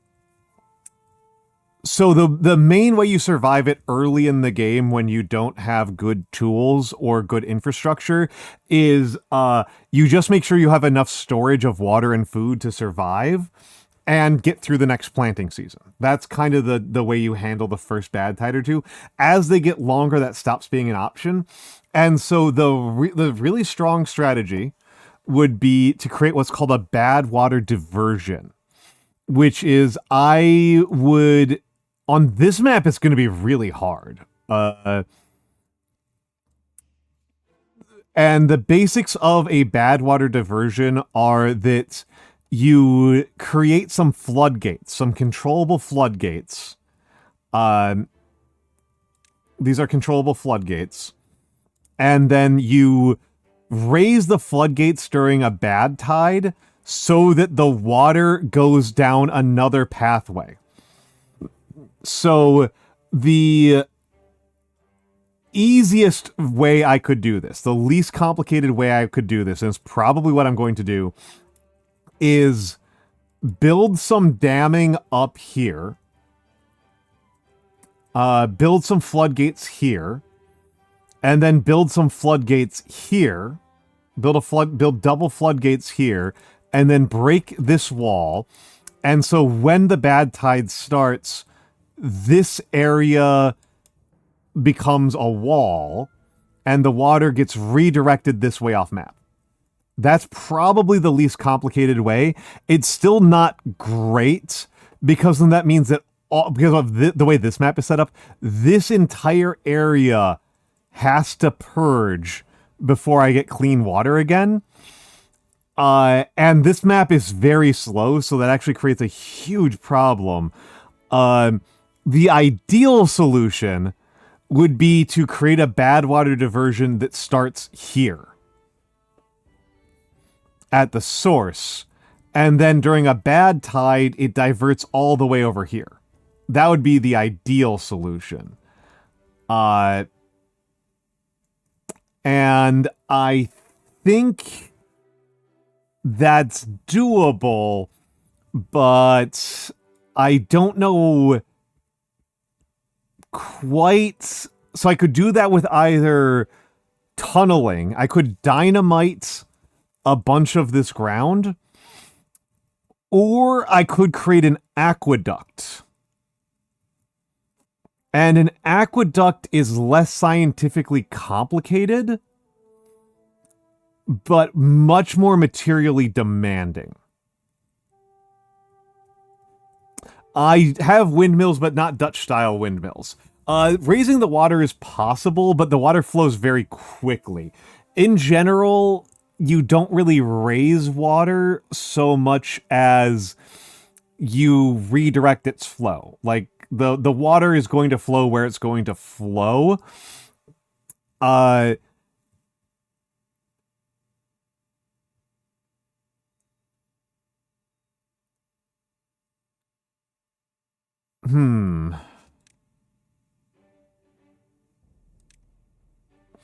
Folktails, who I'm much worse with. This is my first time doing Folktails on hard. I've won with Iron Teeth on hard before, but not with Folktails. I find these guys much harder. Because yeah, if I was Big Mama Chunk, I mean, the solution if I'm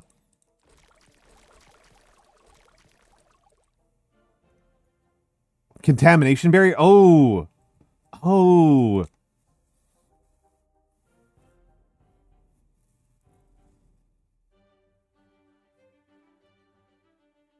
Dirt excavator's 2,000 science, which seems really far away.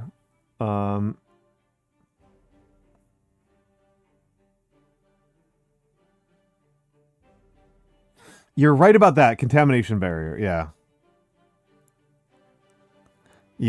Yeah.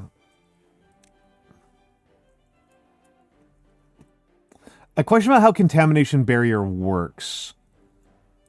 I would probably I would need to like do I build it do I build the contamination barrier not here. Do I build the contamination barrier here or here? I've used it before, but I didn't get a lot of utility out of it, so I don't really remember. It does involve metal blocks. That's a lot of metal blocks.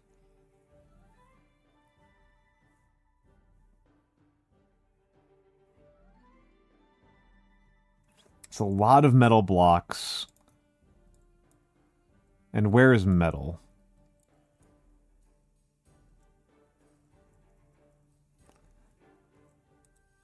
There's a mine over here. That's pretty far away. There's ruins over here. This has got to be the best ruins to go for, right? It's annoying to go up this much verticality, but it's not actually that awful. So...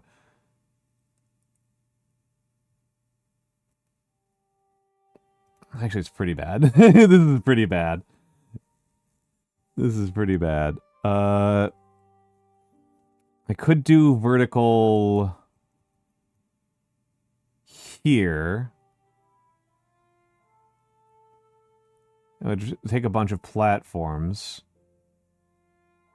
Vert, horizontal, vert, platform, horizontal, vert. So that's really annoying, but I can do that. What I really should get sooner rather than later is the big water pump. Oh, that actually requires a ton of stuff. Go on the land next to the river. Okay, so I need to clear out some of the stuff I've already got. No available workers in district. We don't need for construction, beeves. My construction problem is largely dealt with now. But we do need wood. We still need a ton of wood. I still need a ton of wood. Oaks are at... Where's my oldest oak? Oldest oak is at 43%. So we're 15 days out from getting a decent wood harvest.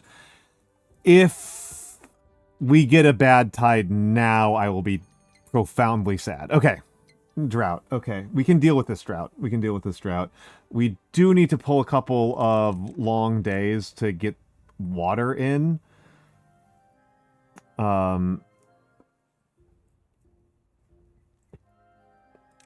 Tempting to get to build a third one.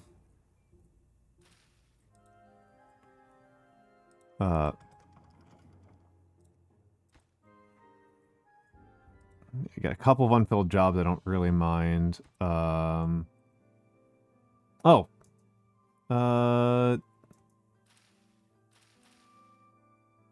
all the crops are planted. Farmers.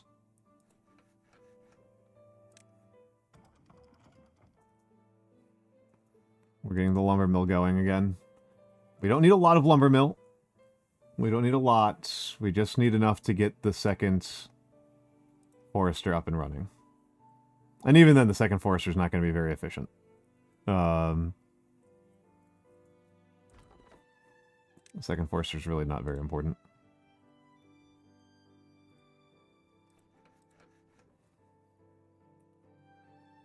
Thank you, Big Mama Chunk. Molding lacks power. I know that birches are, like, not very efficient, but the low latency does really help a lot. I probably have too much birch for how I'm using them, but it's really made a difference. It really helps.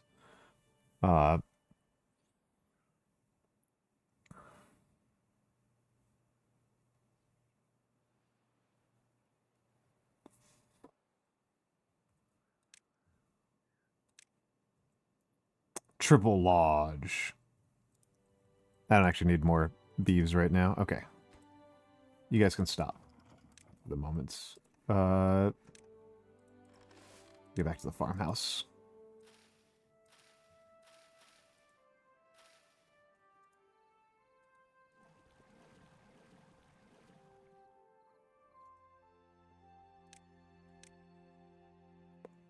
Let's build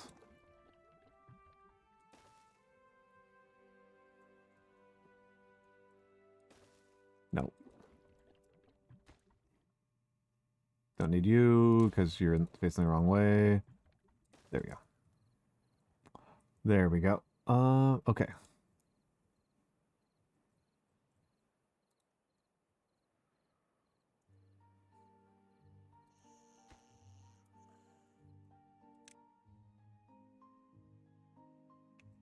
Genuinely think the shower might be the next thing.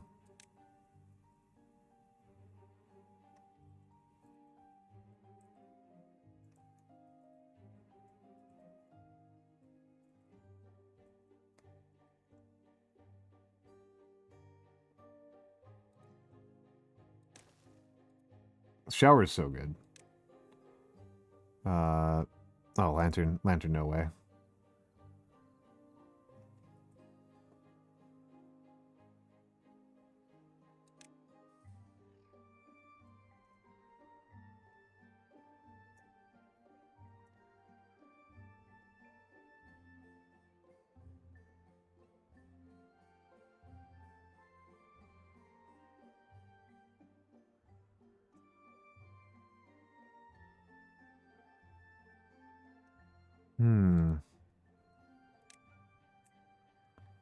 Do need stairs and platforms sooner rather than later. It feels like such a struggle that I'm on cycle 4 and I don't already have like a huge industrial overproduction. Like that feels like such a struggle to me.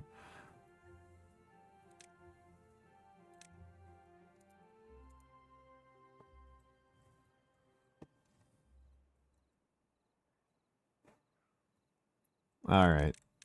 Let's put ourselves down to 16 hours. Shut down one of you.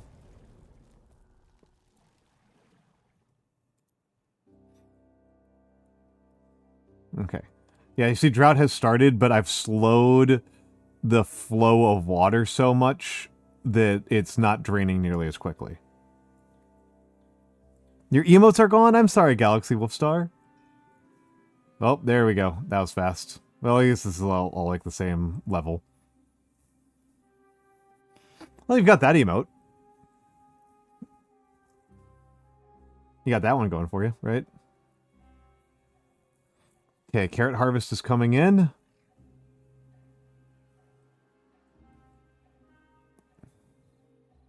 I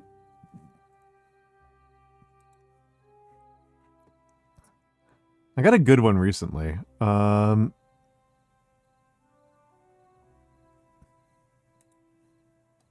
Where are my globals?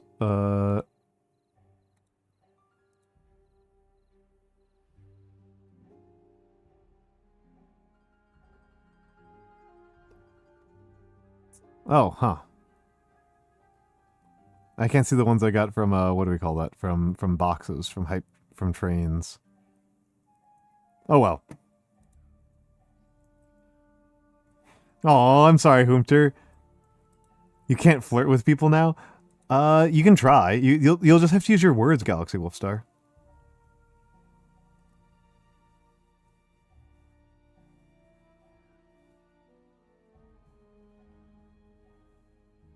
There's my hype train emotes. I was wondering where they went. I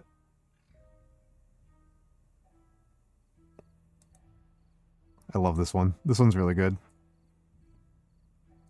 You have no Riz.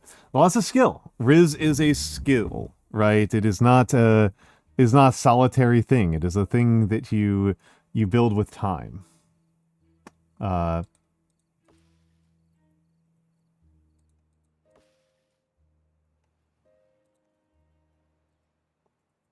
Right, and you can see like I've dammed this river, so my farming extends out this far. I'm gonna shut this off though. Ugh. 10 days. 10 days. I would have absolutely died. I would have absolutely died 100% if I didn't, if I hadn't done that. If I hadn't gotten this dam in. And even then, this is not great. Even though this is, like, not particularly good. I am, like, enormously behind where I should be. Where I feel like I should be. Where I feel comfortable. Let's put it that way. I feel enormously behind where I feel comfortable. Um, unemployed, but no incapacitated. That's good.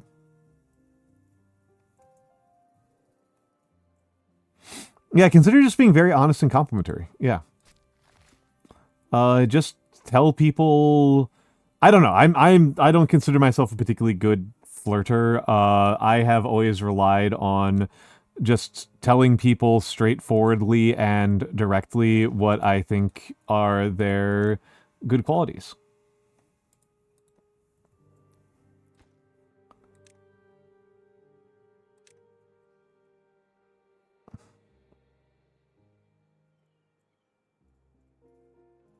Yeah, fair enough, right?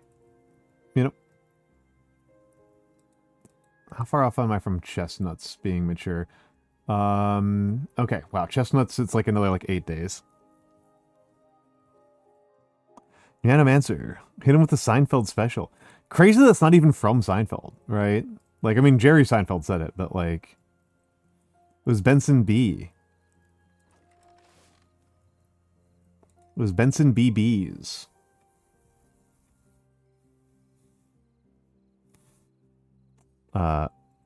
It's verb and cat. It's so true. The devastating combination. And the taste of a generation.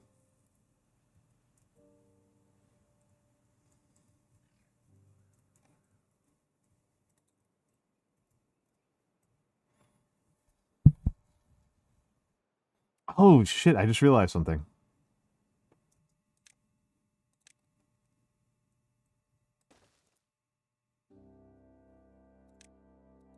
Fresh meat.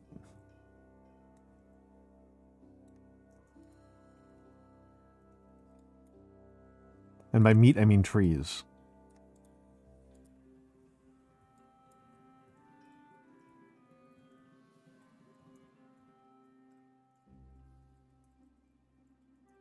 Devour the bees. Yeah, devour the trees. There's a really good there's a beetle Moses for this situation, as there so often is. Where like humans are taking off on a spaceship and there's a stork saying, "Finally, the humans have left. Now we can appreciate nature and all of its unspoiled wonder." And then in the last panel, you can see over his shoulder there's a bunch of beavers wearing hard hats with looking at blueprints.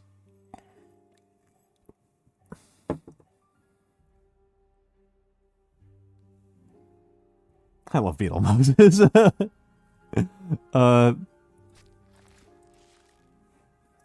No good selected. Put on blueberries just to get through that.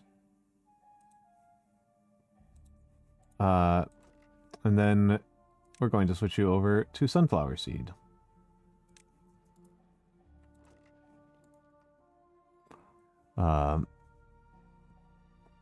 I need to figure out what the ratios are for beavers because I'm pretty sure this is a bad ratio. Like having survived the part of the game where I need to do carrots because they're the only things that can actually be like harvested in between droughts. I probably should mess with the ratios. I mean, I am pretty much ready to start doing grilled spatterdock. Which is the huge change, right? Like that's the really big change is once I get the aquatic farmhouse. So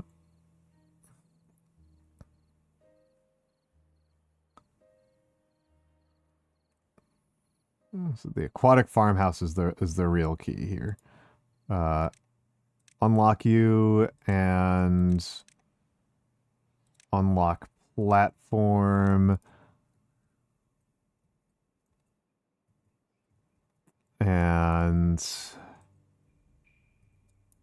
really, like I said, it's like once again, it's like once I get the oaks harvested, we're in a very different game. Once we get the first major oak harvest, which is going to be like at the end of the next wet season.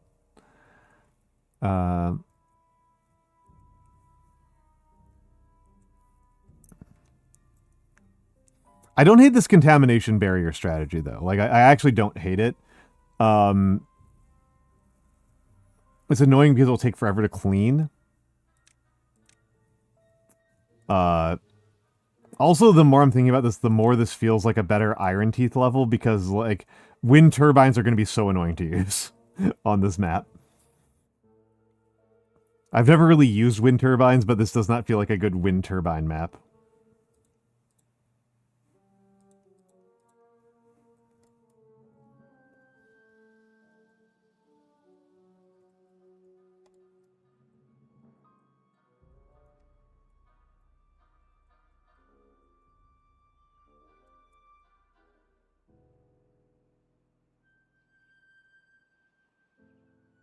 Yeah, enjoy your little shower, Yashi.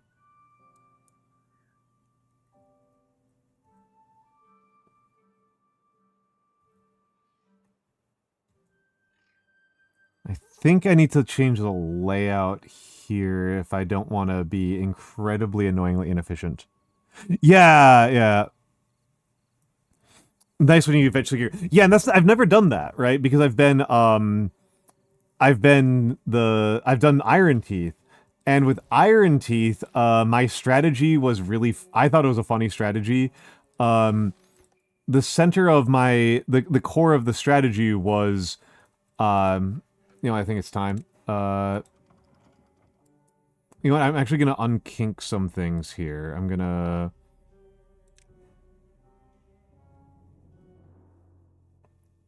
wooden Dyson Swarm. These things are kind of terrible. I don't know if I want to keep them.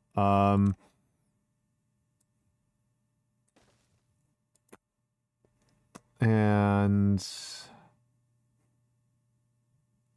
delete a bunch of these.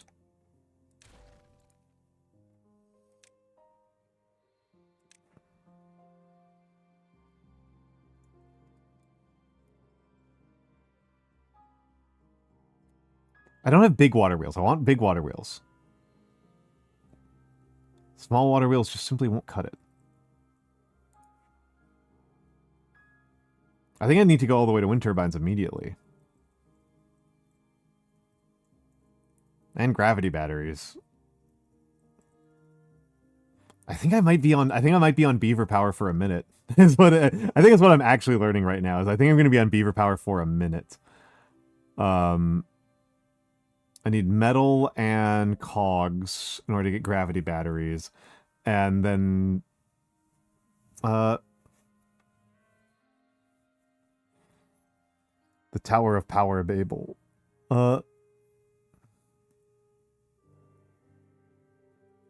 See no beaver god but me. And gravity batteries seem way more annoying to use with the Folktails.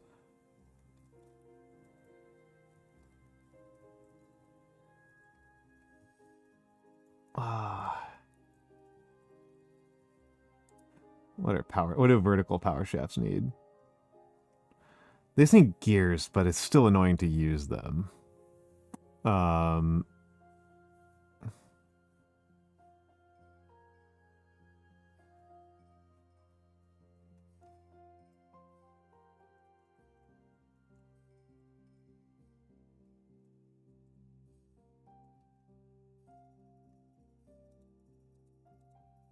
I think I want to clear out all of this because this is like kind of useless. I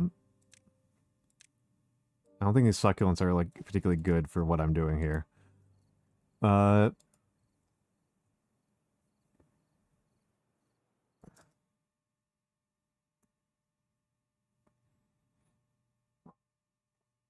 Yeah, that sounds very expensive. That sounds very expensive. I used when I was playing as Iron Teeth, like I did build towers, I did build gravity batteries on top of the housing units. But the housing units are like 4 vertical tall. Like you can build like really vertical stuff with the you can build shockingly vertically tall with them.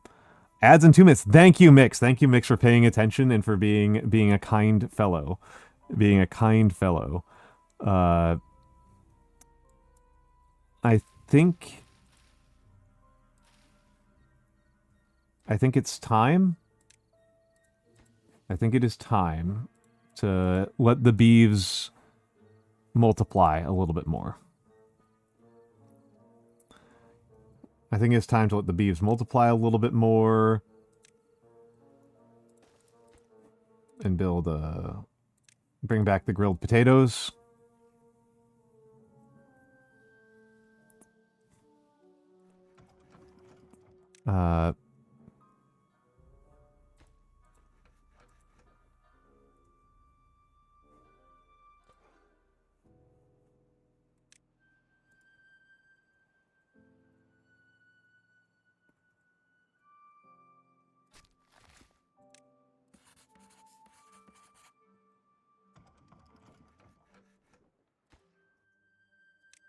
Okay. It's a little bit better.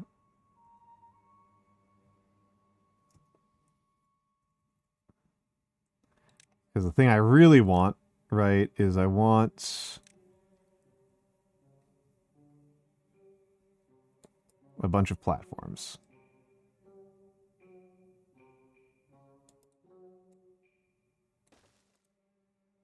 And a staircase. There.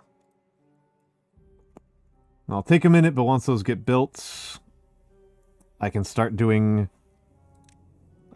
crazy.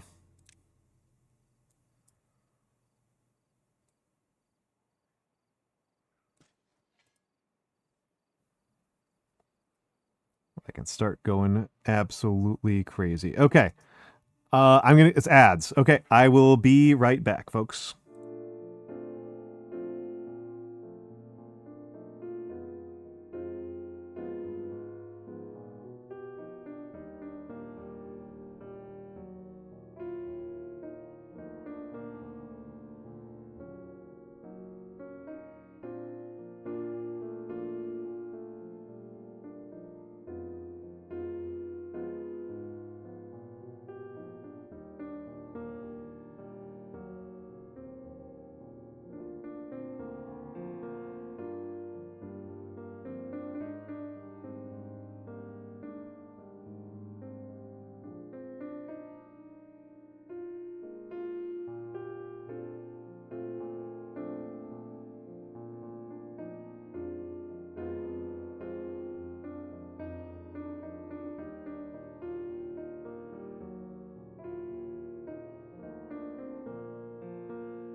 Are we back? Are we back? I feel like we're back. I feel like we're back. That feels like the right amount of time to be back. So we're back. So we're back. Okay, we're grilling some potatoes. Oh. We got 3 days left until the water's turned back on. Set the layers to 0. Oh my god, there's so many layers on this map.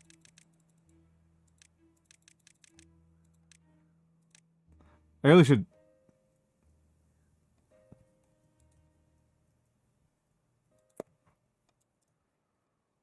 disable tutorial.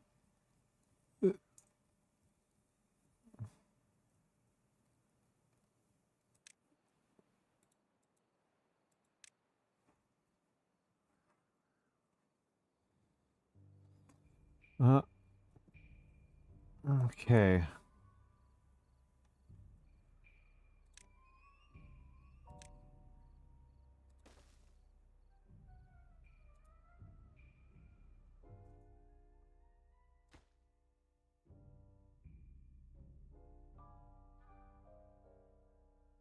That's about as good as it's gonna get.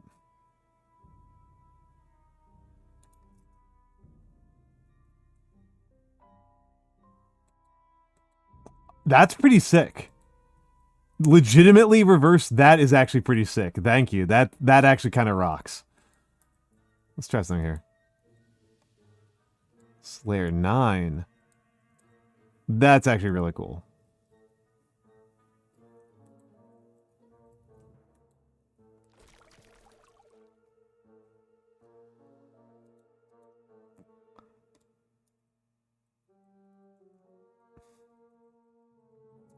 No wheat, no alum, and no mercury in all of India. That's crazy.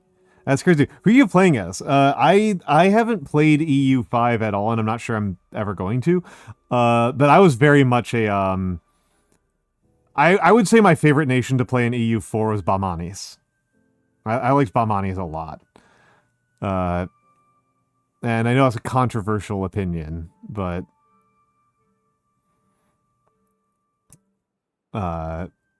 I thought Bamanis was really fun to play.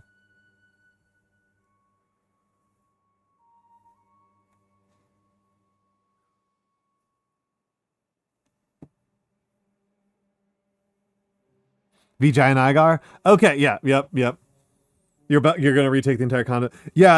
I started with VJ and Igar in 4. I played them a lot, and then I ultimately decided that I thought Balmanis was like VJ and Igar, but more fun.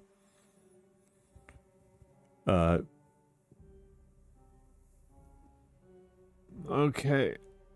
Okay. Well, congrats, you're now on harvesting.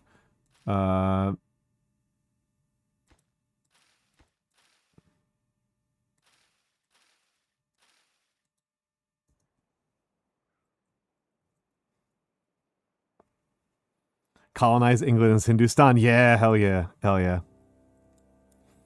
Yeah, I kind of preferred VJ and Iyengar, not VJ and Iyengar, Balmanis, because like the tool you have is a little bit better, which is just like winning battles, and you get to expand both north and south, and you're like not running into a lot of co-religionist wars until you're fighting Persia. That always felt kind of sick to me. And I don't know, playing in the area where like trade is like the dominant mode of power, and then just being like, I am going to kill everyone, kind of rocks. I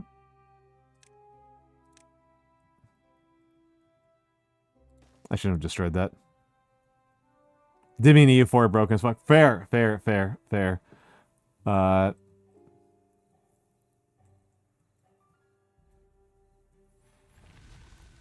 I should not be understood as like a Europa Universalis expert by any stretch of the imagination.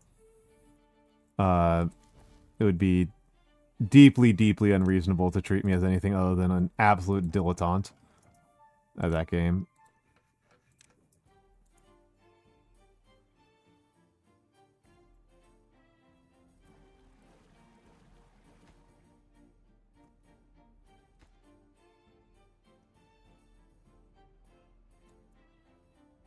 Okay, we're a ways off from getting this built, but we'll get there. We'll get there. We'll get there. Might take until the next cycle, which is annoying as hell.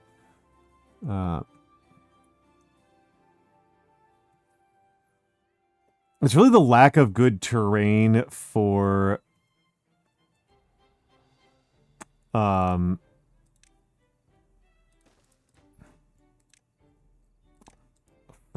for harvesting that's like really killing me. I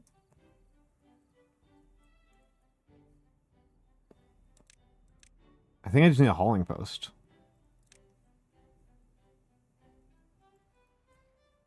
I think I've just reached the point where I just need a hauling post. Like I think it's like a not like a I think I've left the period of the game where that's like a negotiable option. Like I just need the damn thing.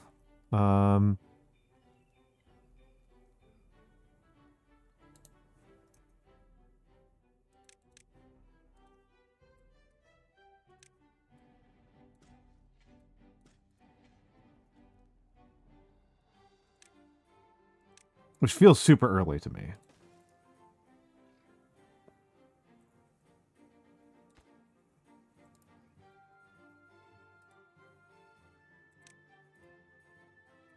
We want the spatter dock up first, but...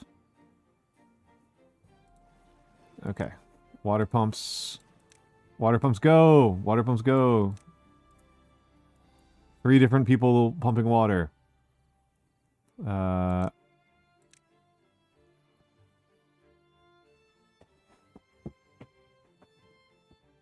And yes, please, people, be nice to the elephants. Turn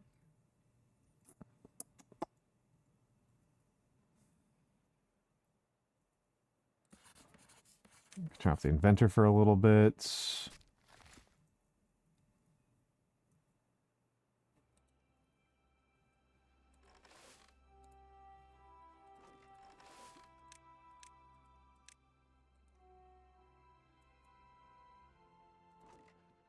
Kind of foragers. The forage is probably like the least useful.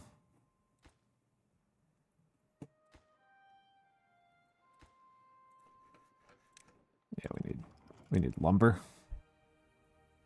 We need lumber. Oh, 2 beavers died of thirst. Fuck.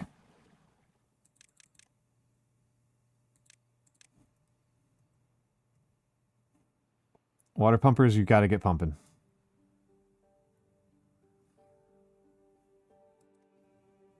Ridiculous problem to be having as Folktails.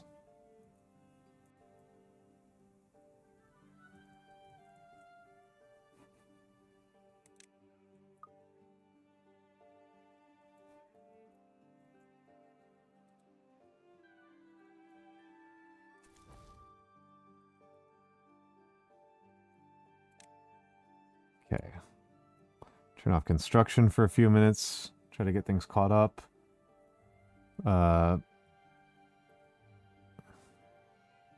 Okay. After today, I will slow the work days back down to 16. But water has equalized, or at least, like, should be okay. Yeah, we need the hauling outpost. We need a lot of planks, to be honest. This is like the big problem with playing these nerds.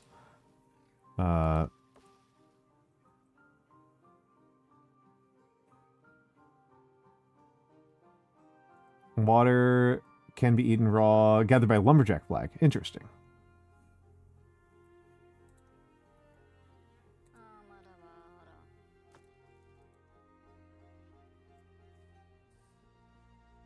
Oh, we're getting the big harvest in. We're getting the big harvest in.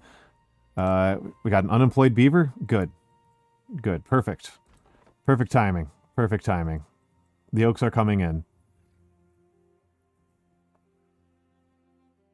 First major oak harvest. Griller, you are also going to participate in the first major oak harvest.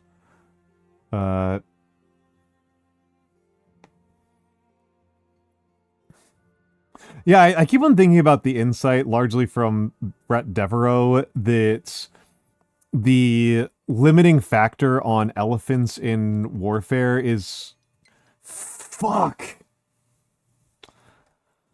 Oh, fuck. Um,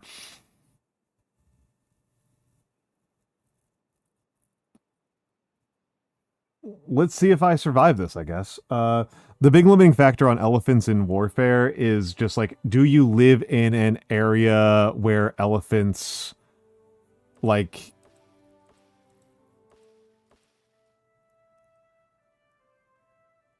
do well? Uh, like that's really kind of all there is to it. Like are elephants able to like prosper in your region of the world? Uh, they eat so much. Yeah, yeah. If you live in an area where elephants like are indigenous, um, that Mazel Tov, right? Like you've got like one type of relationship with elephants, and if you live in an area where they're just not, it's just like they're just not worth using at all. It's really just logistics. Uh, like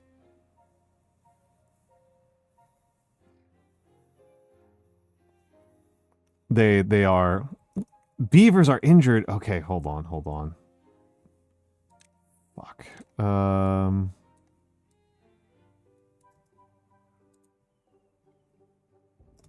You know what? Actually,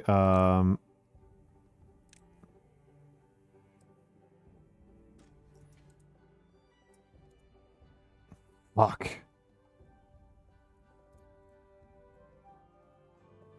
We have basically the exact staffing gap that you would expect for exactly the number of beavers who are injured. Like I'm like running exactly the right number of beavers.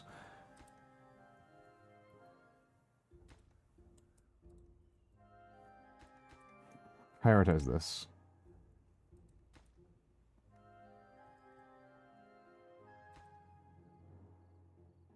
Because this thing's not going to get anything done anyway anytime soon.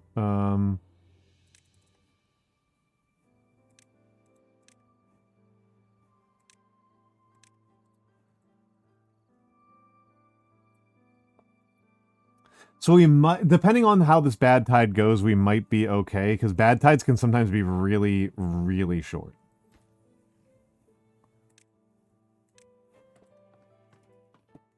Um,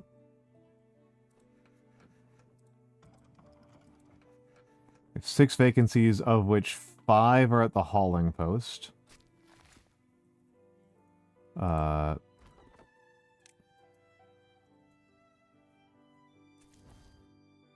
turn off construction. Don't stop pumping water.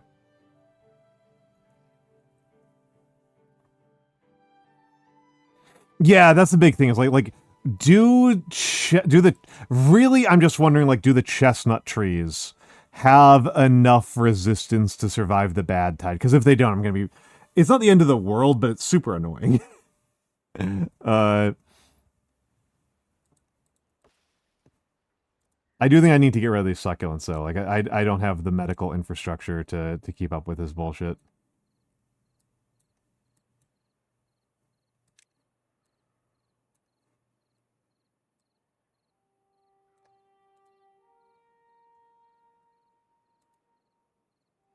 We're about to find out. If they get killed in this one, I will be pretty annoyed because they have not yet produced. They've barely produced any chestnuts, right? They've produced functionally no chestnuts.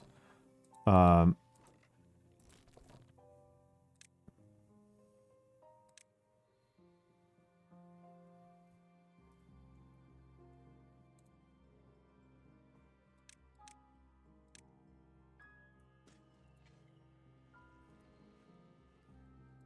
I don't think they have not produced a single. We have some chestnuts available, and they haven't. I haven't harvested a single one. I'll be very, very cross.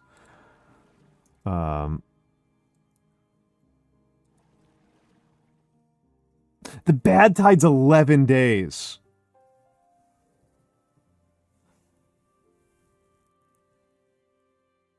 I'm literally grabbing my hair right now.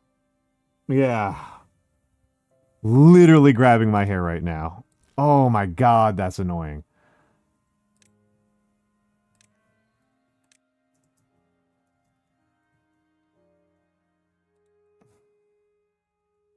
$11 is so many. Oh, I can turn off the fucking forester.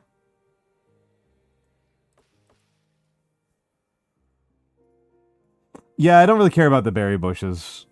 I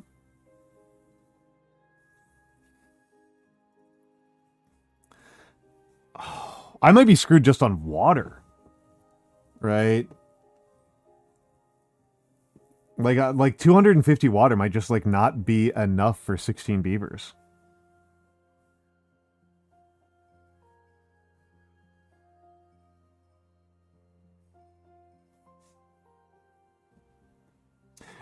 And Hoomter is funny because that's one of the things about Iron Teeth. I like Iron Teeth is the other type of beaver. There are two uh tribes of beavers, and the other one is the Iron Teeth. And for the Iron Teeth, they grow mushrooms. Uh,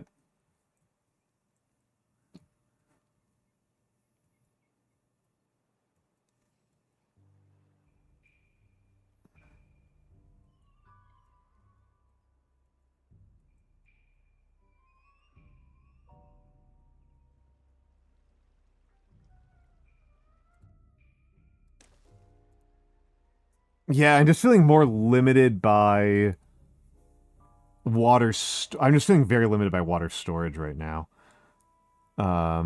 All right, well.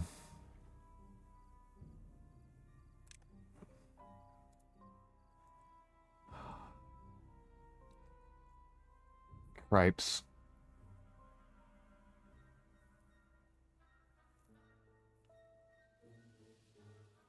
Yeah.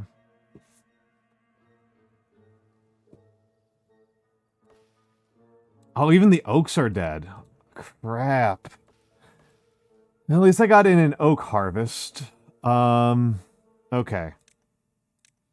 So on the off chance I survive this, which I'm not feeling good about right now, on the off chance I survive this,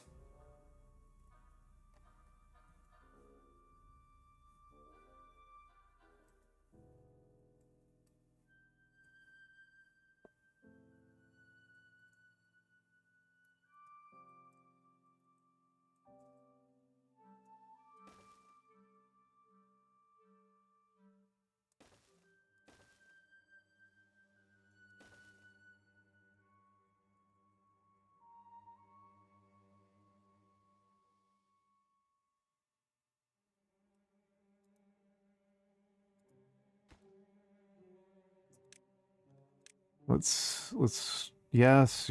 Stop asking me if I care about undoing construction like this.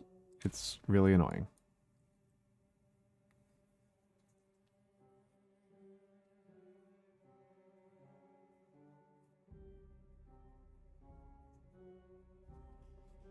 How do I do this without spiral staircases? Because I'm pretty technologically far away from spirals.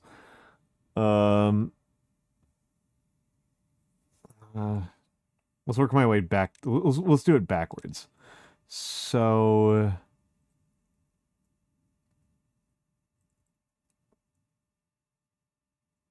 wait, no, I can do this forwards. I can do this forwards. So,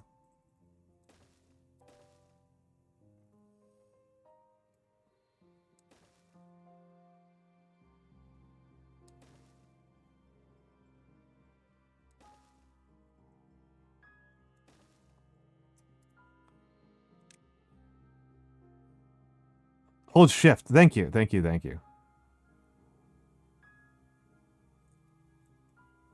Is this the best use of 200 science? To save me 8 flanks? No, it's not. Okay, on the off chance I survive this horse shit.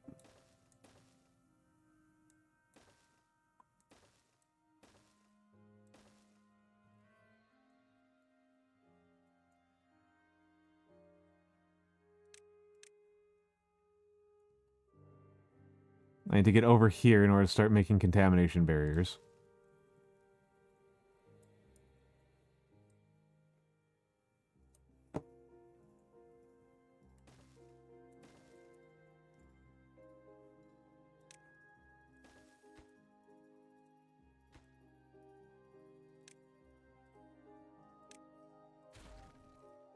Thank you. There we go. Okay.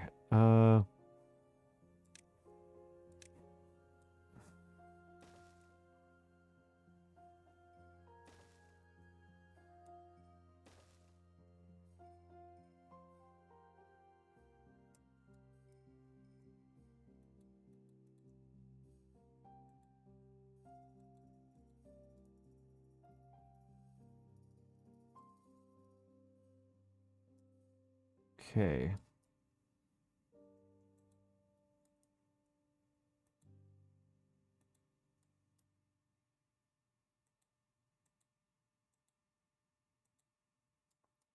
So these are actually at the same level, so I don't need this one. But I do need a gigantic fucking suspension bridge.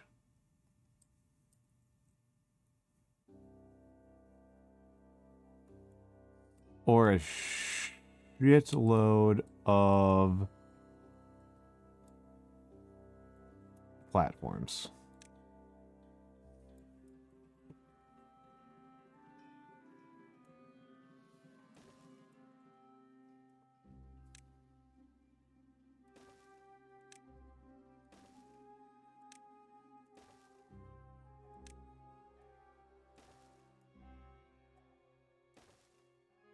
Like I said, on the off chance I survive this. Off chance.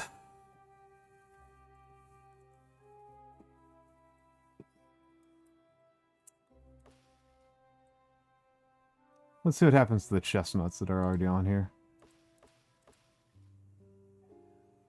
Oh, chestnuts die super fast. Wow. Okay. Well, you know what that means.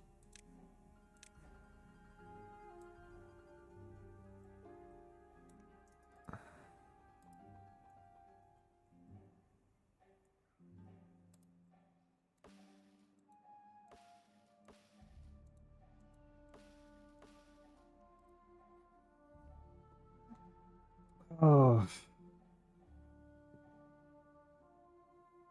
It's been so goddamn long. I guess I got some chestnuts. Jeez.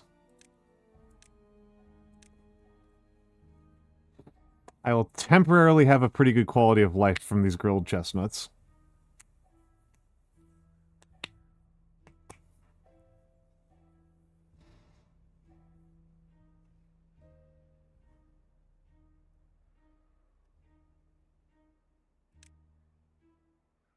Contamination barriers require metal. I'm pretty far away from being able to do anything with metal. Scavenger flag and smelter. In order to get smelter, I'm going to need wooden gears. So I need 100 for wooden gears. 100 for wooden gears and 350, 650, and 1050. Okay, I absolutely need to get back to work on the science and probably need to build a second.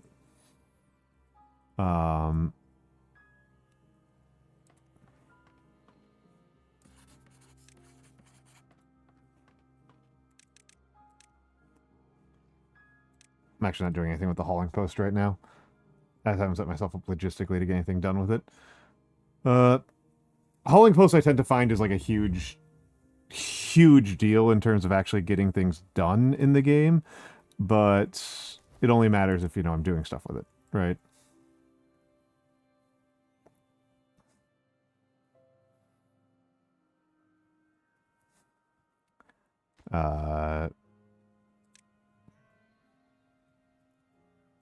Gotta get that medical bed built.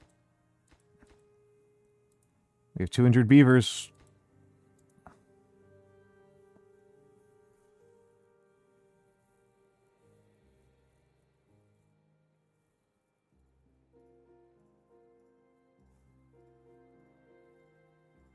And Bamani spawn, that's very funny.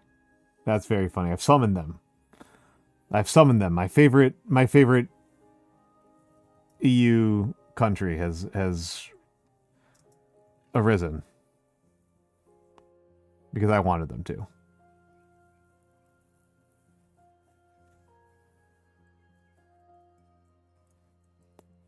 Again, I like the little bastards.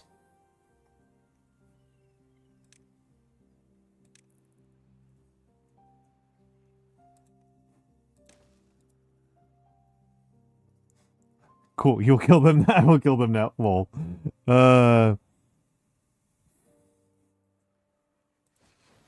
Alright, alright. Poor little guy. I think we're screwed. I think we're screwed.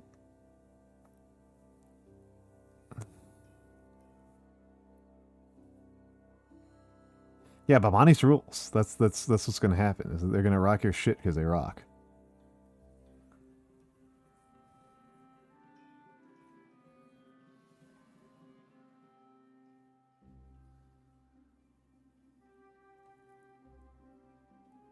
We're gonna have a lot of death coming in pretty soon, guys. I hope people are ready for this. We're gonna run out of water well before we run out of food.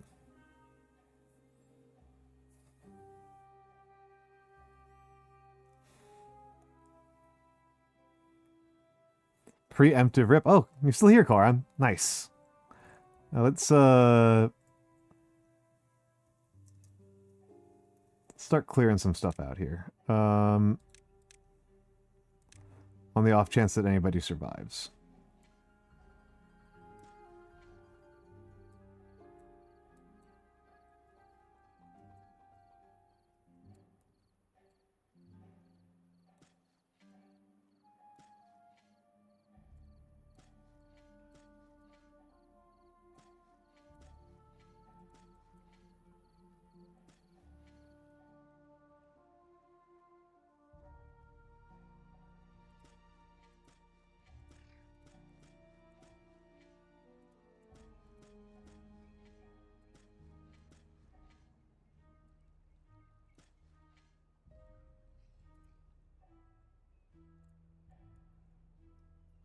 So it's 16 water today.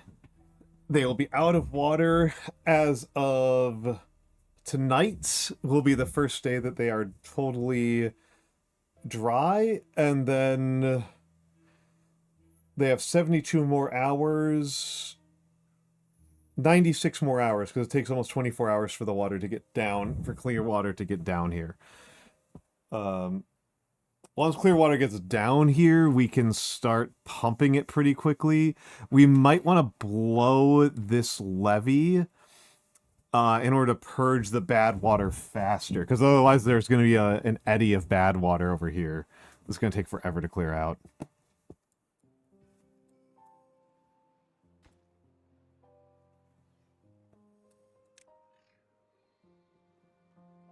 Probably cheaper to do it that way, but... And... Oh, I have an unemployed beef? Perfect. Perfect.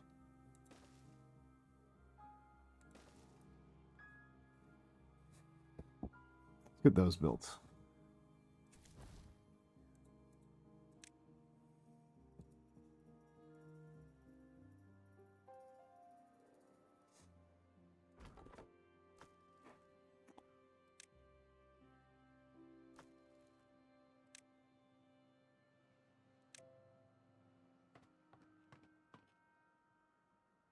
We have 0 kits right now. Well, I guess you are all dying of thirst right now.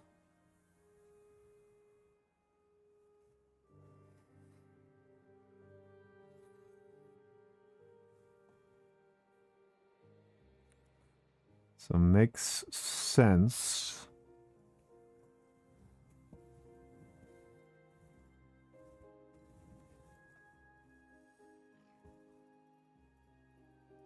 Hello, Patagio.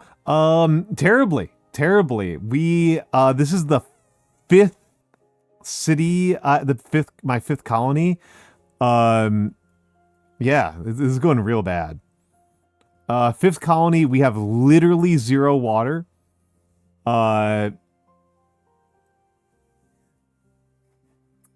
Yeah.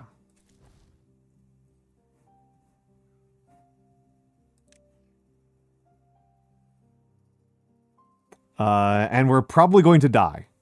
Again. We are probably moments. You are probably coming at the tail end of this colony survival. I mean, similar things. Basically not having enough water to survive droughts. This was the first time where I actually got the dam built before, in time to survive a drought. Getting an 11-day bad tide on cycle 5 is brutal, though. That feels extremely unlikely. Well, I don't know if it's actually unlikely. It feels much worse than what I am used to. But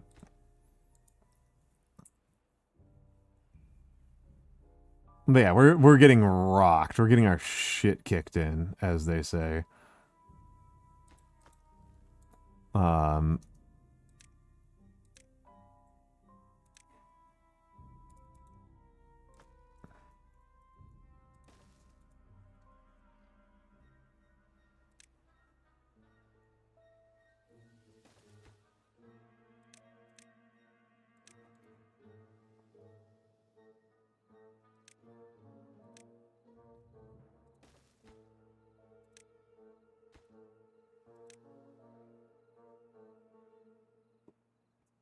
And usually it was starvation was the bigger problem. Failing to build a dam in time meant that the crop cycle was incredibly tight on getting any amount of food. Bad tide ended, cycle 6 begins. So we might survive. We might survive, but it's going to be so let's send you home and delete this path, and I'm just going to delete the levy and accept a loss.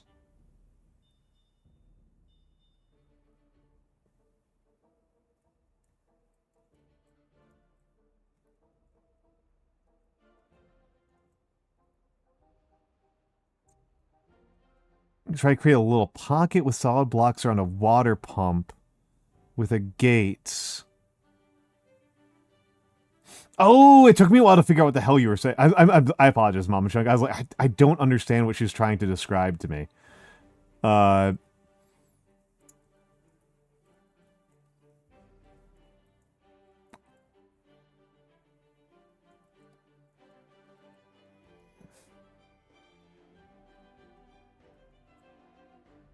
This is gonna be so funny if my beavers die, like, while waiting for...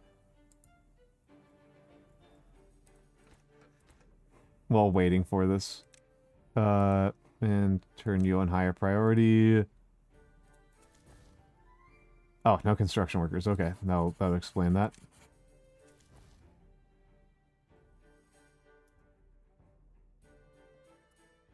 Multiple beavers dying of thirst while the good water is on its way. Oh, that's painful. 6 have died in the last couple of seconds, but 4 of those were old age. Another one just died of thirst while waiting. Right, like this is horrendous. Okay, hold on. We gotta do a 24-hour. We gotta do a 24-hour shift. 7 new well-being high score of 12. You guys have got to keep pumping. There's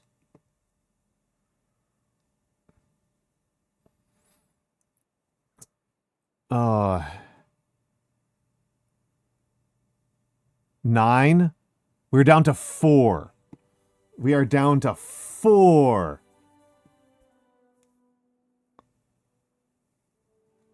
Are they at least not thirsty?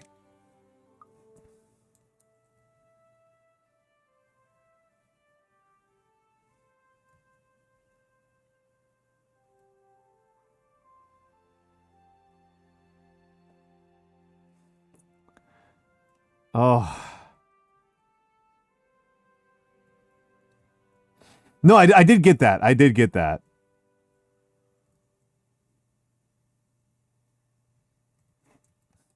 These beavers don't drink caffeine.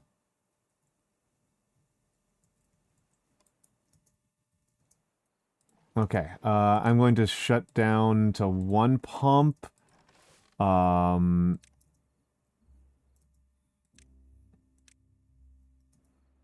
Okay, survival mode. We are in survival mode now. I'm turning us down to 16-hour work days.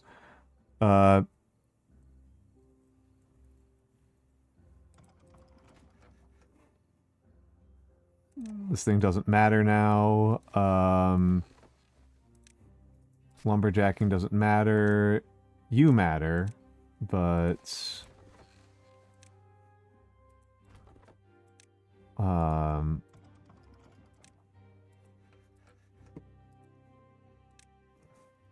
I mean, I think this is game over, right? Like,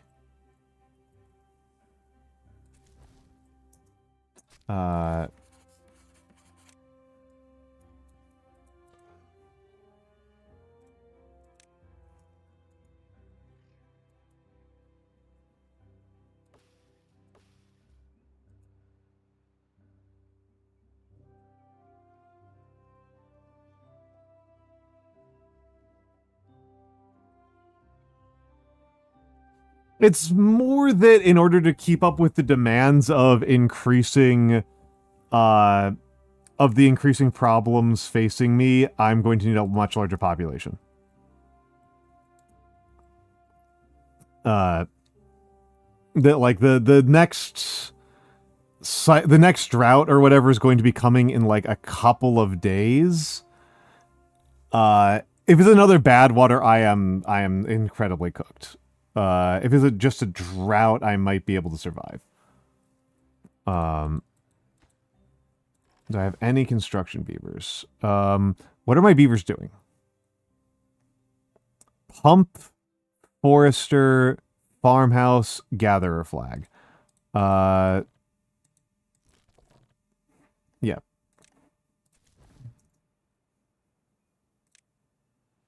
No.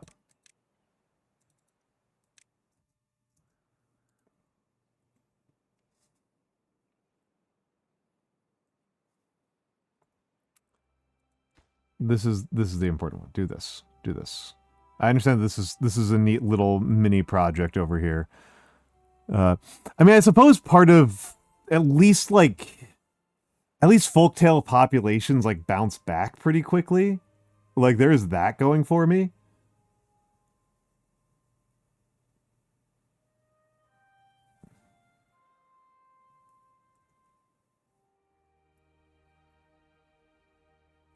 But that's about all I can say positively. The challenges just get worse regardless of population, yes.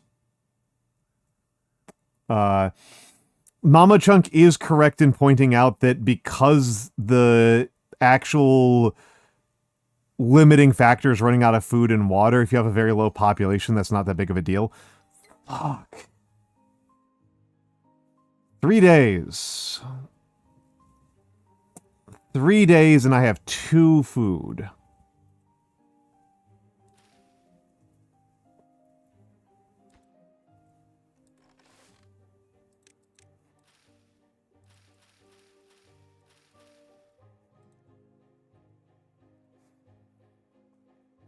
All right, Hoomter, start your laundry. Yes, get on with your day. I'm very annoyed about this completing right after I got the notification.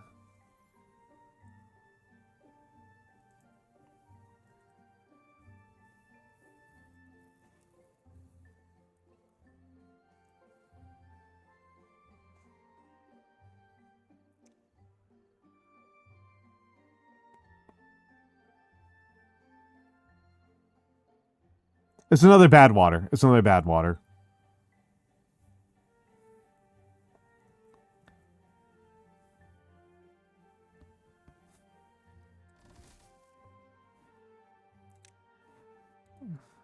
Which is very irritating. If the duration, if I'm, it's unlikely, but there's a possibility it'll be a duration like 5, in which case it's like whatever. But if it's a, I mean, the good news is that I have enough water stored. I have enough water stored. I do not have enough food at all. I have nowhere near the amount of food I need. Um,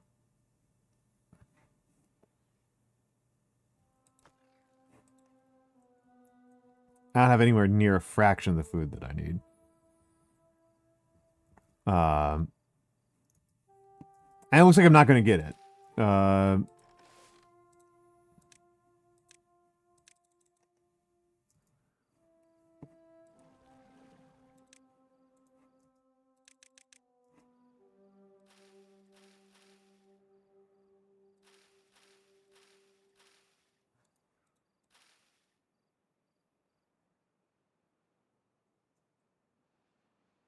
Oh, okay.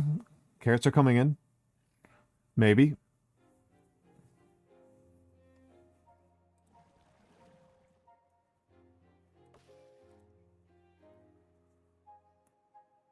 Yeah, I've done that too, Big Mama Chunk. The Waterfall is the map I know by far the best, and it's the only map I've like cleared on hard mode. Um,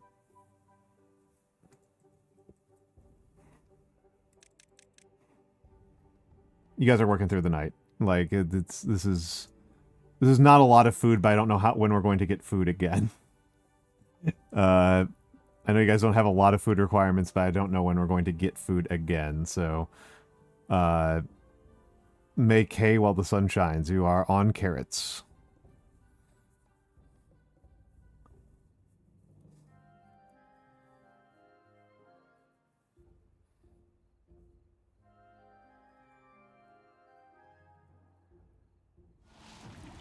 Bad tide started.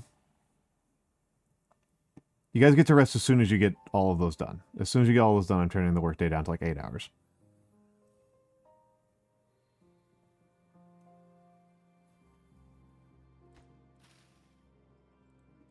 Not going to get a single potato harvest. 13 days. And like I can't do anything, right? It's like I'm just gonna like wait here and hope that these beavers have enough kits to like do something. Oh, oh, the forester's active? Come on. F. Um Okay, one of the kits grew up. So one of these kits is basically going to grow up into an absolute apocalyptic hellscape.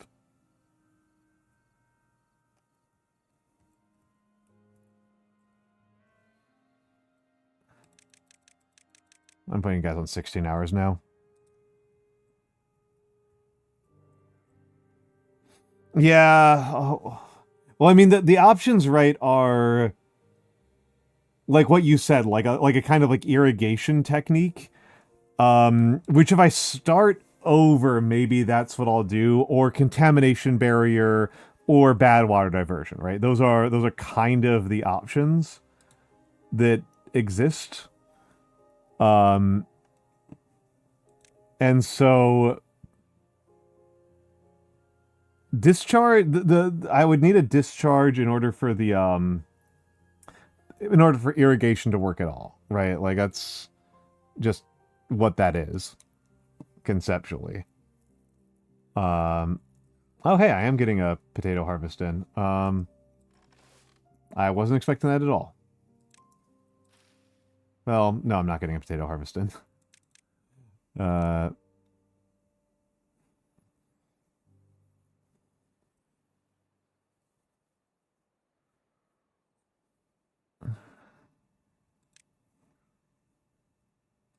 yeah, get those taters in.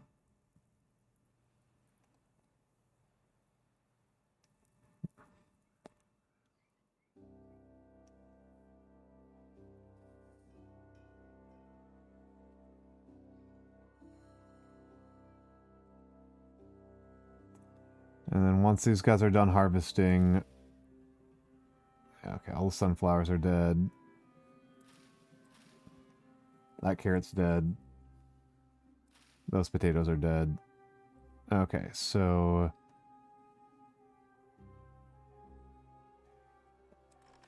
Okay, 230 food for a small population. Let's get back to cutting, I guess.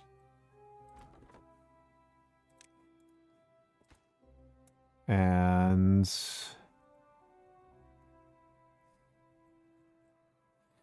maybe I can survive this.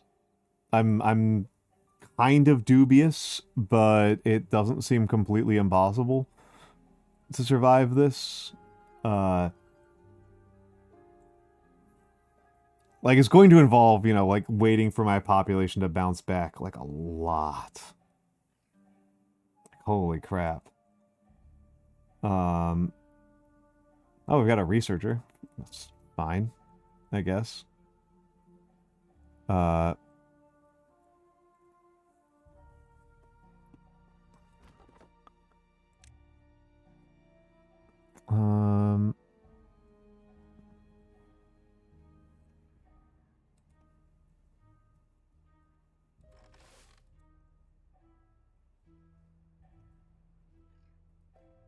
Okay, we've got 2 adults.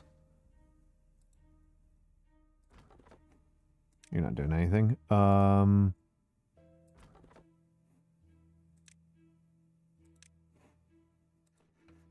Let's get back on planks.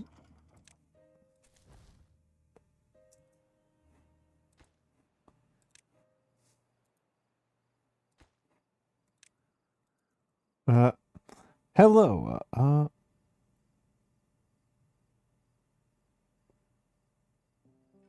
Interesting. Interesting. I've never thought about this. I'm stuck in a fruit blender. I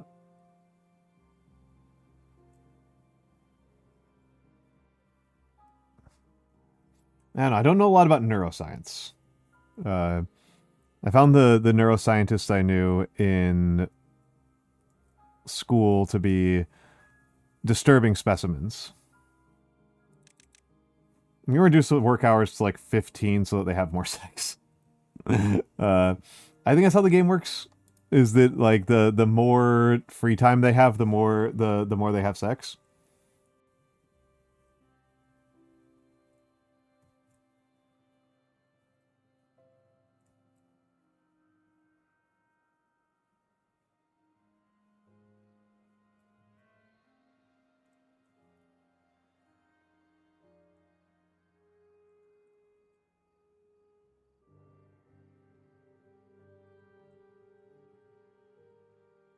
Oh, we're gonna die from lack of water. Even at this low of a population, that I don't have enough water storage.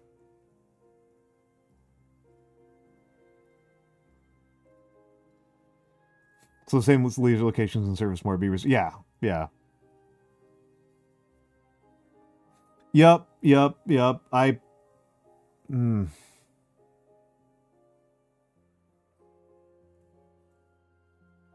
I think it's like how the game feels to me, Big Mama Chunk, is that the maps have openings and the openers are relatively rigid. And it's mostly a matter of surviving the opening conditions. And the opening conditions on this one are pretty frustrating. Okay, I do have a kit there.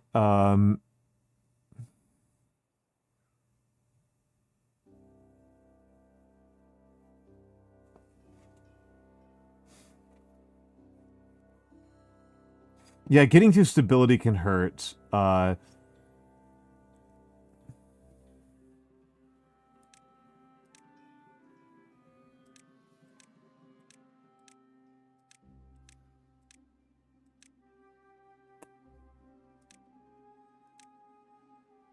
And it's possible I'm just so much worse with this one was, I think, 13 days, because we're less than halfway and we have 6.4 days left. 13 is so long, especially for cycle 6. Like, I think 30 is the cap.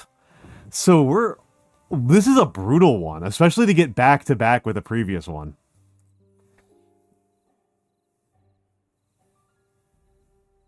Like,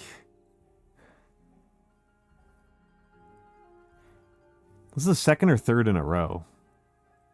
This map, I think, is hard. I think it's biases against the way that I play the game as well. And I think also I'm just like a lot clumsier with the Folktails than I am with the Iron Teeth. Iron Teeth feel a lot more natural to me. Yeah, it's a really big map with, well, there's 2 water sources. There's at least 2. Okay, so this is a water source over here. And this is a water source over here. So, and then this is bad water source over here. And over here is a bad water source. But this is the only real major water sources up here. These other water sources are really far away. I think that I might... It's hard to... Mama Chunk has explained a pretty good plan for dealing with some of these issues, but I would need to use discharges in order for it to work at all. And it's just really tight. And even then, like this is going to be contaminated no matter what. Like, this isn't contaminated, this is dried out, but this is contaminated. So if I had a discharge like here, if I had some wells here, right? If I did like a little groundwater well here and like here, that would be one thing. Not a little groundwater well, a little artificial well. That appears to be the problem.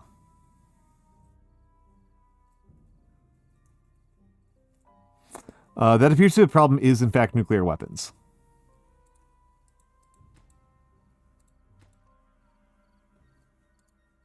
Okay, so this project that is not very useful until I have a lot more living beavers is almost ready.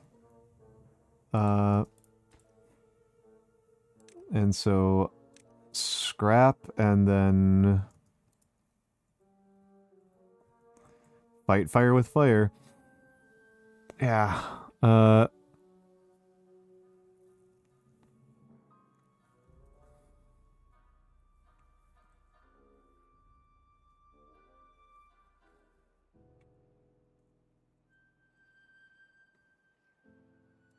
Let's get some more decorations out.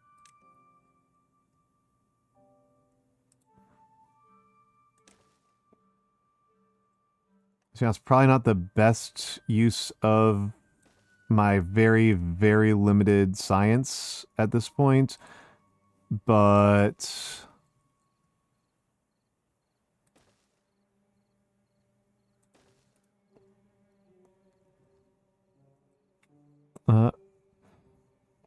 a lot of...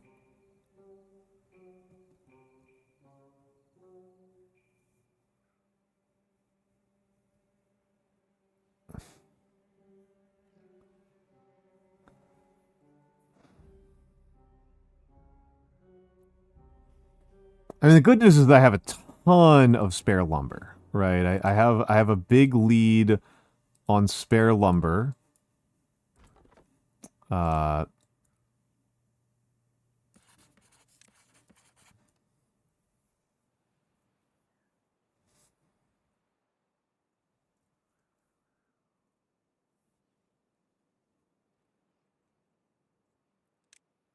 I have a big lead on spare lumber, and I can make a scavenger flag here.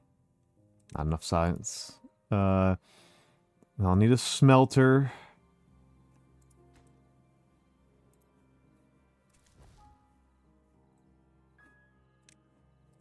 Let's just get more science. Right? Because mostly we're trying to get these beavers laid. Looks like we're hitting ads. I'm going to run the ads right now and put it on BRB.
I think we're done with ads. I think we're done with ads.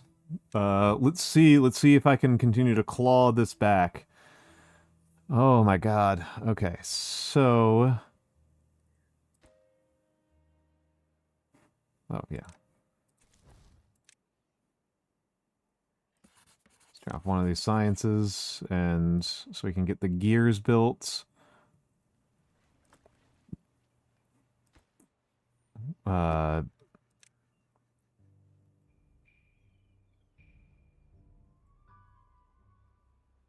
How much horsepower does the gear workshop need? 120. Okay. Uh.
All right. Oh. Sucks ass. Ugh. Yeah.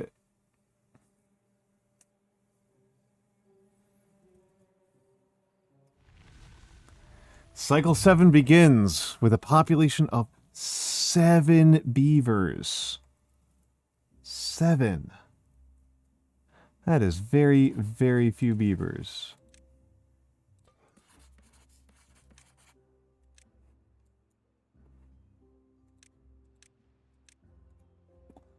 That is very, very few beavers. Oh, and I'm out of water anyway. And I'm out of food. Even with this few beavers, I still can't keep up. Oh.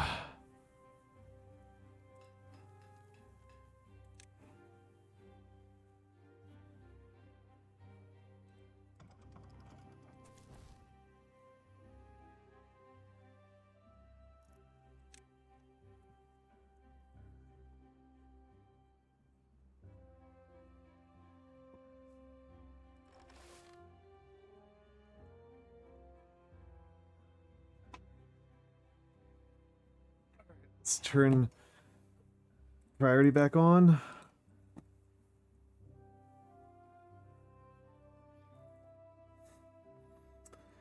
Oof.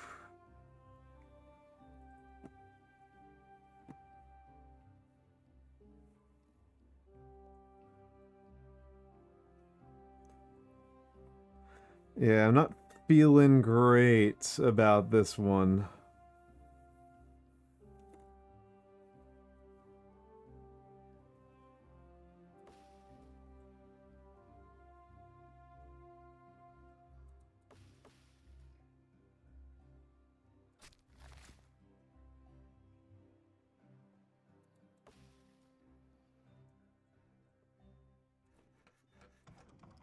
Okay, let's see. We can start shutting off some of this stuff. Forester back on. As soon as I see blocked by bad water turn off, I'm turning the water pumps back on. Motivate the bees by yelling in Polish.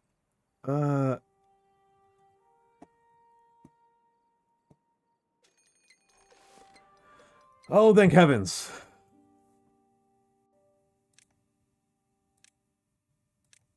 Okay, most important thing.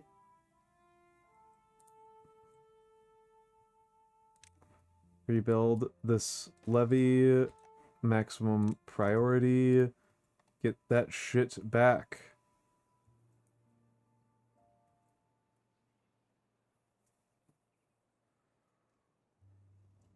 Okay.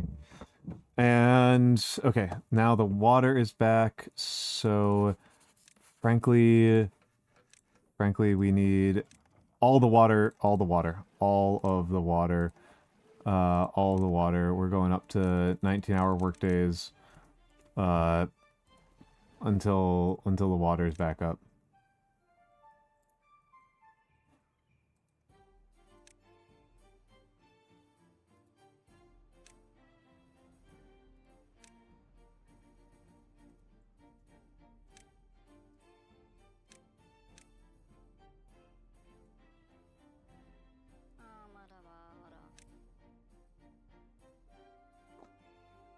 Thirst is the problem.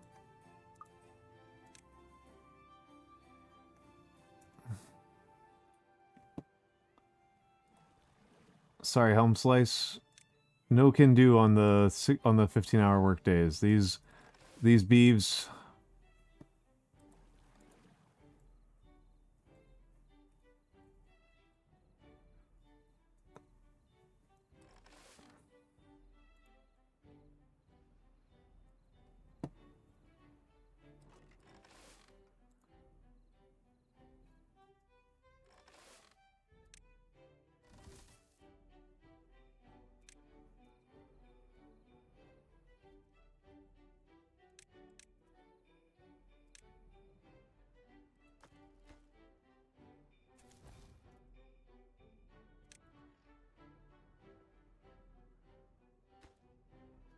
Please get this levee built. This is really not the best strategy for me to do this. I really should do a platform and a floodgate, but I just don't have the... I'm just not set up for that. That's probably what I should have done during the bad tide, but we're lucky that we're alive at all. Right, we're lucky that we're alive at all.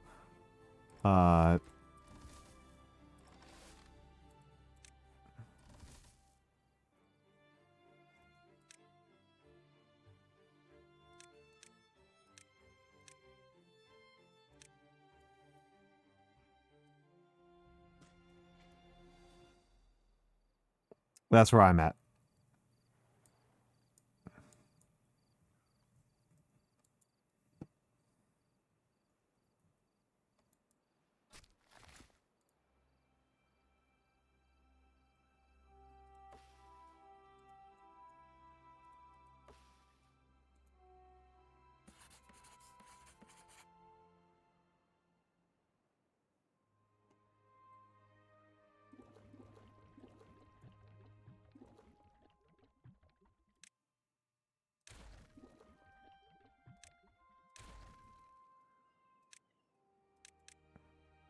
Yes, I know it's interrupting my...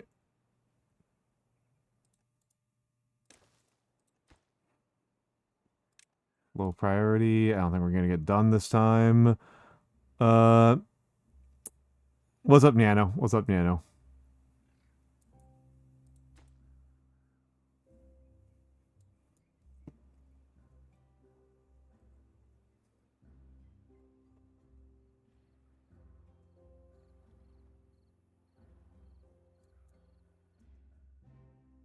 Oh. Shit. Okay. Shit. I think I may have... I think I may have killed us.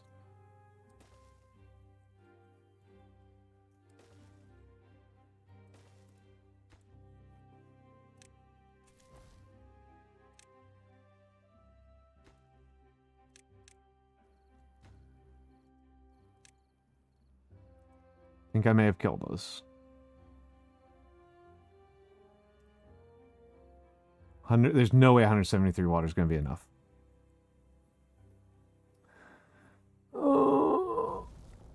Wait, what? 7 days? Okay. I'll take that.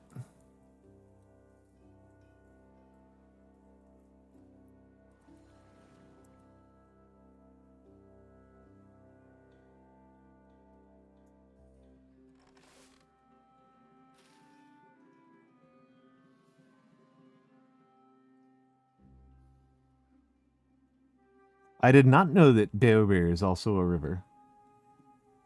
I have no idea. I do not know the word at all. Hunger, carrot, sunflower seeds, campfire, rooftop terrace,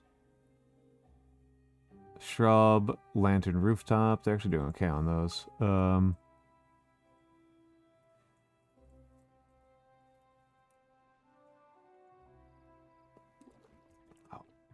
fuck.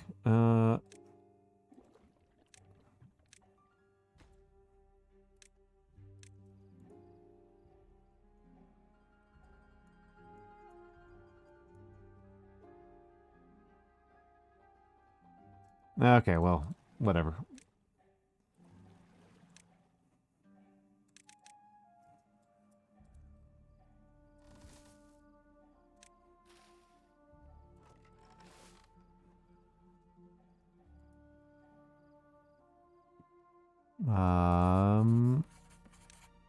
Let's check on these inventors.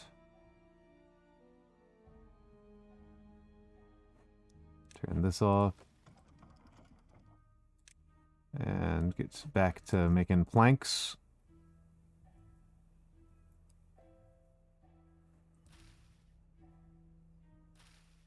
Oh, hold on a second. Hold on a second. This is the priority. Let's get grilling some potatoes. My people are hungry. We have potatoes.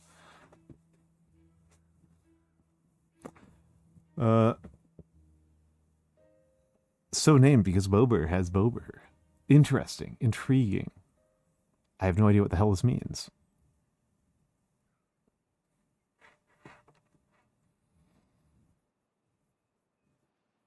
Okay. We may, in fact, not be doomed. How long? Spatterdocs take 12 days to cook. So if we get another drought after this, we might be okay.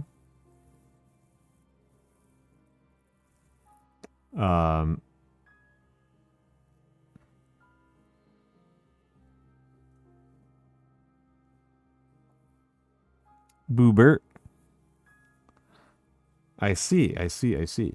That is strange and upsetting.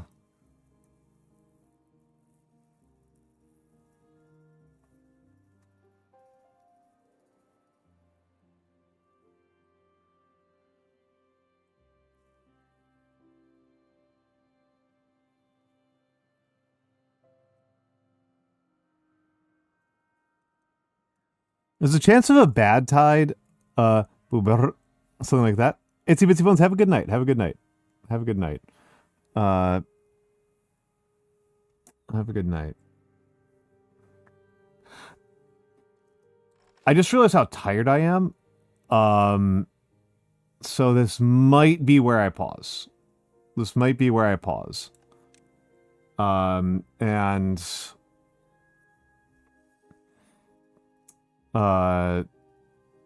call it for the night. I had a particular raid target in mind, but she canceled her stream. Let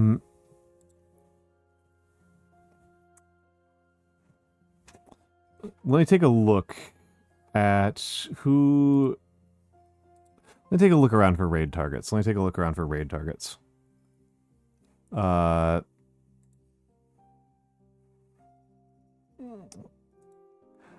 So, tonight was Timberborn at, 10 p.m.-ish.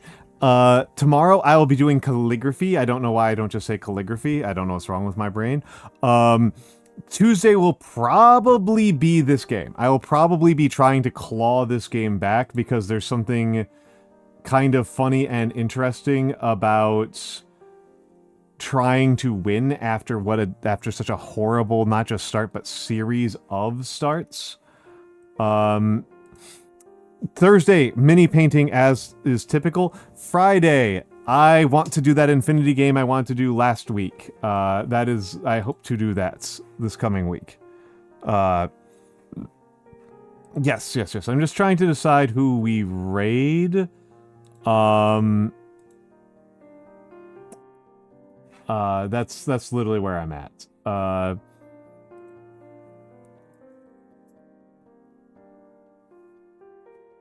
That can't be right.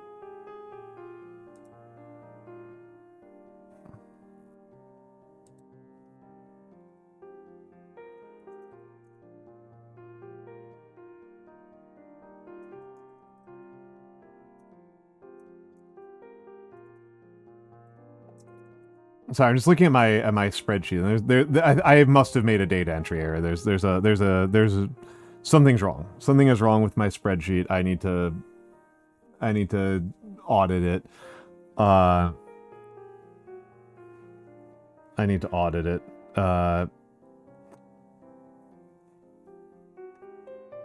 But let me take a look around. Am I the only person streaming Timberborn? I can't tell because I can't get into Twitch. I can't even look at Twitch. Twitch and Windows have become incompatible. Cool. Sorry, very annoyed about that. Error loading data. A few other people playing it. Because the only person who I'm close... Of, like, the people I follow closely, there is Grimmy. But I've raided her very recently, and I don't want to be a bother. I always worry about being annoying. Yeah, I don't know, Mix. I don't know, Mix. It's weird. Other websites aren't having a problem. And I'm still broadcasting to Twitch fine. Twitch is just a side. I don't know what's going on here. Again, on the Linux machine, it's fine. On the Linux machine, it's fine. But on the Windows, it's doing nonsense. Tomorrow, yes, will be Handcam. Tuesday is Timberborn or .age. There is a possibility that I'll cancel stream.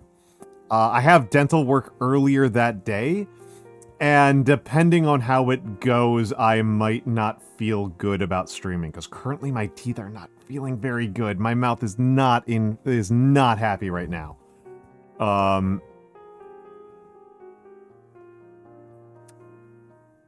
Let me check that. I don't think it's that. How do you even open up a private window in Control-Shift-N? I don't think it's that, mostly because I'm having trouble on OBS as well. Yep, same thing. Failed to determine content classification. Yep. Even in private windows. Yep. So it's probably not a cookies issue. That's fair.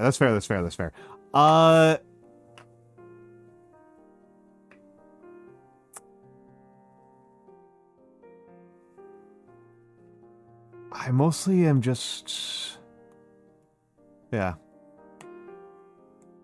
Yeah, they probably installed AI. They probably did some AI bullshit. Honestly, Koron, there was a point about a year ago where, like, the idiot Linux versions... I'm not, like, a good Linux guy. Like, I am, like, an idiot in Linux. The Linux versions that are for babies, like Ubuntu and Mint and Popos, and apparently Catchy. I just haven't used Catchy. I've used the other three, but I haven't used Catchy. But so like a year or so ago, those became easier to use than Windows. Like the experience, I've been using Linux and Windows like in parallel since like 2006, and like never at a high level, just always at like a really crude level. And since like 2023, 2020, probably 24, probably around 2024, like the experience that people have with Windows where you just kind of like use it and it works and you don't have to know anything about computers, like that's the point, right? It's like in Windows, you don't really have to know anything about computers. You just can just kind of plug it in and things work. And then on Linux, like you have to be installing like custom drivers and like doing command line nonsense. Like the crossover point was like a year or two ago, where like Linux is just like easier. Like I am still on Windows for stupid reasons. I have mostly solved them.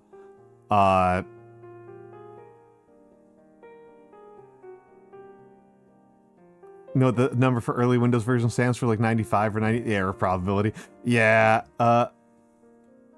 yeah, the only reason why I've been using it is for sound drivers, but I think I've managed to figure out a way around that. I just need to do some more testing. Oh no, the last thing left was that I haven't been able to make VBridger work well on Linux. Specifically, like VBridger is not picking up my camera on Linux. That I think is my final frontier, is camera drivers. It was audio drivers for a minute, because audio is in general worse on Linux than on Windows, but now it is the cameras. And once I can do a stream from my Linux laptop with my model, I think that's kind of over. Although it is tempting to just go to PNG tubing for a while. To just go to PNG tubing for a while. I like how Istalulu has possibly been here for hours and has just been activated. Has just been utterly fucking activated by me trash talking Windows.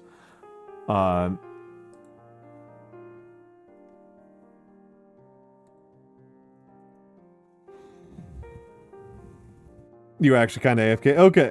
Okay. That's fair. Oh.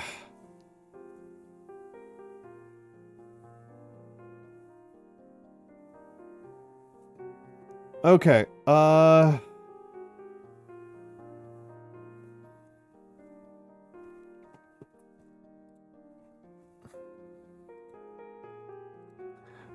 right, the only person I can even see is myself and Grimmy. Literally cannot see any other channels. And Grimmy, I can see Chatterino's working fine. I can use Chatterino. Chatterino's giving me no problems. Mix was giving me a raid suggestion, so I'm waiting to hear from him. Waiting to hear from him again.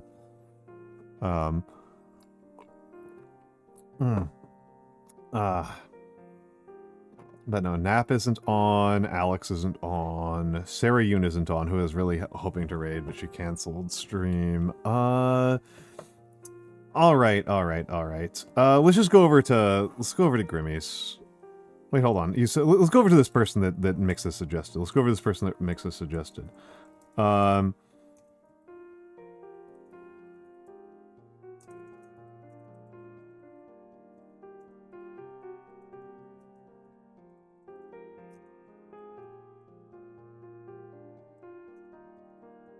Alright. Tomorrow, 10 p.m. US Eastern, hand cam, calligraphy, these kinds of things. It's friends with Noir and Sybil. I see. Is this a... okay. Yeah, Sarah wasn't feeling well. Yeah, I haven't rated Sarah Yoon in a while, so I was really hoping to, but yeah. Sad day. I like her. Okay, folks. Have a lovely night. I will see you all tomorrow. I'll see you all tomorrow.